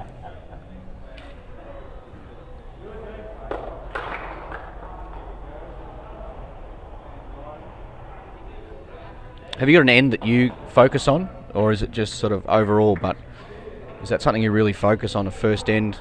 I think the first end's really... We always know the last end it can be. Obviously you're going to have to get them close anyway, but the first 2 ends are crucial. You just need to make sure you either stay in the game or you get off to a flyer. You don't want to be going behind. You want to probably want to at least have 20 points after 2 ends, then you're sitting in good stead for the rest of the game. Well, it's a big fourth end. All sorts. Big fourth end looking like this for Sean Baker's got his the Weeper Crocs. This is just a smack, isn't it? Yep. Likes it. Still watching it. Oh, what a great shot from Baker. So he's got it. He gets a toucher out of it. The touch has gone out of bounds. He's gonna... So the ball in the ditch that got pushed forward, the orange one, that will not be a toucher. So there'll be plenty of room for Carl to draw here. An acre to draw for 2. Looks like California have the 3rd shot.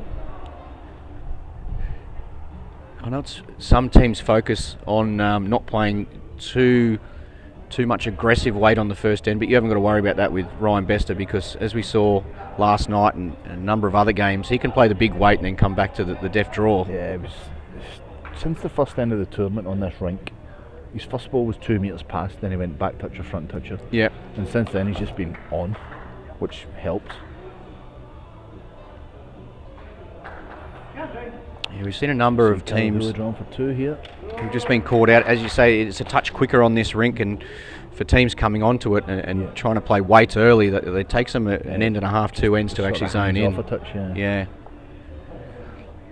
So 2 points the difference going into the last end. Tsunami and the Crocs. Who's your money on, Chris? Well, Weeper Crocs got all the momentum going with them. It's very true. Tsunami have the last ball though, which is also key. Who's your money on for the event, Chris? The ultimate team? No, just the event 3. Event 3. I reckon we'll have new winners. So I can rule you guys out. Yeah, we're gone. Exodus. We're tired then. We've used up all the good balls. We can't possibly win. And I only think that because it's only fair to share it around. Yeah, we are very caring, but we'd like to share it with the other Moama team. But the point wouldn't be bad. The point of 1-1 though. Yeah, 2019. Dandenong of 1-1. Who's not 1-1? Deer Park. Deer Park, yeah. I think Deer Park's the goal. In fact, we can install them as $1.45 favourites for the event. Yeah, and that's on caseybet.com.au. Yeah.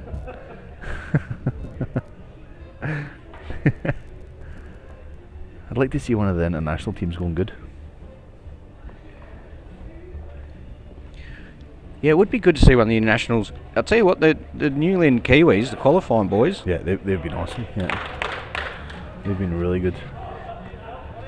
One thing we quite often talk about is 70 shots being the pass mark, but last night was quite incredible, the amount of 69, 68, 67s. They were reasonably low scoring matches purely based on how tight they were. Every final was tight last night. There was no real blow. There was probably us in Exodus, but they still had a chance for the second last end, and Omar just missed, thankfully, for the first time this week. Big ball there, Lauren Dion, and he extends that lead to 5 with that toucher. As we see Caden chasing on the forehand here. Is he going to hold on? He's after it. Has he got the jack? What a shot, son! And he goes and headbutts the board in celebration. That's 2 ends in a row. He's played a big ball with his last. Yep. Can Ralphie reply here? Yeah, he's got the right to reply, and that big chance here. Doesn't like it. If he's not to get the shot, doesn't like it. He's played a blocker. I don't think that was the call. No. The Crocs are in front. Crocs are in front.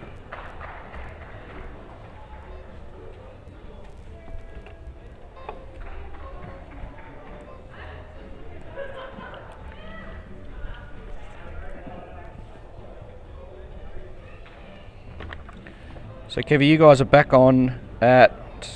What time are you guys back on? 3 o'clock? No? 4:30. 4:30, sorry. So you're back on at 4:30. And you take on the Hornets.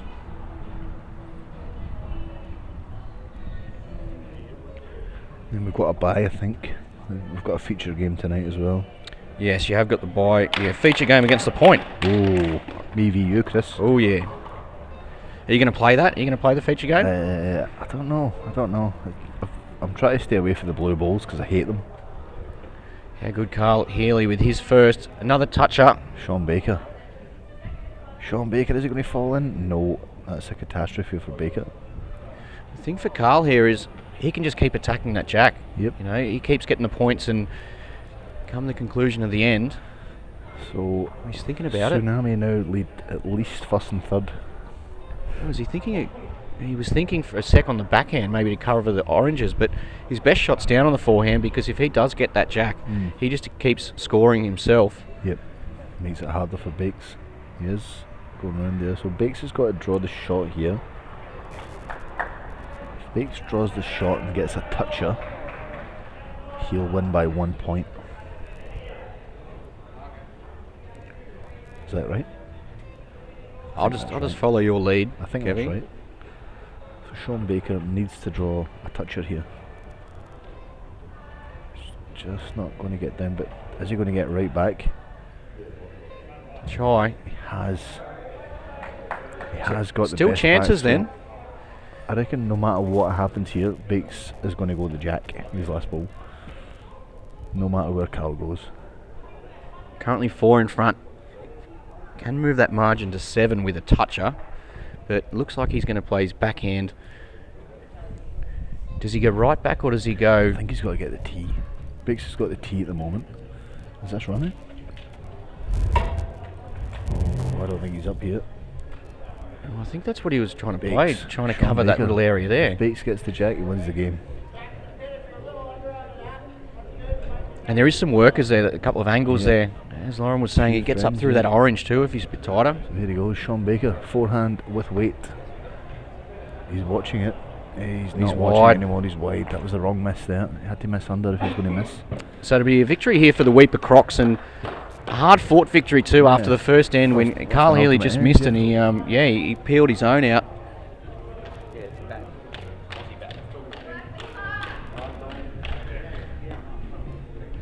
The world's biggest multi. 71-55. The Weeper Crocs take that match, and a very hard-fought win there. Some big bowls by Carl Healy in the back half of each end, and Caden really set it up with his last bowl on the 4th and 5th end. Yeah, two touches. Yep, so great result there for the Crocs. They'll be happy with that one. They've got their fans here. There's a few of them down from Weeper. So yeah, thanks. I'll leave you to it, mate. Yeah, thanks very much, Kevy. Go enjoy your Fanta, and we look forward to seeing you in the show match, the feature match tonight at 8:30. Whether you're on the couch or on the green, I'm sure you'll be heavily involved. If selected, we'll see how we go. All right, thanks, Chris. You have a great day, mate. Bye. Bye, Kevy. So Section B standings starting to take a little bit of shape now with 2 rounds played. There's still a couple of games to be completed. But the Weeper Crocs, it's a big start for them in event number 3. 2 wins from the 2 games, plus 43 differential. Sunbury Extreme have started off well once again. Section A standings, you can get all of these standings. You can also get the progress scores on our live scoreboard, live results at your fingertips, and that's simply by going to ultimatebowls.com/scoreboard. So you can bring that up on your tablet, your computer, or even your iPhone on the run. So the NC Raptors, they've claimed victory too, and that'll see them 2 from 2 plus 40. Just 3 points in the differential behind the Weeper Crocs, so a very handy start for those 2 teams. Exodus 1-1, Flemken Colts 1-1, Newland Spiders 1-1, and the Hong Kong Qualifiers 1-1. It's a very jammed standings for Section A though. 7 sides with 3 wins. Second all the way down to 8th. And the only thing that's separating those sides is their point differential from their match scoring. Tsunami though, 2 losses, sitting in 13th after the first 2. They really would have loved a win there. Started off very strong. It was the Weeper Crocs fighting all the way to the end. Caden Burley with his final bowl of ends number 4 and 5, claiming a toucher and the shot bowl, so 6 points on each of those occasions. That went a long way to supporting Carl Healy and his magnificent efforts. End 2 onwards. He'd been unlucky in the first end. He just clipped his own bowls out. If he gets down to the shot bowl, they would have won by even more. Welcome, Case. You're back. Greeny, yeah. Just had a bit of lunch. Beautiful. Watched a couple of games. Some great bowls out there. What was the standout there that game? Look, early on, it was pretty much a tsunami, courtesy of Carl Healy, just missing drive on his third bowl of the first end, and he missed and clipped his own 2 out, so it was an ultimate end against, so they were 21-0 down after the first end, Weeper Crocs, and then Carl Healy really zoned in. The lead, Caden, he grabbed a couple of points and lead shots along with touches on the 4th and 5th end, and that really helped out too. So, I mean, that's a couple of touches for him, but talking about touches, 38 touches by Ryan Bester in event 2. That was something we have not seen before. Yeah, outstanding. A lot of those would have been from his big, powerful drive, but we saw all the way through the tournament his draw game kept delivering, didn't it? It was he's just confident at the moment, and even he's actually using, which is quite unbelievable, different sizes in each colour. So oh wow, he's using, by memory, I think it's size 3 in the blue and size 4 in the orange. Incredible. And they're a different line, so the blue ones are tighter, so he's got to adapt somehow, and he's that's what makes him one of the world's best. Unbelievable. Well, speaking to Kevy, and Kevy reckons that was the best he's played that event, so that's obviously that's quite impressive, because we know all the titles that he's won and all the events that he's been in right at the pointy end. One thing that we don't notice with him is that there's no holding back. Often when we see teams on the TV rink, they won't be as aggressive on the first end because they're really trying to zone in, where with him it could be the first bowl and he'll go flat out, and he's back to the deft draw and still drawing touches there. No, exactly right, and I've seen it firsthand for a number of years now.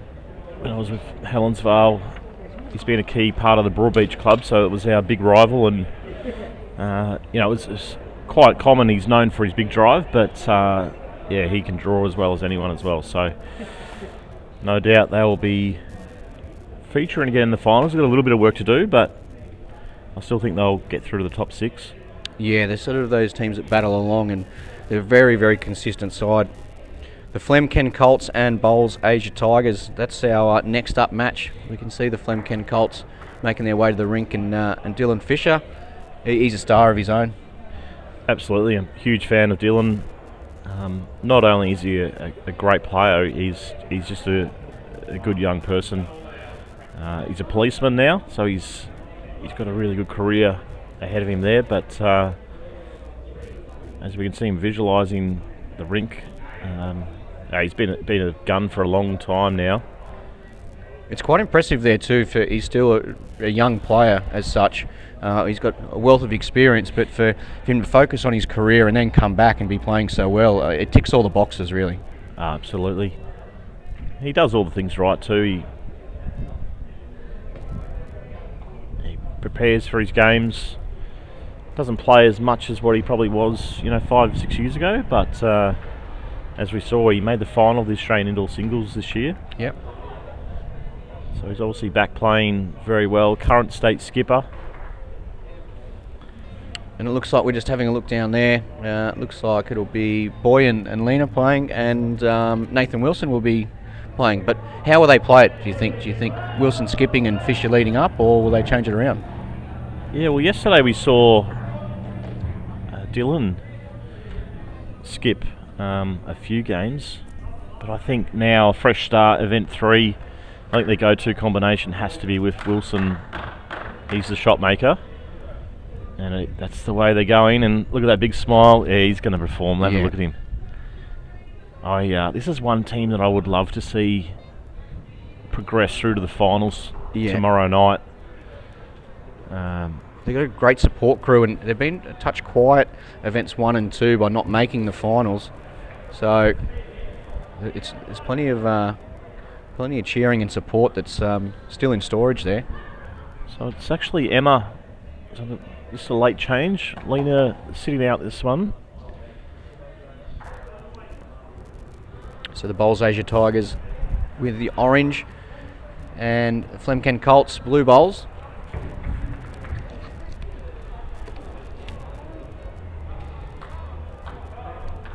And Dylan's opted to play the forehand side, which has been the most common side for most of the leads. He's picked it up very quickly. Saw that visualising before he started. 26 metres. Thought it was Barry Lester out there. Yeah. 26 metres in the UBC. The jack and mat get placed. There's no roll on the jack. That bowl's just fallen over. A little bit better for him. So it's just the same length all the time. So it's super important to zone in nice and early. And once you've got that weight control. Must be getting sunny here. Case's getting the sunnies out. Well, yeah, it was getting warm earlier, then went back to cold, and it's getting a good start here from Fisher. Brilliant from Fisher. Does give a little bit of a shoulder there to work off. Yeah, it was hot and cold on the way up. I was had to change the aircon a couple of times just to keep the keep it nice and comfortable in the car. It would have been a difficult morning for you. I was setting up here at about 7 o'clock. Great well shot played there from Emma. She's a very good singles player, Emma, so don't be surprised when you do see her play some weight. She's actually a world champion in singles, so she's got all the shots. So a change here. Fisher down his backhand on the tighter side of the rink. Just needs to hurry along here. His line is all over it. And that's enough for the shot. It'll be 3 points there to the Colts, and they'll even it up halfway through the first end, 3 apiece. How are your point boys going today, Granny? Yeah, they're just in the finals there. They're just eyeing off Deer Park because we know we're going to get you the third time around. You got us first, we got you second. Sorry, we got you first, you got us second. So, but you guys are charging, mate. Yeah, it's good. It's Have you got new coaching staff for event 3? I just put my foot down. The boys want to know what the plan was, and I just said to Aaron Wilson, you play good and we win. That's my advice. Inspirational. Paul Foster has been absolutely sensational today. So he'll be skipping most of the event, I would say, and Aaron Wilson was terrific up front. So yeah, great starter here from Wilson, especially drawing off the line and to a length that they're not often playing. Boy's first bowls just made it a little bit difficult for him. He has to make sure he misses his bowl. Well, he's around it, but he needs to run.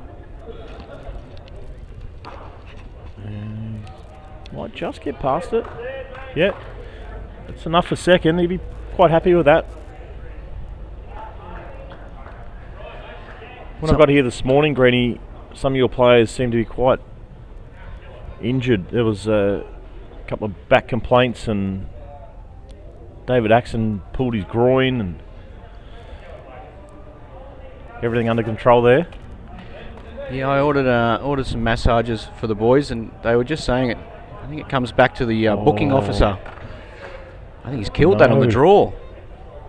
So it'll go back onto the tee, and they'll go from holding shot to now they're down. And it also gives Boy a clear run to the jack. He's not happy with that one, Aaron. That Nathan Wilson. He does get the 3 points, so there's a tiny bit of consolation. But it was in that sort of area where it was almost shut down if he was to miss the jack, draw one in the area. And Boy missing the opportunity there to really capitalise on the misfortune of the Colts.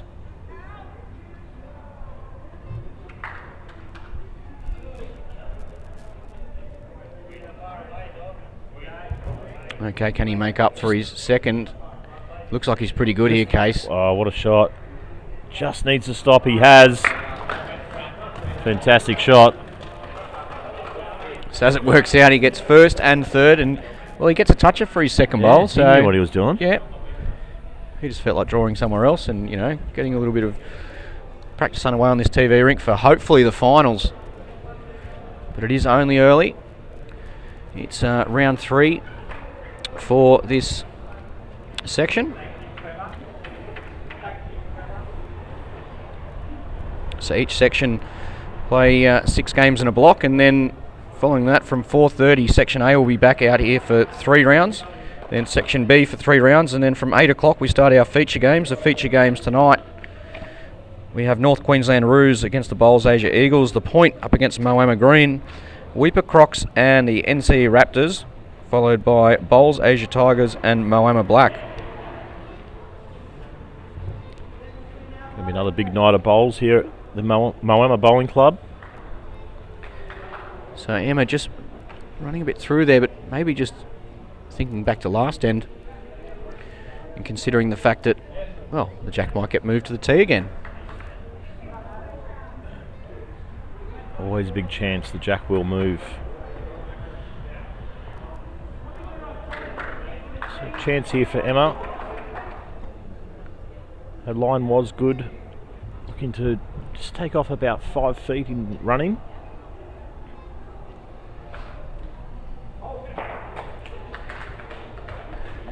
We've got the big grudge match going on Rink 2 as well. The Battle of the US. Golden State 27 currently lead the Tsunami 6. Bit of bragging rights there. Here's our friend LD. Is he playing that one, mate? He's been he's sitting on the sideline giving encouragement. Looks like Des Cairns leading, Sean Baker skipping. Tim Christie leading for Golden State. Dan the man, Lemez, he is skipping.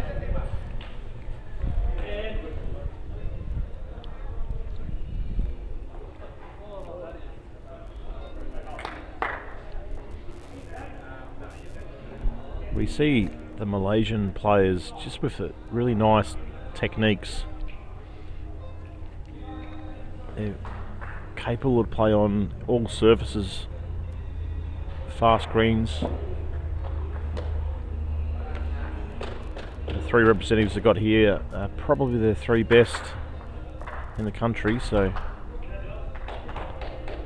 keen to see how they can do this over the next couple of nights.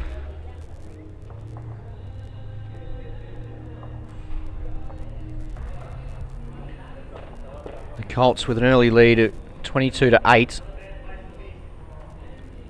They're sort of a team 2 case. If they get on top early, they can really rack up the points.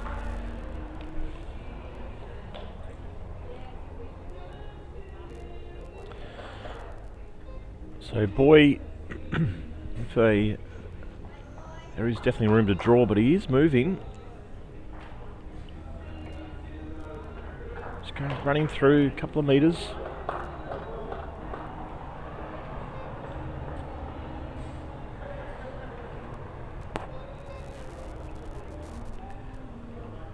So case Nathan Wilson, integral part of your Victorian state side, the state squad? He actually wasn't in the last team. He was unavailable. So, as everyone knows, I'm a huge fan of how good he is. He's probably the premier player in the state. So hopefully he is available for the next time the Victorian team plays.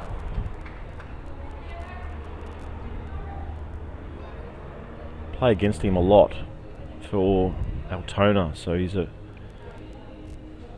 star player for Altona, and of course I'm at Deer Park, so Western Suburbs rivals. Interesting end here, case. No one's really found. No, one's really found it, and there's still plenty of room here. And it's the last bowl. There's been no weighted. It's just all been draw shots. We've gone sliding past the jack. I've got a feeling this one's quicker. He'll be disappointed with this boy. So Fisher's going to measure the closest blue bowl to see if it is second or third. They've already collected the first shot, so that'll be a further 10 points. A big end here for the Colts if they can get first and second. It looks like first and third. Still a very handy end. They move along to 22-point leaders, 35-13 after 2 ends of this clash between the Colts and the Tigers.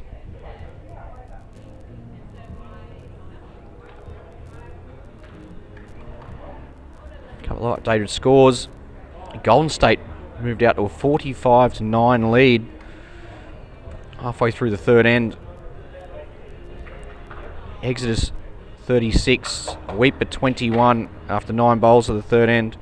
After 7 of the third end, the Newlyn Spiders 31 lead the Wildcard 26. And 3 bowls remaining on end 3, the Raptors 35 lead Moama Black 19. And rounding out the scores, Sunbury 34, Wirral 26 after 7 bowls of the third end.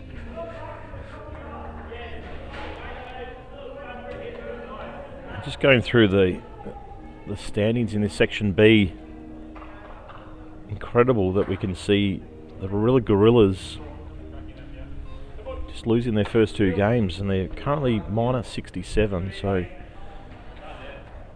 they'll be looking to bounce back, and they're, as Rennie just said, they're just trailing against Sunbury, so you wouldn't think losing the first 3 games is unlikely to finish top 2 unless they can go on a massive run. And after no touches last end, it's only taken 2 bowls this end for Fisher to correct that.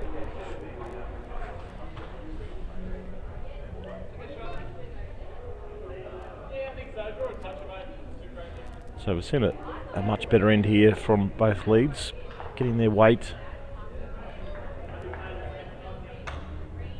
Dylan will be looking for something similar, turning his shot bowl a little touch up. Just needs to hold, and he's done it. Well, oh, he's probably unlucky. He's played it near perfectly, but he might have given the shot away. So they will add 3 to their score, but as it stands, the bowls Asia Tigers will collect 3 for the lead shot, pending this delivery.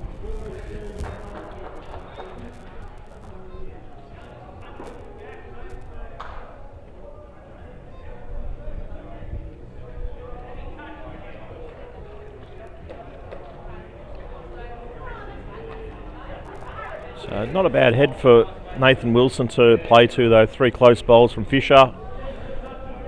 Only 1 down, so he wouldn't be wanting to sort of move the jack out in the open.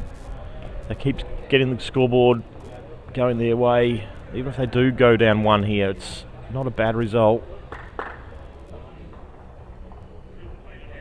Just needs to turn. He love to land that orange, and he does. Good result. He was probably heading into the ditch if he didn't land that bowl, Case, but he's got it, and he's closest to the tee now.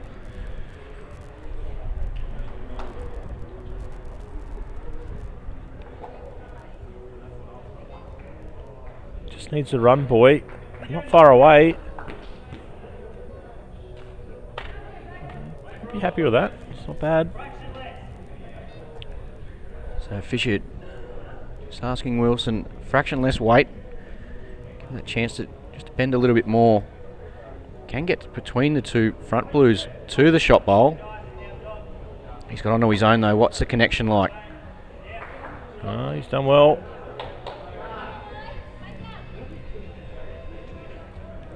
So this is where, when you're trailing 41-16, you really need to jump on an open jack.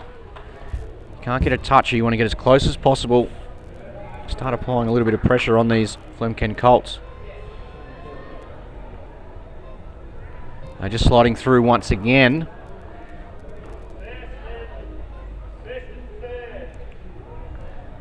First and third is the call, so well, Wilson can go a long way to locking this game up if he can draw the shot here, Case. They score multiple points on this end. Oh, he looks pretty good to the jack, doesn't he? Harry, Yeah, and he has. well done. Nathan Wilson. To his own first bowl that landed the orange. First and second, and that toucher. Further 3 points to the Colts, 44-16. This is what we like to see when Nathan Wilson's up and about. There's not many players that can... Big weight here, Case. Looking for a connection through the front. I'll get the hole. More points here for the Colts. A big end, 59-19, the margin, 40, 2 ends remaining.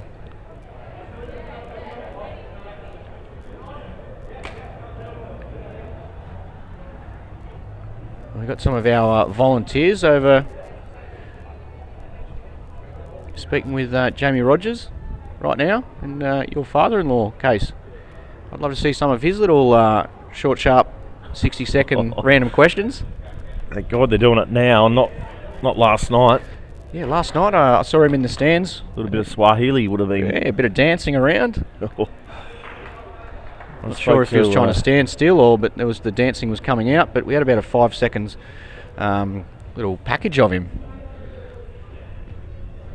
Yeah, I'm not sure if it was dancing. It was certainly a bit wobbling around a bit, but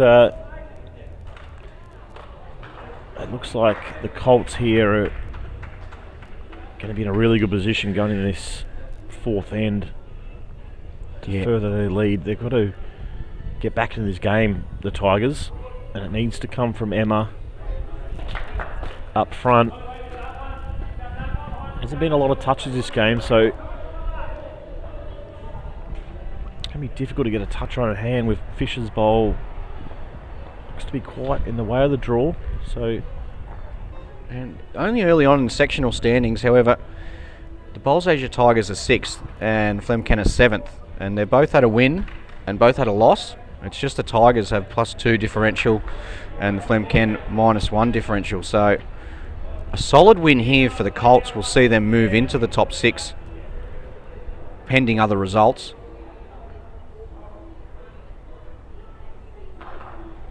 But you can't go wrong winning games, Case. No, particularly early on. We've seen it time and time again. The early wins, it just means that you can possibly lose a game or two towards the end, or if things don't go well when your other player comes in fresh. You've chalked up enough wins to get through. So there is many games. There's 12. Every team plays 12 games in their section, but it's we've seen it. If you can get those first 3 or 4 games, you'll go a long way of not only making the finals, but advancing through to the next final stage in the quarterfinals. So, and as we know, there's a pay jump there as well. Prelim finalists, they get $5,000. Quarterfinalists, $10,000. Semi-finalists, $15,000. The runners-up, $25,000. The winners, $50,000. That's for each event. $500,000 prize money on offer over these 6 days here. Ultimate week at Moama Bowling Club. The beautiful Moama Bowling Club on the border of New South Wales and Victoria, not far from Echuca.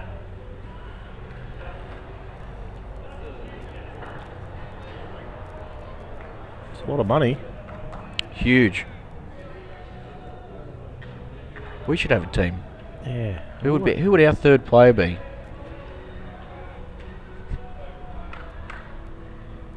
Who would you recruit? Can we recruit someone? We'll just go Sheriff? for Sheriff will do.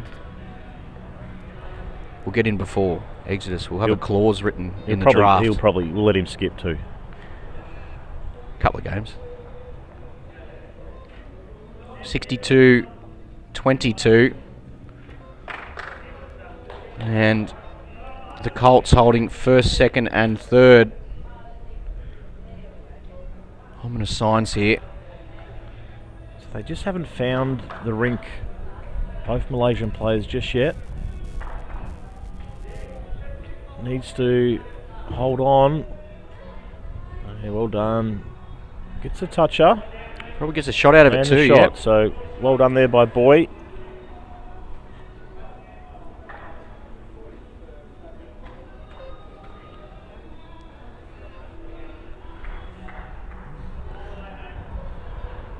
So what can Dogger do? His last bowl, his fourth end. Looks like he's done pretty well. Yeah, it Well all comes down to the weight there, Casey. He gets to the orange, he was good. He gets to the blue, second shot, and he holds on there for the shot now. And it's important for them to keep pushing as well. They need that differential. What's Boy got to say about it going through the hole here by the looks of things? Yes. So it'll be further points here to the Colts. We'll have a look at some of the other scores as the leads get things set up. Exeter 63 lead the Weeper Crocs 42 with 2 bowls remaining in that match. 8 bowls remaining in the match between the Spiders and the Wildcard, and the Spiders lead 59-37. 5 bowls remain between Moama Black and the Raptors, and Moama Black are now reached the front 56-49. However, the Raptors hold first, second and third shot. Wirrilla 54 leads Sunbury 51. Bit of a turnaround there.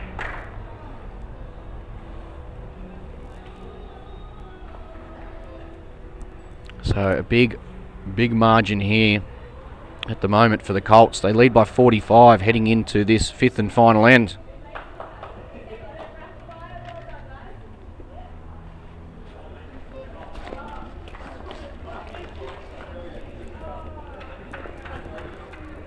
Seems like an entertaining interview over there with our volunteers. Great to have Jamie Rogers on board for our production. You been getting any free tips, Case? Great shot there from Fisher. Further 3 points to the cause. Not as yet, but yeah, she's a bit of a racing expert, so keen to catch up at some stage and talk horses.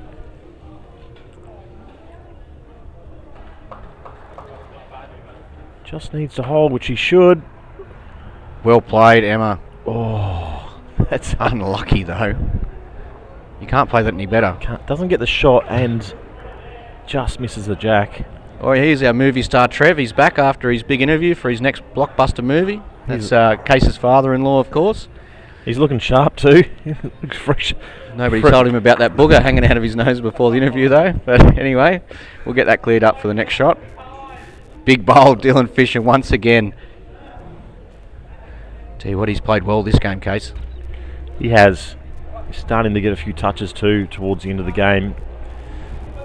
And I think this is the combination for the Colts. If they're to go all the way, or at least feature tomorrow night in the finals, I think this is the combination that can do a lot of damage. And we've seen Fisher, no doubt about it, he can skip, but I think... Chance here. Oh, well done. She Edge gets a of the shot. bowl. So it will be 3 points in the way of the Tigers. Yeah, Dylan, there's no doubt he can nail the jack end after end. And if he can do so, the man down the other end, he can produce a bit of magic when it matters. And we've seen him deliver on this rink.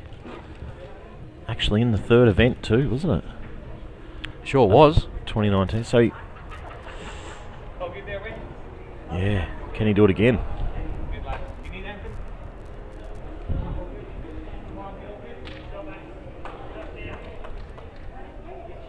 Yeah, they beat a good side in the Exodus as well.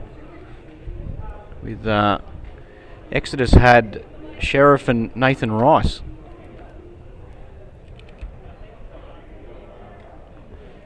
And I heard a bit of a rumour last night that we might be seeing Nathan Rice again next year. Exodus team owner Brett Tynan quite interested to put a second team in, so gets one bowl away.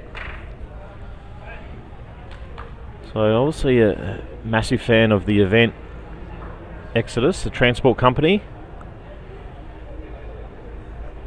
Exodus black and blue, I think that's what we're looking at. Is that what they're going to make people look, black and blue, after they knock them around? Probably. Do enough damage with one team, let alone two. So more points opportunity here for the Colts. Got 2 seconds, second and third. Just needs to be arriving up, sitting the bowl, or trailing the jack. Just going past. Good effort.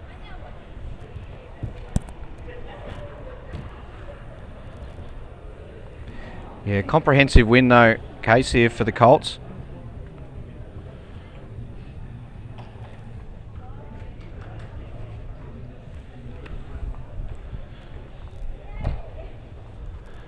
Well, first and second, so they waited till the end to get their best scoring end. But it's an 84-51 victory to the Colts. And that should see them move into the top 6. Pending other results though, but it looks like we've got some current scores that are completed here. So we'll go through all of those. And that's Golden State 84 over the Tsunami 45.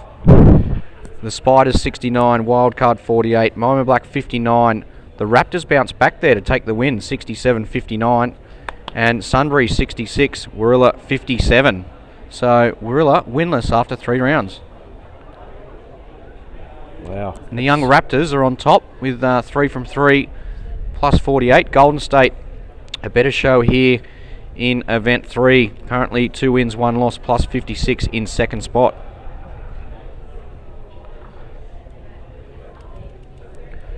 There's the sectional standings there. These boys are having a break, boys and girls, sorry.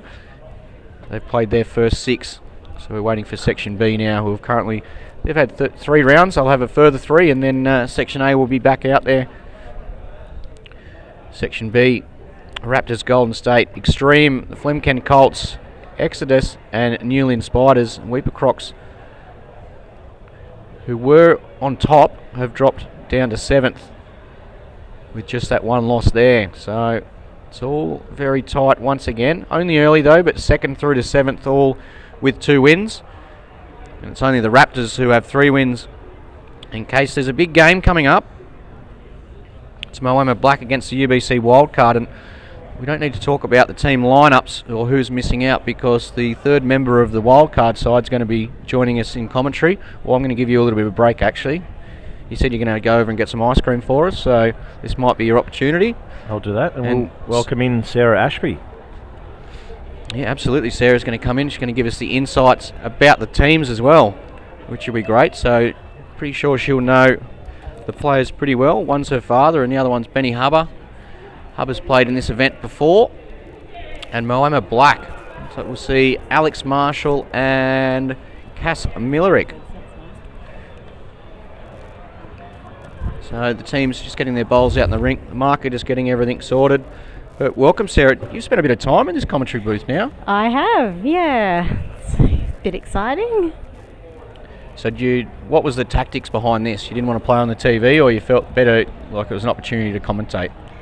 Well, we have 2 TV rink games, so Okay. thought we'd let the boys have this one, and I'll get a gig tomorrow when I know what's happening more. So only 2 games. What about the finals? Oh, yeah, maybe. How do you sit so far? How's the team gone the first 3 games? Unfortunately, all 3 of them just gone down.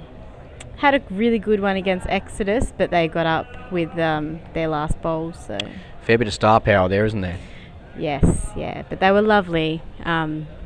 Yeah, couldn't have asked for a bit of friendlier competition, really. And it's great to be involved in the event. You're one of our star volunteers, so it's good for you to get a bit of time actually on the green as well. Yeah, it's very different. It goes very quickly, whereas when you're standing there scoring, it feels like it's forever, but it goes very quickly after your bowls have gone down, that's for sure. And you've got to constantly be thinking, haven't you? Yeah. All right, so we'll get to the action now, and we'll get the players, let them know it's time to get the play underway.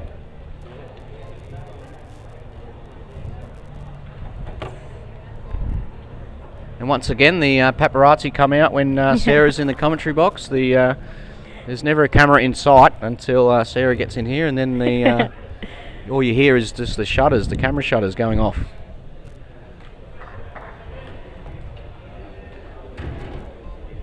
So who's this leading up for the wildcard side, Sarah?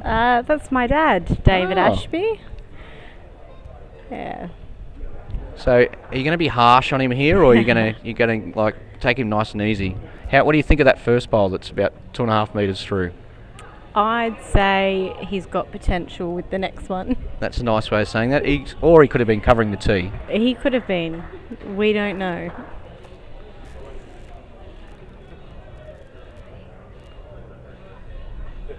It's a pretty handy correction here, though. And it will be. It's going to be first points. So if they would stop the match here, they would have a 3-0 win.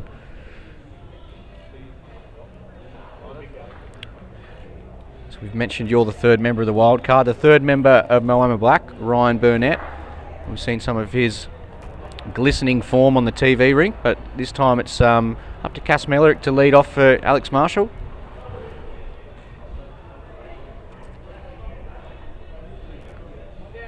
And straight away, true to word, Cass gets down to her own bowl and just flicks that in for shot. Nice steady start here from both players. Great correction from Dave Ashby first up, and Cass Mellerick 2 bowls in the area. He looks pretty good here again. Well, he opens it up, and that's the best thing about that. He's got all 3 bowls in a good area. Gives Benny Hubbard, the wild card skip, a chance to then land the bowl, trail the jack, or draw the shot himself.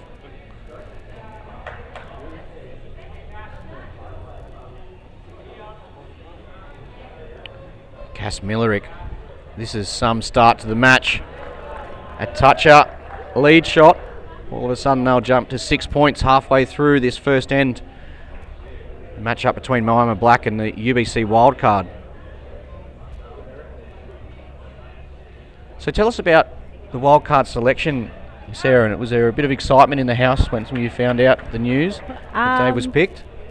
Yeah, I think I was more excited than Dad. Like he was excited, but he hasn't really been involved with it as much as I have. So, and he didn't know about it until we had to message him and go, oh, you get a gig. So yeah, it was easy. He didn't really have a choice but to pick me. And then it was just our third player. We originally had Russell Green Jr. But had to step aside because of work, and now we've got Ben Hubbard. Yeah, handy replacement. It's been good. He's definitely lovely to bowl with. He's been in it before, played at Dandenong with Tsunami, and he gave us some tips on just how to pick or when to pick someone, and so he's guided us a bit. Yeah, and just for the viewers out there, so the wild card, following the draft, there's 3 people selected or drawn randomly from all the people who are left in the draft. As we see Hubbard's bowl here, will he make some movement on the jack? He does. Very good shot there. So it'll be 3 points. Still has second, potentially third. Might be a bit of a stretch there. Might be second and fourth. But following the draft, all the people who are left in the draft go into a random draw, and 3 people are selected. And it was a little bit crazy because the person selected before your dad was unavailable to play in the wild card, so we had to do a redraw, and he was successful with the redraw. Alex Marshall, fantastic shot there. First and second now held by Moama Black, but another toucher. Move along 9-6. I was getting messages at 4 o'clock from Beck because New Zealand time's different. Great shot there, Ben Hubbard. Gets the jack back with a toucher, so 3 points to lock it up at 9 apiece. Also, though, first and second shot. Big turnaround there. Very.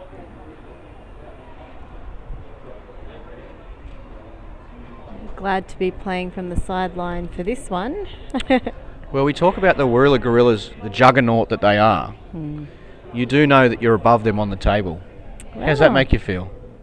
Oh, haven't really thought about it. There you go. Well, they're our next TV game. Okay. So, yeah, I think we play them tomorrow. Alex Marshall, doesn't matter where the jack is, he just has a little radar and locks on, and there you go. Yeah, we play them sometime in the morning, so yeah, should be good.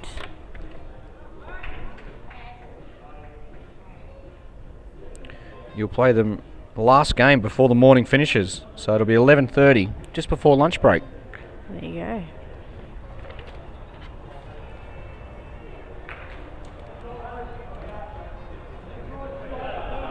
So tell us a little bit more about your involvement in bowls, away from the UBC and a star player in the wildcard side. Yeah.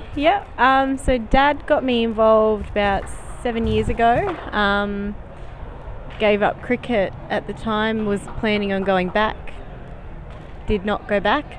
And then we went to Clayton, joined Metro, and yeah, from then it just kept going. And now I'm the bowls coordinator at the Moama Bowling Club. Oh, brilliant. And how's the club going?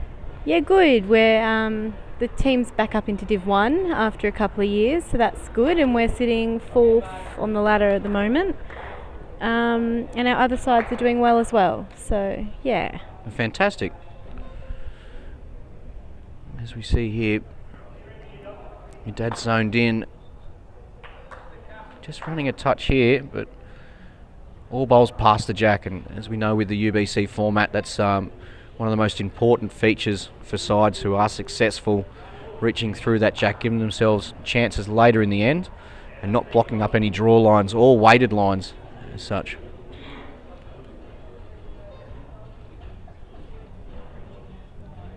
So with the score at 19-17, chance here for Dave Ashby to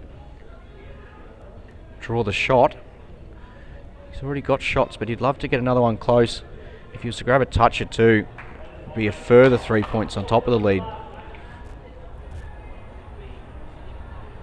Doesn't want to clip his own, no.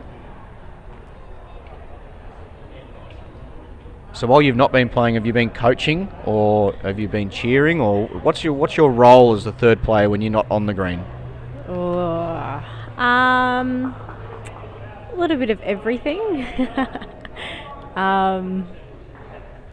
Yeah, maths isn't my strong suit, so and at one point in their last game they're like, oh, what do we need? And I'm like, oh, just all of the above. Nice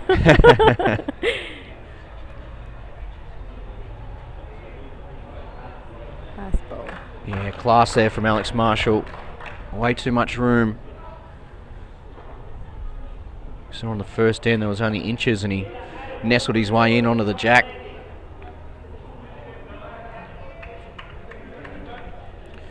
Benny Hubbard just sailing through here as well.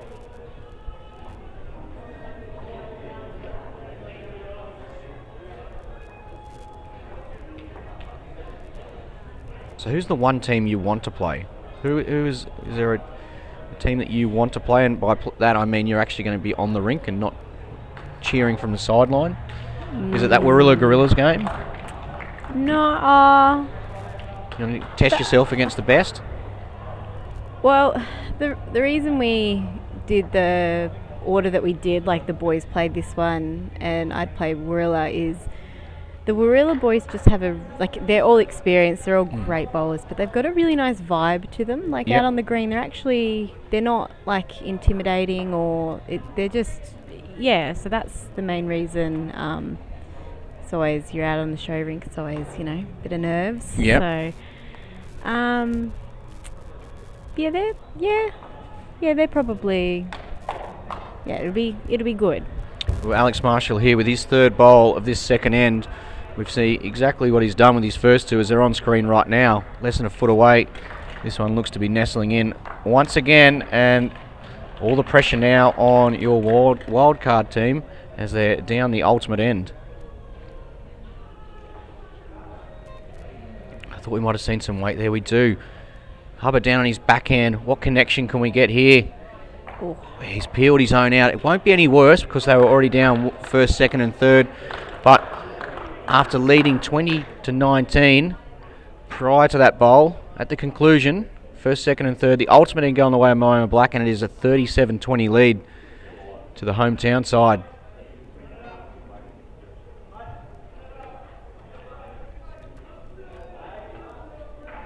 And will you lead or will you skip? I'll lead. Yeah.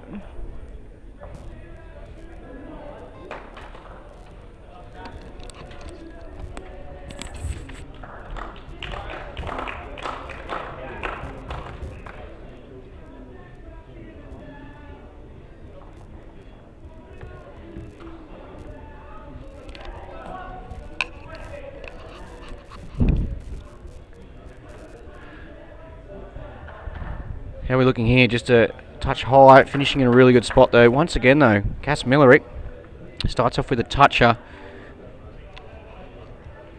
Very zoned in this match.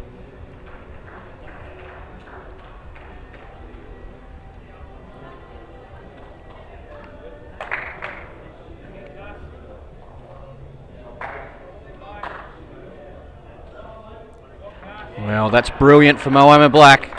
Millerick with another touch-up.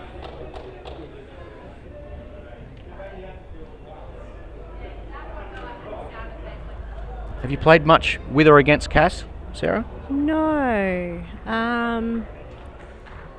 No, I don't really know much about her, like personally. I've heard a lot about her.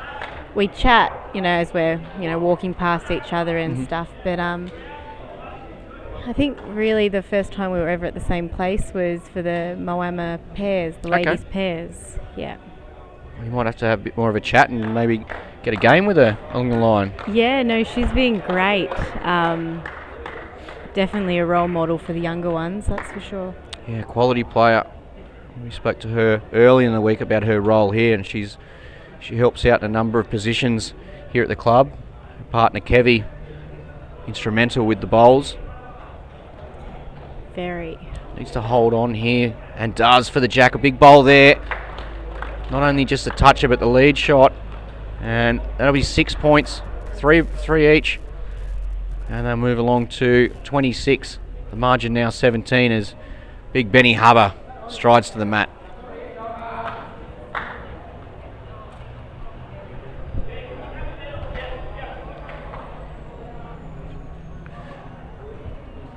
So halfway through the match here, and wildcard are hanging in. It was a big end two for Moama Black. Alex Marshall down to the shot bowl, rolls it once.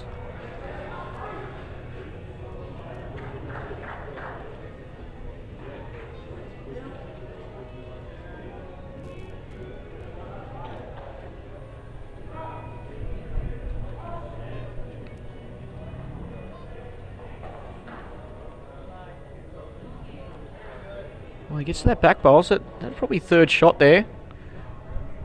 And a good opener for Hubber, right in the area.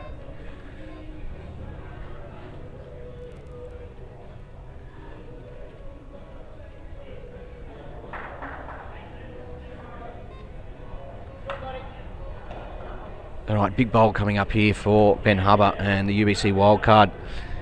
Sarah is biting her nails, hoping it's going to be headed towards the jack. A little touch or a foot would be phenomenal. In return, they would hold the ultimate end. Let's wait and see. Just not getting it down far enough. Once again, another bowl in that area though. One bowl remaining, one for Hubber, one for Marshall on this third end.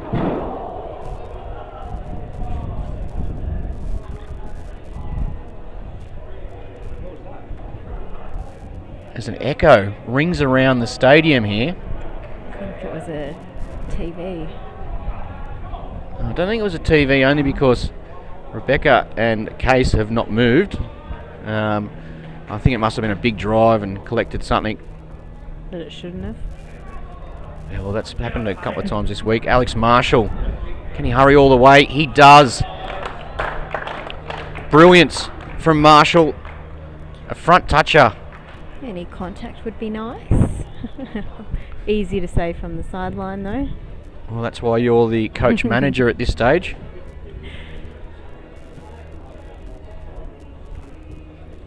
You got some supporters here today too? Mum came up. Oh, brilliant. Yeah. She's our manager apparently. It's not doing much, but Hubber misses there, and what was looking like a scoring opportunity for the wildcard was shut down very quickly by Alex Marshall. Third bowl of the end, a front toucher, and just didn't even move the jack that far, just an inch, and just stuck around. So it was still surrounded by orange bowls, but they won't get the first shot. Potentially second and third. We'll wait for the marker to let us know, and it was second and third. So the margin 22, Moama 56 and the wildcard 34 heading into the fourth end. Just 2 ends remain in this Moama Black and wildcard battle.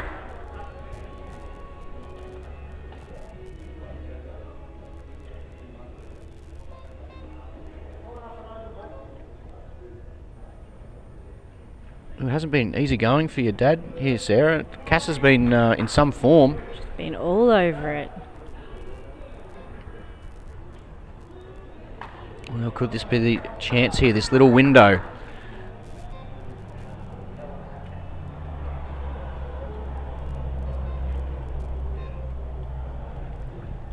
Needs to start right here, right now for the wildcard side.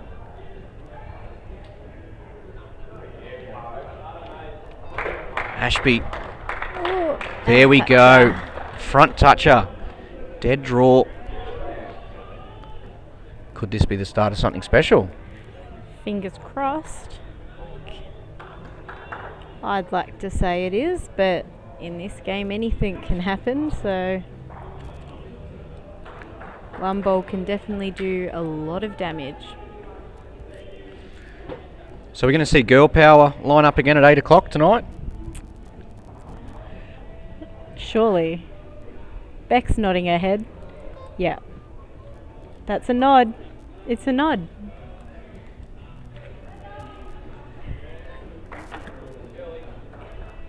I think it's a perfect idea. Look at this for leading, ladies and gentlemen. Ashby just shy of the jack, but 2 brilliant bowls to start off end number 4. The window was open.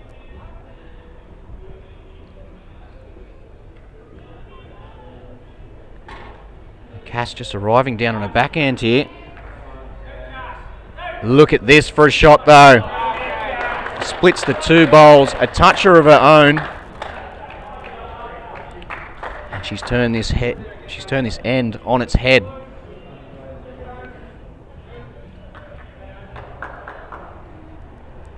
What was looking like a good setup for the wild card, Sarah, just quickly changed. Yes. Well, Ashby's got a little bit of a trot on here. Just sliding past though. We'll finish in a good area considering Millerick is right on top of that. It'll be a further 3 points. They move along to 62. Halfway mark here of end number 4.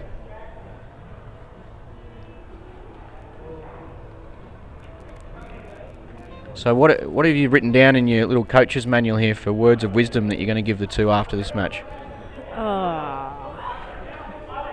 That they get a break after this. Okay, so that's one positive. No, I think they're doing well as a pair. So Yep. It's, you know, their second game together. So hopefully it's all up from here. They get to know each other's gameplay and yeah. Yeah, it doesn't happen just straight away. So No. it's a couple of good things to point out there. You see, a lot of the teams who are going well, they've played either in the UBC together a number of times or they've played away from the UBC together. So they know their games in and out, know the strengths, know the weaknesses, and know what they favour. And it really helps with, especially the quick format with the 30 seconds. They know what the people are confident with, so don't have to second guess.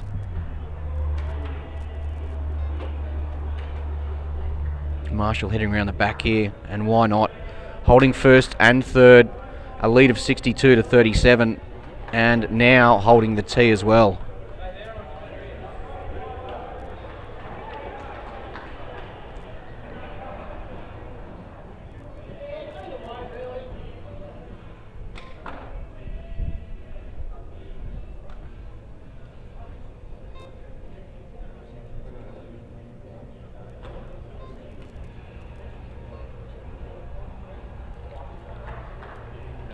Chance here, Sarah. Yeah. Half of the bowl, no jack. Well, he's got jack himself, so even better. Yeah, good shot there from Ben Hubber. Grab himself 3 points for the toucher. He'll also be holding shot. Well, this end's had a little bit of everything, hasn't it? Plenty of touches. Yes, yeah.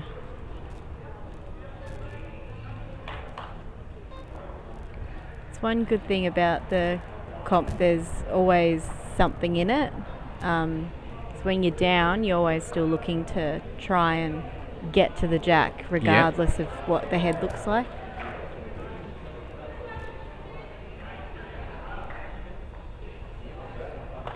Okay, Sarah, there is a bit of a chance here.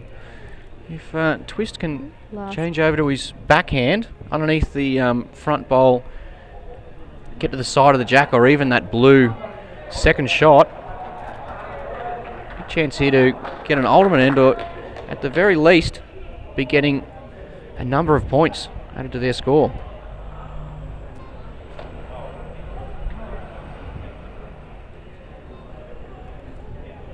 I don't think he's done it. Yeah, just on the high side there. So it will be first. Let's see who has second.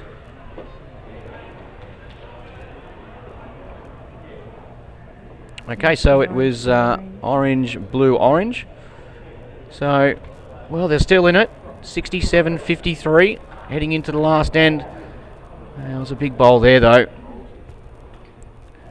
Great chance to capitalise on his second bowl, which is turn the shot bowl past the jack and also getting a toucher himself. As we know, toucher's vital in this format. 3 points for every toucher, 3 points lead crossover. Conclusion of an end, 18 points on offer. First shot's 10 points, second shot's 5 points, third shot's 3 points, first, second and third 18 points, and it's the ultimate end.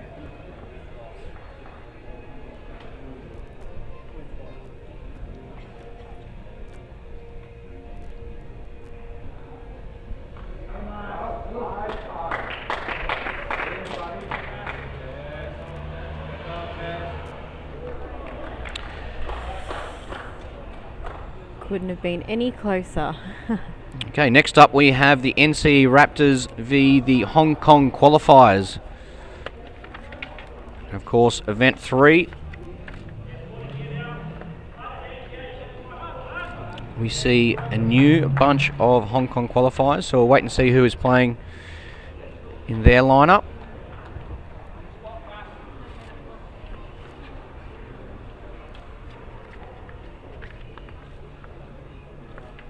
The Raptors, of course, Dean O'Neill, Josh Corliss and Liam Turner. As Cass Millerick just goes about her business.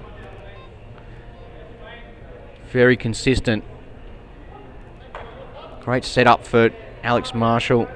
Even last end, when it was 2 against and the 2 bowls only inches away from the jack, came down with her final bowl at the end, split the 2 and grabbed the toucher.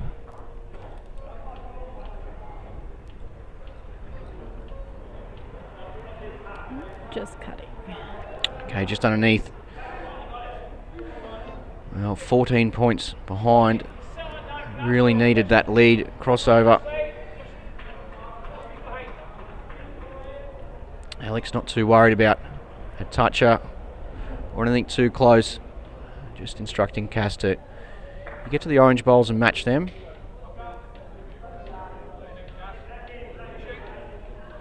Just needs to hurry the journey here.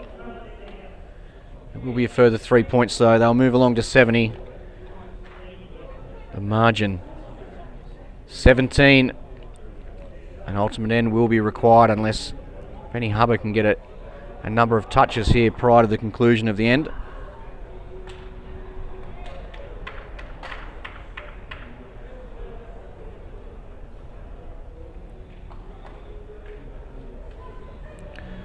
What's he play here, Sarah? Just that confident draw. He's got to get a toucher really, because you don't...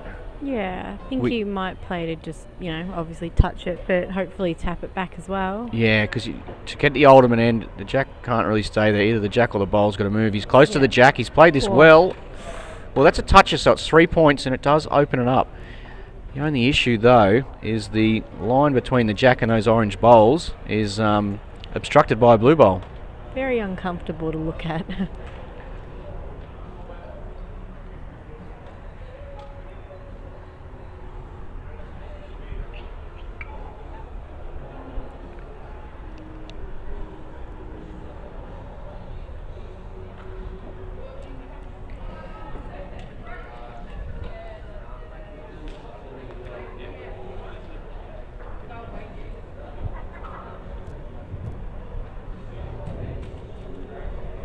Yeah, Alex Marshall just looking to add another star to that Southern Cross. He splits them right up.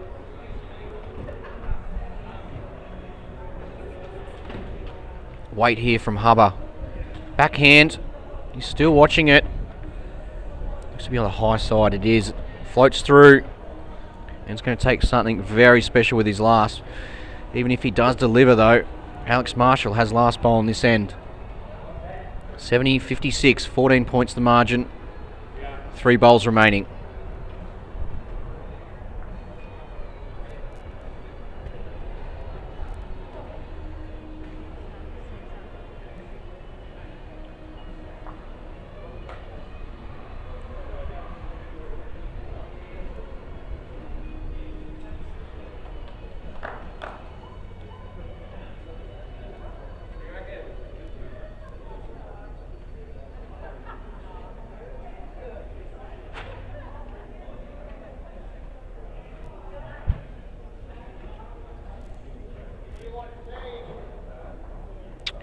If he gets a toucher, he can get a toucher in first and second, and that'll be enough if it stays that way.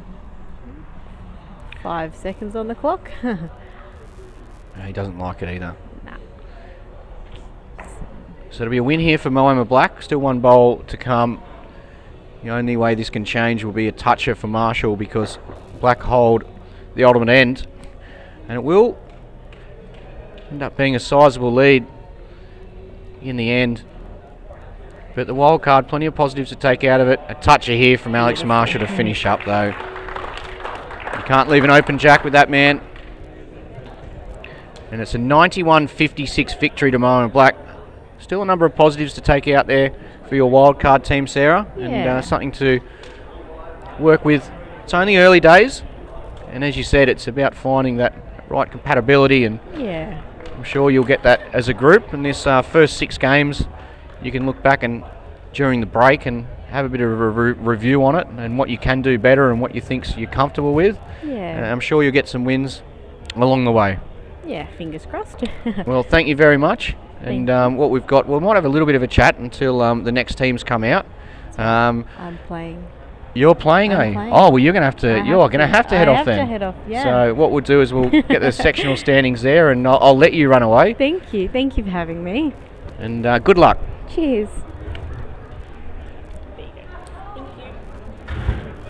So sectional A standings, as we know, those teams are on a break. It's after 6 rounds played this morning. 4 rounds now played. And the NC Raptors 4 from 4. Exodus 3-1. Golden State 3-1. Weeper Crocs back into the top 6 with 3-1. And Moama Black 2-1. And Sunbury Extreme.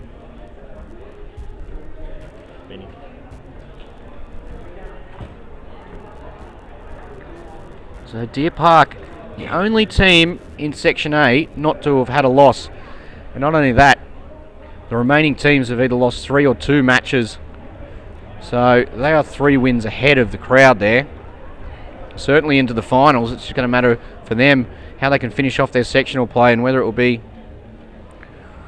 for the first and second position or they'll be in the preliminaries.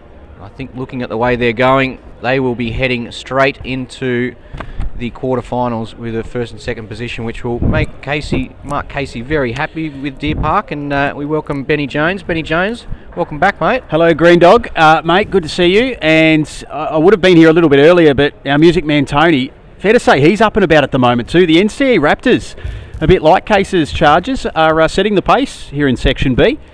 Yeah, 4 from 4. And beating a couple of big teams too. Exodus, they knocked over Moama Black. So, look, we know it's a very even competition, but you almost treat those as mini bonus wins. Early toucher as well for the Raptors. So everything they're touching turn into gold. Yeah, spot on. It is great to see him on the TV rink as well. Joshua Corliss leading, Dean O'Neill skipping, Gloria Hart leading, and Lucien Hong skipping for the Hong Kong qualifiers. Third member of the Hong Kong side is James Pearce. We yet to see much of him, but I do know he's been racking up the touches in the games he has been playing. Speaking of touches, Joshua Corliss started off this match with a toucher, and now he can just get past the jack, and he's always going to be in good spots. So I spoke with Case a little earlier, Greenie, about the fact that while I don't have a dog in the fight for the UBC particularly, I do want to see come event 3 some of the sides that maybe haven't tasted a lot of the finals action get an opportunity, you know, to then hopefully get out here under the big lights of the TV rink, and very close to a toucher there as well for Gloria Ha.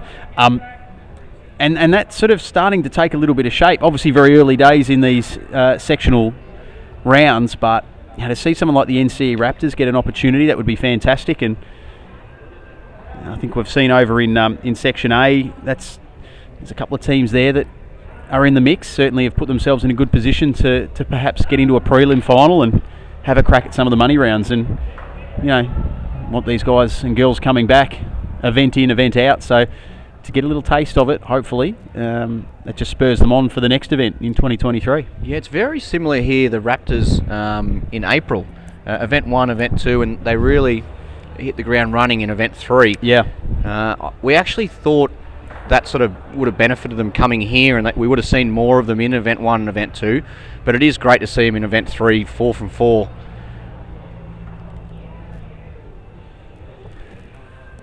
So 3 apiece halfway through this opening end, with the Raptors getting themselves 3 for a toucher, but it was Gloria Hart with the lead shot at the change. Yeah, we have a look at the current standings in this section. So the top 6 as it stands is the Raptors on 12 points. Exodus, Golden State. They're another side that's probably had a poor week today, Golden State. Yep. So it's good to see them up and challenging as well. Yeah, Weeper and Moama Black, followed by Club Sunbury Extreme. So Exodus through to Weeper have had 3 wins, 1 loss, and Moama Black and Sunbury have had 2 wins and 1 loss. The other team that's really jumping out on that table that Case and I discussed earlier, we're doing a little bit of work on Media Street with Jamie Rogers, was the team of the Flemington Kensington Colts, who I think have probably been the most underwhelming of the expected top level performers this week. Absolutely. And they're again 2-2, so I would have thought this third event they would have really steeled themselves, as we see another toucher for the NC Raptors. Dan O'Neill rolling that up beautifully to get shot as well. So yeah, Flemken, okay start without being spectacular. So their next couple of matches become really crucial for them if they're to, I guess, rectify what's been a bit of a disappointing opening 2 events for them this week here in Moama. Yeah, at least they're still in the mix, but as you said, a couple of big games coming up for them. In this round, they're up against the Southern California Tsunami. And then following that, the Flemken boys actually have a bye, so it's vital. This match is actually vital for them to get a win. Otherwise, they'll be looking at the standings, and they will be a long way down there. Yeah, and the last thing you want to be doing, Greenie, is relying on other teams to get results on your behalf. We know with the even nature of this competition, just looking at the conclusion of this first end here, and yeah, pretty even stuff. Couple of touches to the Raptors, the lead shot going the way of the Hong Kong qualifiers, and in the end they picked up second shot, the Raptors. Hong Kong picked up first shot and third, so they go to 13, the Raptors 14, and yeah, good solid start by both sides in this contest. Yeah, and Gloria, the lead for the Hong Kong qualifiers, just adds another player to the list who has major accolades in singles events. We quite often have a look through the records, and a number of these UBC stars have high achievements in the singles discipline, and Gloria is a runner-up of the World Indoor Singles, so that's a pretty handy achievement right there. Well, effectively that's the format we're playing in here, is that indoor type setup, so it should be very comfortable in the conditions. And you said world, didn't you? Not just national. That's world. That's everyone. Fantastic achievement. And yeah, I mean, doing a little bit of my research as we watch, this is very close to toucher territory. Needs to fall to the right, just leans left, but still shot bowl. Doing some of my research coming into the week, and just some of the CVs of these players. Even some that are what you would consider in bowls terms pretty young and early on in their careers, but yeah, it makes for some very impressive reading, there's no doubt about it. I reckon if you polled up the awards of the players here today, you'd probably just about fill this dome. Yeah, it's quite remarkable, and from all corners of the globe as well. Watching Gloria here with her third lead bowl of this second end. And that takes a nice little knock on effect there to roll in close to the jack, and they hold first and second shot. Silky from Corliss. Smooth as delivery, as you'll see. It's the best moustache here this week too, by the way. I'm not sure, I haven't really sampled a lot of the competition to see if there's anyone else really rocking the moustache, but he makes it look pretty good. Yeah, I just give up. He wins hands down. And you often see the moustache beard combo. It takes a brave man these days, outside of Movember, which is a great cause, of course, mental health for men, and a lot of research and awareness into that. But to then extend it into December, he makes it look all right. So it was Hong Kong who picked up lead shot there. Yeah, I think he could give Case a couple of tips with his little salt and pepper bag that's going on there. A couple of little whites and greys rolling in. But I did ask Case earlier. I thought you boys heading on to Media Street with Jamie Rogers, I thought he might have ducked home to have a little tidy up, but he was obviously pretty happy with the appearance and just decided to front up as is. Oh, he's just happy with how he looks every day. So you two were on to get who was the straight man, who was the funny man, who cracked the gags, and who just was straight down the barrel. Oh, the early stages we were both straight, and then that all turned. Have you had your go yet? What do you mean my go? Or what would I be required for? What insight am I going to provide? Well, we'll just give you, instead of 60 seconds of random questions, you'll have 3 minutes of random questions. Yeah, if they're all related to Qatar and the World Cup and things that are fresh in the memory, I'm not sure my bowls knowledge is going to inspire too many. That's a great bowl there. Lu Chin Hong gets his first toucher of this contest and just extends that lead to 5 for Hong Kong. And a really good setup too. James Pearce in the crowd, he's going wild, celebrating his Hong Kong qualifiers, opening second bowl of that end.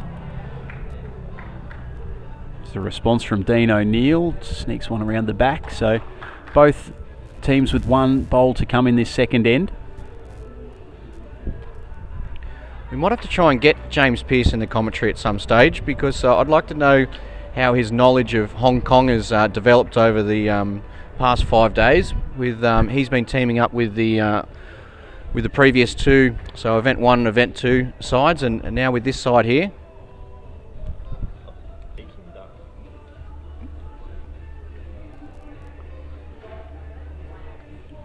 So this is the final bowl for Lu Chin Hong, and it's a fantastic way to finish the end for him.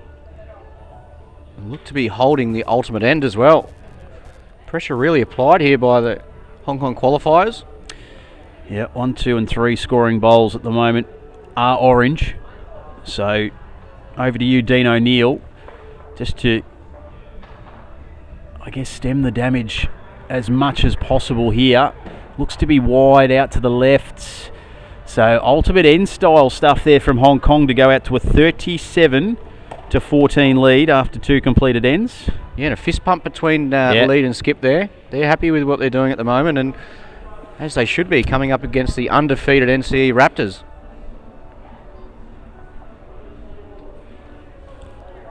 So we go to this crucial third end now, and imperative for the NCE Raptors to bounce back. Been flying high in this event 3, 4 wins from 4 matches, some big scalps as well. And with the greatest respect to, of course, our friends from Hong Kong, the qualifiers, while they're here to win, I wouldn't consider them one of the biggest scalps, but they are a danger game. And NCE are finding that out early stages. We'll head around the rink shortly to get some score updates from your Green Dog, as we just watched that first from Josh Corliss sit, no more than 15 centimetres shy of the jack. Yeah, almost exact same as his first bowl on N1. Just a touch short though. But early stages around the rinks, Wirrala Gorillas 16, the Asia Tigers 29. That's after 2 ends. Yep. Halfway through end number 3, Tsunami 22 lead the Colts 20. Weeper Crocs have started off very well against Moama Black. Towards the conclusion of end number 2, just a couple of bowls remaining. They lead 25-8. The Newlyn Spiders 37 up against Exodus on 20 halfway through end 3. And after 2 ends, the wildcard 26 lead Sunbury 19, and the wildcard, I wonder if Sarah's playing. She said she was playing, so either that or she's giving plenty of good support. She gave some feedback on the last game we just saw. Good to see them bouncing back. So I had Greenie about 3 hours on air with Case earlier today. It's a long time to be on air, it's a long time to be talking, and it's a long time to be coming up with new fresh material. So I got the thinking cap on, and I've come up with an initiative for future UBC events, which I'd say Case was lukewarmish on his support. I might run it by you shortly and see what your thoughts are. Just a couple of little maybe individual honours that might spice things up a touch. Well, as you know, Case hasn't got much pull around here anyway, so... So you're the... Yeah. So I go through you yeah, to get things through the committee. Okay, all right, noted. Joshy Corliss. Sliding one up there. We'll get... there's still... No, I thought there might have been one more to come for Hong Kong, but they must have one that's gone through, yeah. So lead shot with the NCA Raptors to get the score and that margin back to 20. Yeah, we saw a great conversion from Lu Chin Hong in the previous end. And the setup at the moment is looking pretty good for the Raptors. Corliss would have loved for his last bowl to have got round almost to the furthest orange. It'll just be a confident draw down here. He can change the head up a touch. They'll be very happy with that. And he does. Oh. He gets onto the jack, so a little bit of extra room, although there is plenty of bowls in front. So let's see what Dean O'Neill can do here. Holding shot.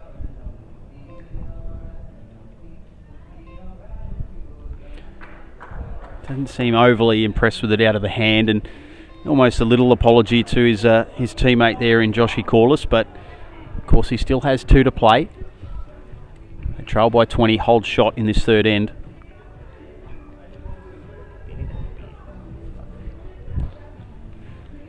Just watching now as Lu Chin Hong. His speed looks pretty handy here. It's making good track. If it can just hold on now. Oh, just progressed on a little further than he would have hoped. My lip reading ability there, Greenie, I think I'm copping a little grief from Mark Casey, because I was having a chat to some wonderful UBC fans up towards the cafe section, and that would have been at about maybe just after 2 p.m, after my marathon stint with Case here on the microphone. And Case strolls up to the bar and looks at me and says, "Would you like a drink?" I said, "Well, yeah, that'd be great, mate." He said, "Well, what do you want?" I said, "Well, I'll have what you're having," assuming he meant beer. And he said, "Well, I'm having a Fanta," and gave me the look of, "Mate, sort your alcoholism out. It's 2 o'clock. You can't be drinking this early on." I said, "Oh, okay, we'll make it a Coca-Cola then." So I nearly put my foot in it.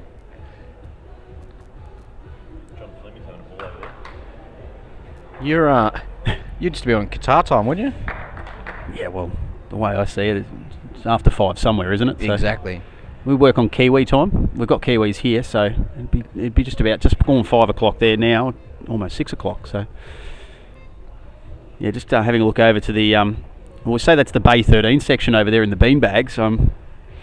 We're excited by what the NCE Raptors and Hong Kong are providing, but it seems not everyone's overly thrilled with the proceedings at the moment. Is that who have we got over there? Johnny Fleming, is it? Yeah. Maybe he's just so nervous for one of these teams he can't watch. He's really rocking that Jonathan Brown hairstyle, isn't he? Not just the helmet. Just cut around that, please, Barber. That's the end of the third ed. He's asleep, so he can't hear any of this. I assume, unless he's got the headphones in and he's just listening to the stream, but we're not getting a reaction, so I think we're safe. 3 ends completed. Hong Kong 40, NCA Raptors 32. I'm not sure how comfortable he must be sleeping in that manner. I mean, the beanbags, don't get me wrong, are extremely comfortable, but the jacket zipped up over the bridge of the nose. I hope he hasn't caught it on his eyebrows. Someone go get that man a sleep mask. This is where we need the Well, we don't quite catch it in our vision there, unfortunately. The beanbags are just to the right of what we're seeing on our YouTube stream. But anyway, sweet dreams of maybe a $50,000 check later tomorrow night. And John is enjoying at the moment his first salvo from Gloria Ha. It just slides past the jack, but nice spot straight up. Well, that's been one of the other teams who have been a little bit underwhelming compared to their history, their strong history in this at the UBC, the Dandenong Club. Well, Case and I called their opening match for this event 3 up against the Broadbeach Lions right here on this TV rink, and they sent out the big guns. They Gary Kelly, Barry Lester, their go-to combo, and well, they got spanked. It was 90-30, and I think there were a couple of alarm bells ringing there already. They lost their second game.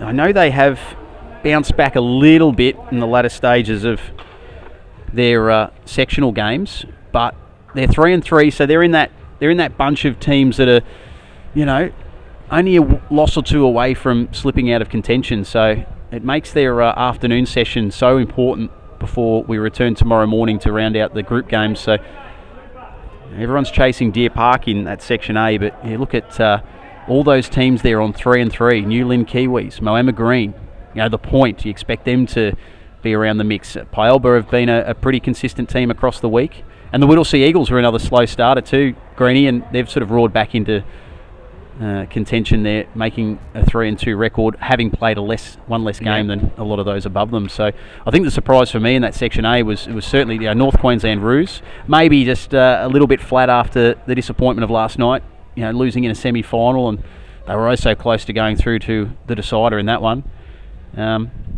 Whittlesea were Norton too, but they've won their last 3. But Dandenong, huge expectations on them, so a big afternoon coming up for them. And Streaky Bay topped their section in event 2. Yep. And they're down in 13th. There's 3 points there to the Raptors, so the margin just 5. Yes, it's a good contest unfolding here between these two sides. We know that NCE looking to keep their unbeaten record, and the Hong Kong qualifiers are determined to make life tough on them and themselves keep in touch with the top 6. So it's not to discount how important this game is for the Hong Kong franchise to stay in touch. At the moment, well, that's the shot. Yeah, they've got shot bowl, so first and third with the qualifiers. Still plenty to play out in this fourth end.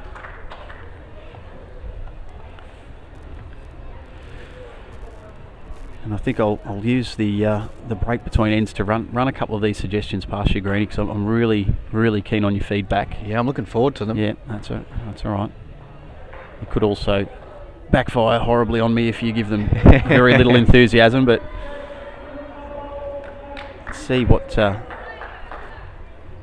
Lu Chin Hong can come up with here. They hold shot. They lead by 5. NCE with second and third. So at the moment the damage for the Raptors is just a 2-point swing, but that could all change. If it could just turn, I don't know if, it's come late in a hurry, hasn't it? Yeah, if it fell over. Yeah, I'd say he's just shy of second, so it'll be first and third. And now this is big for Dean O'Neill. If he could somehow find a way to sneak this into shot.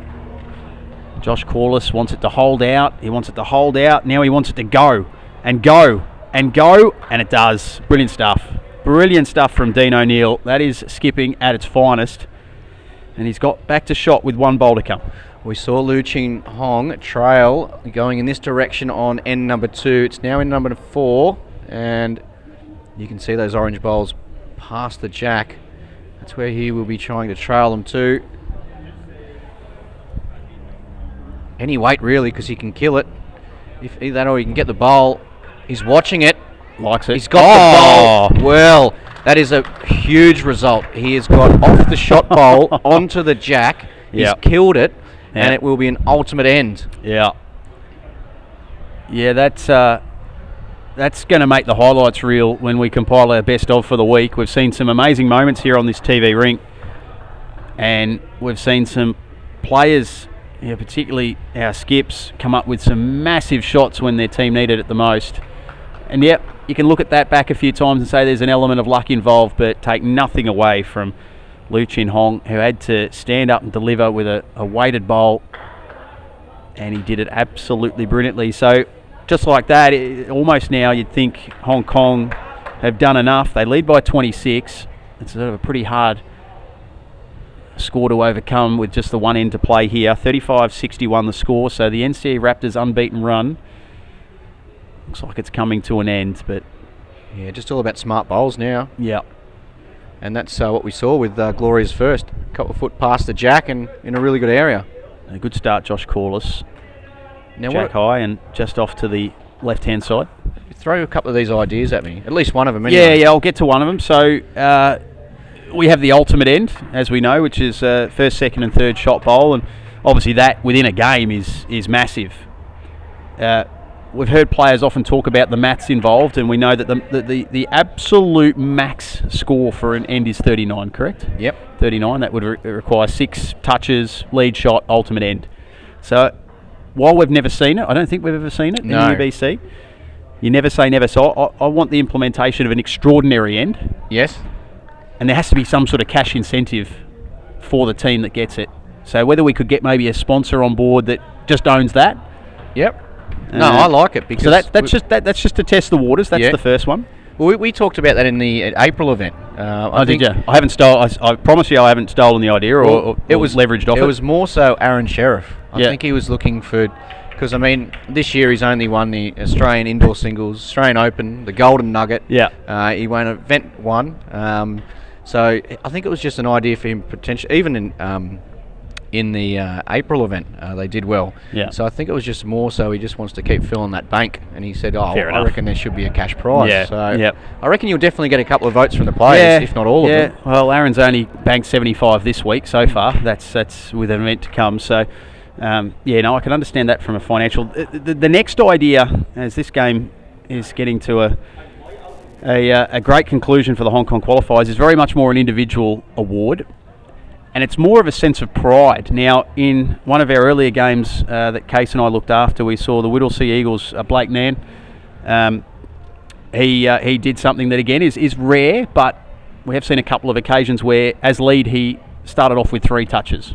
Bang, bang, bang. Yep. So we have the Golden Touch Award, which is given to the player who racks up the most touches through an entire event. What I want to see, for a little bit of razzle-dazzle, is... Now, I went with Golden Jacket. I've scrapped that because a jacket's impractical. Well, we're playing bowls. The guys have got to go to a game straight away. I want the Golden Glove. The Golden Glove. Okay. So I want almost like a jewel-encrusted Golden Glove that the player has to wear on their non-bowling hand because can't use it on their bowling. And until someone else rolls in a Golden Glove type effort of bang, bang, bang, 3 touches, they wear the glove. Now, I like it. Now, some might say, "Oh, you look a bit," but that's you've got to. You're strutting around the venue. Yep. Everyone sees you've got the Golden Glove on. Goes, "You've obviously done something pretty good today, young fella or young lady." And along with that, you don't have to put your hand in your pocket the whole time while you've got it on. No, well, that should be part of the stipulation. That means that you don't pay for a drink until someone takes the Golden Glove off you. Yeah, no, I'm a fan of that. So I reckon we'll get them passed at the next board meeting. So we could even talk to our great friends at Sports Centre. They might be able to come up with some sort of I wouldn't say jewel encrusted. That's probably going a little over the top, but certainly something that's got a little bit of sparkle about it. A couple of Diamantes. Yep. Wow, he's extremely unlucky there, clipping his own bowl out, and he was chasing points as you would be. Yeah. But now he's staring down the barrel of another ultimate end, and although they're 4 and 4, you want to continue on and really look at that the point differential for the matches. Yeah, I was going to say that had a bit of an all or nothing about it, but you're right. Now they want to just make sure that they don't let too many points slip here because they were plus 69, but they lose by what could end up being close to 40 here, and all of a sudden that plus 69 becomes closer to almost par. So he's going to have another crack. Weighted bowl. Oh, same hole, and it's still going to be. I think it's first, still an second, ultimate and end. third It is. Yep. So 79-38 in the end. So there's that margin of what's that, 41, and it sort of just undoes a little bit of their good work so far. Mind you, 4 and 1, still very happy with how they're performing to this point. But that's a great win for the Hong Kong qualifiers. And we might even get you to sneak around the rinks for us, Green, if you could. Just a couple of games that are already completed, I can see. Yeah, so we've got, well, the Asia Tigers, big win for them. And once again, so similar to event 1, Warilla, they've only had one win so far. So Warilla 50, Asia Tigers 67, the Colts 62, Tsunami 49. So the Colts got up there. So that's exactly what they needed. We talked about that with this stage, especially with having a bye to follow up. It was essential for them to win. The Weeper Crocs 59, Moama Black 43. So that's still halfway through end number 5. And the newly inspired is 68 and 64 at Exodus. Okay. And it looks like we're going to finish up with this stream, and we'll have a new stream starting up very shortly. So there's the standings. If you want to have a quick look at the current scores and the other standings, head to the UBC live scoreboard, and that's live results at your fingertips, ultimatebowls.com/scoreboard. And the next match should be starting in about 4 or 5 minutes, so don't go anywhere. Just get on the new stream, which will be advertised by ultimatebowls.com.